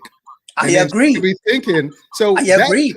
All kinds of things could lead to exactly. That's what I'm saying. Bad behavior. Men have to actually think about it. It shouldn't be okay if in the present she's almost like, Mary's sister. I should just no. We're saying look at everything. That would same way you would check out. Like I said, if that is a value that you have, then go with the one who is aligned with your values. All I'm saying is, if to men out there, if you don't have that value, don't let other people talking you into having that value. If you don't have the value where a promiscuous past that doesn't reflect the future is a big thing, don't let somebody tell you, oh, she needs to have two bodies or whatever like that. Go with the person who's aligned with your values. That's how people have long, happy relationships. They get off of this preference shit and they go with the value shit. Value preferences can change. Values is what builds the foundation of who you're going to be in a relationship. Yeah, but here's the thing, right? For me, I actually believe in marriage. Because it's the foundation of the family. Hold on, wait. But it's the foundation of a community, the two-parent household, right? The family unit. Mm-hmm. And marriage is one of the ways people have been doing it for, decades and decades, right? But the issue I have with married men, like you, no offense, just telling men, or just have a marriage mindset is you never talk about the ramifications, the consequences. If you choose the wrong woman, you never talk about the consequences of divorce court. You never talk about the consequences of men going homeless. You never talk about the consequences of men losing their kids. You never talk about you paint this picture of just have a mindset, forget a past, and everything will be good. No, for me, I believe if any man wants to get married, go sit in divorce court. You know, talk to people who have been divorced before you talk about people who are in so-called happy marriages. Like Fadi said, I've been divorced before. We talk about people who are married, but we never talk about people who are unhappily married, who are in marriages. Because I believe I was divorce in an rate unhappy marriage. What's up? I was in a unhappy marriage. My wife that I'm now that I've been together for almost 20 years is my second wife. My first wife, I was divorced before. Okay, so speak about that part. Don't only talk about just the positives about marriage. I don't think that's fair. I don't think that's fair. Yeah, because I'm speaking about that person, not about the institution. I don't think it's just that. I think that y'all are misleading people about the market that we have, because you are pretending that we have a choice, right? And you are actually punishing me for seeing what the market is and saying, no, I don't want to participate in it. Think about it, right, Damien? Me as a 35 years old, almost 36, 19 July, you can send me presents. I should look at a 29-year-old and say, oh, this is a respectable woman. This woman conserved her body, respected herself, has no kids, no trauma, no nothing. So I would definitely prefer her over the woman that isn't, over the stripper, over the hooker. I will actually prefer her, right? What is happening is that this woman is so close with those bad women that first you don't know who they really are because they talk the same shit, they defend each other and all that shit. And the second one, you know they've been out there because you were the club promoter, you were the bouncer, you were in college, you were getting motherfucking what you doing big at 3 a.m. in the morning. So you know most of these women are not that. So it's a false dichotomy between, oh, you should pick better. There's no picking better, right? Because there's not enough. It's like me saying, hey, sir, you shouldn't drink from the poison well. You should drink from that well that people shit on. I'm probably not going to die from drinking from that shit. It's still a well full of shit. And the second thing too, Damien, is this. I mean what I say and I fucking say what I mean. I am out. I am out. I'm dating the market like the market dates me. I'm not gaslighting myself. I'm not saying, yeah, 17 bodies is it's okay. I don't know. I have standards. You don't meet my standards, get the fuck out of my face. And instead of saying, that's what I say, dude. No, I'm not talking about you. I'm talking about people in general. And instead of saying, fatty is the result of what this woman and the feminists and all these people are doing to the market, right? We're pretending that something is wrong with me. It's not. I'm being a pragmatic man. I'm being a responsible man. I'm looking at what is in front of me. I'm not going to walk into a motherfucking burning building just because you are shaming me or saying, see, you are not marriage-minded. I am actually marriage-minded. I will tell everybody, if you want to actually build a family, you should get married. You should take care of that woman and a kid because it's the best environment for the kid to grow. But I will not tell my fellow man, you know what? They're burning this little building, but it's just a little bit hot. You see what I'm saying? Just a little bit hot. Just go ahead. Just try to climb to the top. You're not doing that. You're not going to sit there and I say, like, I'm telling people to accept things that they shouldn't accept. All I'm saying is whatever you accept, like whatever your line is, if your line is 0 kids, 30, 2 bodies, rock with that. But just realize that in order to find that, it's going to take you a little bit longer. You're going to have to be a little bit more intentional in that search. But if you find that's better than divorce. Hold on a second. But if you find somebody that is 30 years old, you know, maybe had 12 bodies or whatever like that, you're going to have to determine whether or not she's worth looking past that if you're satisfied with that. All I'm saying, that's on you. But Ted, if you want to hold a hard line, hold your line, whatever your line is. But don't try to drag the other woman who doesn't fit that into your world and make her feel bad. You are totally right, Damien. And I have one last question for you on our final thoughts. Well, show's over. Hope y'all enjoyed it. But nah, don't dip yet. We still got them final thoughts coming. Y'all really tore it up tonight, huh? But don't dip just yet. Let's hear them final words. Hey, that's it. Show's done. Now shut the fuck up and let the panelists speak. It's time for final thoughts. The question of the night goes for Damien. Damien, looking at this toxic, messy, and I read the super chat, friend, I didn't forgot, shitty market, would you recommend the average man to get married? Good fucking question. Yes, I would recommend the average man to get married, but I would recommend he be a whole lot more discerning than he would usually are being right now, and that he really stand on his values and not just try to go off preferences. Oh, Fadi, I have one more question for you. Go ahead. This is the final thoughts. I'll read the super chats, and then I'm out. Shout out to Theo, Sunkist, Kazim, and Only Facts and Stats. I'll read your super chats in a few seconds. So Damien said, I will definitely send my fellow man to a burning building. He's standing on that. You're not getting it. It's not clocking to you. It's not clocking to you that I'm standing on business, is it? He's standing on business. Go ahead, bro. All right, Dame, last question. Sure. Would you advise men to overlook a woman's past if she's a good girl in the present? I wouldn't advise any man to compromise their value. If your value. You didn't answer my question. No, that is your what you call it. You did not know. I wouldn't. I'm answering your question. Listen to what I'm saying. You're asking me would I advise a man to go against his values or what he believes his principles. I didn't say that's his value. It could be something he's thinking about. Doesn't mean it's his value. It doesn't have. Damien, what he's saying is that let's talk about men that don't have hard stances, right? They're not, I'm never dating a single mother. They're like, if she's good enough, maybe. Let's talk about the average man that doesn't have a very strict standing and standard, and he kind of be more flexible dude, right?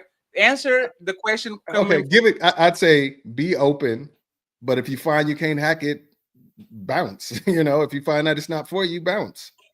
You're a good politician. You might surprise yourself. You might surprise yourself. Like all this stuff, because like we had the stepdad thing. I was raised by a stepdad. He met a woman with 3 kids, and he was been a great dad. He was an amazing cat. And he was happy as shit because he got a woman better than he probably could have got without having kids. So men should consider being stepdad.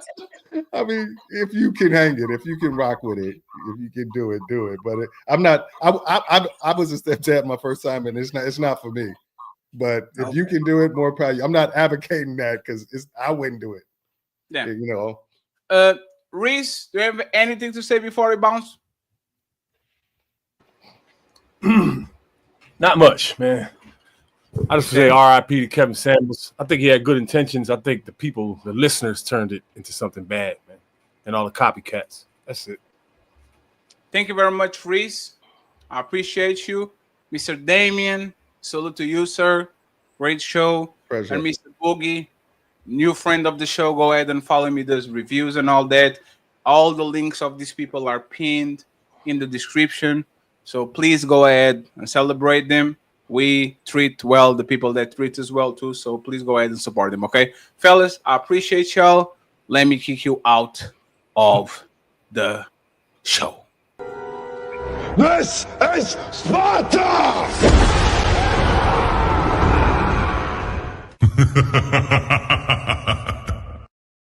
Hey friends, tomorrow I will be reviewing this shit. And by the way, if you're watching this offline, we are $55 away from the hamburger going fun. So please support the show. I would appreciate it if you had fun, if you enjoy it, and you got to the end of the show. $55 via PayPal or Cash App. Please support the show. If you're feeling a fatty, hit that like, smash subscribe, and bless the Cash App at $Team Fatty 8.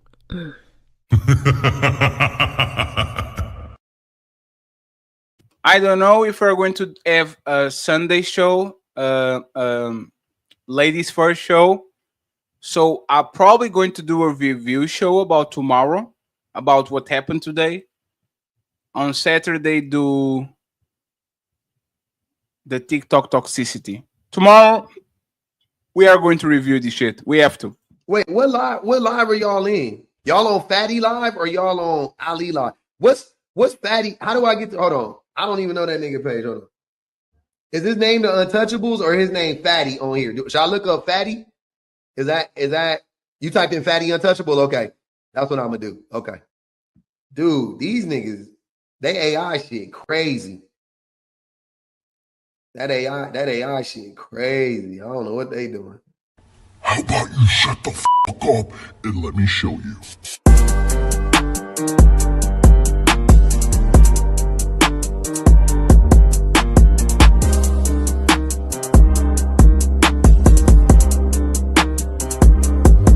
If I collapse, tell Fatty to put it on the Hamburger Fund. Funeral edition. Untouchable empire, baby.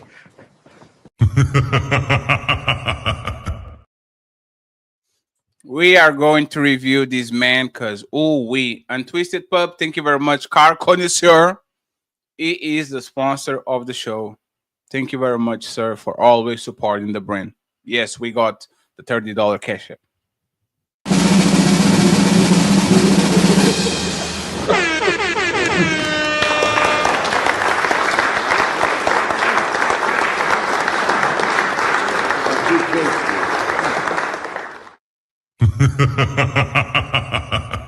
And I might be still the sponsor of the show from Theo because I didn't count, but maybe I'm wrong. Okay, maybe I'm wrong, but sometimes I'm right, sometimes I'm wrong. It is what it is. Shout out to Theo too and everybody that supported the Hamburger Fund. Let me read this real quick. Theo saying, "Change it to man coming back from being gay when it comes to change." See, Theo, you saw that shit? It's always like that. Man should be understandable because women always have the right to change. They always have the right to turn religious. They always have the right to come from hoes to awesome woman. They always have the right to have 2 kids and 30 bodies and says, I am celibate. I only give you like it's always. But when men do something, nah. Once a cheater, always a cheater. Once gay, always gay. Once a jailbird, always a jailbird. Sunki supporting Ilkan Ali saying shalom, shalom. I appreciate you. Thank you very much. This was a crazy show. It was a crazy show. It was a crazy show. Magnificent. How you doing, man? Kazim, $10. Most of the core benefits of marriage are available in committed long-term relationships. Many couples today choose long-term commitment without marriage and report similar levels of satisfaction. Couldn't have said it better. Shout out to you, Kazim. Only facts and stats, $5 says Fatty is talking about the dating market. HD, Embledad, and the other guy are speaking idealistically and talking in circles and creating logical fallacies. They are saying what is supposed to be done. And this is why I said we are raising our sons to do what's right while we raise our daughters to do what's right for them. So we are creating a market that is clearly unbalanced because women are going out searching the best that they can get, fucking, sleeping, smoking, drinking, do all the shit that is good for them, while men are looking at this woman and do what's right because you are the leader and you need to be righteous. Nah, that's not. Nope, we're not sleeping anymore. Shout out to Kevin motherfucking Samuels, Tommy Sotomayor, whatever the fuck is the people that started this shit, because nope, we're not going. If the deal is not good enough, there's no need for us to be going. Thank you very much. Only facts and stats. I appreciate you. That was a great comment. Thank you very much, sir. And finally, we have my brother from the United Kingdom. It's 3 a.m. already here. He says, striking it rich with a 5 pounds. He says, listen to Humble Dad and Dame. Reminds me of why I don't listen to 99.9% of content creators. Men are meant to take any scraps that fall from the table. Shaking my head. Hey, if you're getting some sexual crumbs, go ahead and take it off the table, bro. It is what it is. I don't know if you can get better. Let me see where I send these 100 people over here. Very, very interesting show. Very interesting show. Very interesting show. Let me see who is live. Oh, of course, Nino. Motherfucking Nation is live. The brother Nino is live. And I might go there for a second to show some love and support. I'm going to take my dentures because this shit is painful and hurts. And I will take my toothless ass to Nino Nation. So, friends of friends, Team Fatty and the Untouchables are $20. Oh, damn. Look at my boy Twisted Pub saying, shout out to Kaz with $20 ball. Let's go.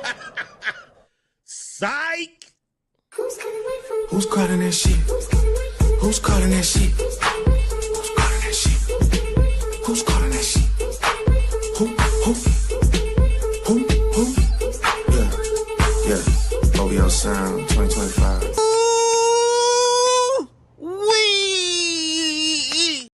Thank you, Twisted Pup. And if you're watching this offline, $35 it is. $35 it is. Team Fatty and the Untouchable Empire. 20 subscribers away from 8,000. Sign it out. Peace. Nigga, you beat my ass 10 times, nigga. I'ma get back up. But I promise you, nigga, when the opportunity present itself again, nigga, I'm gonna shine, nigga. In a real way, nigga.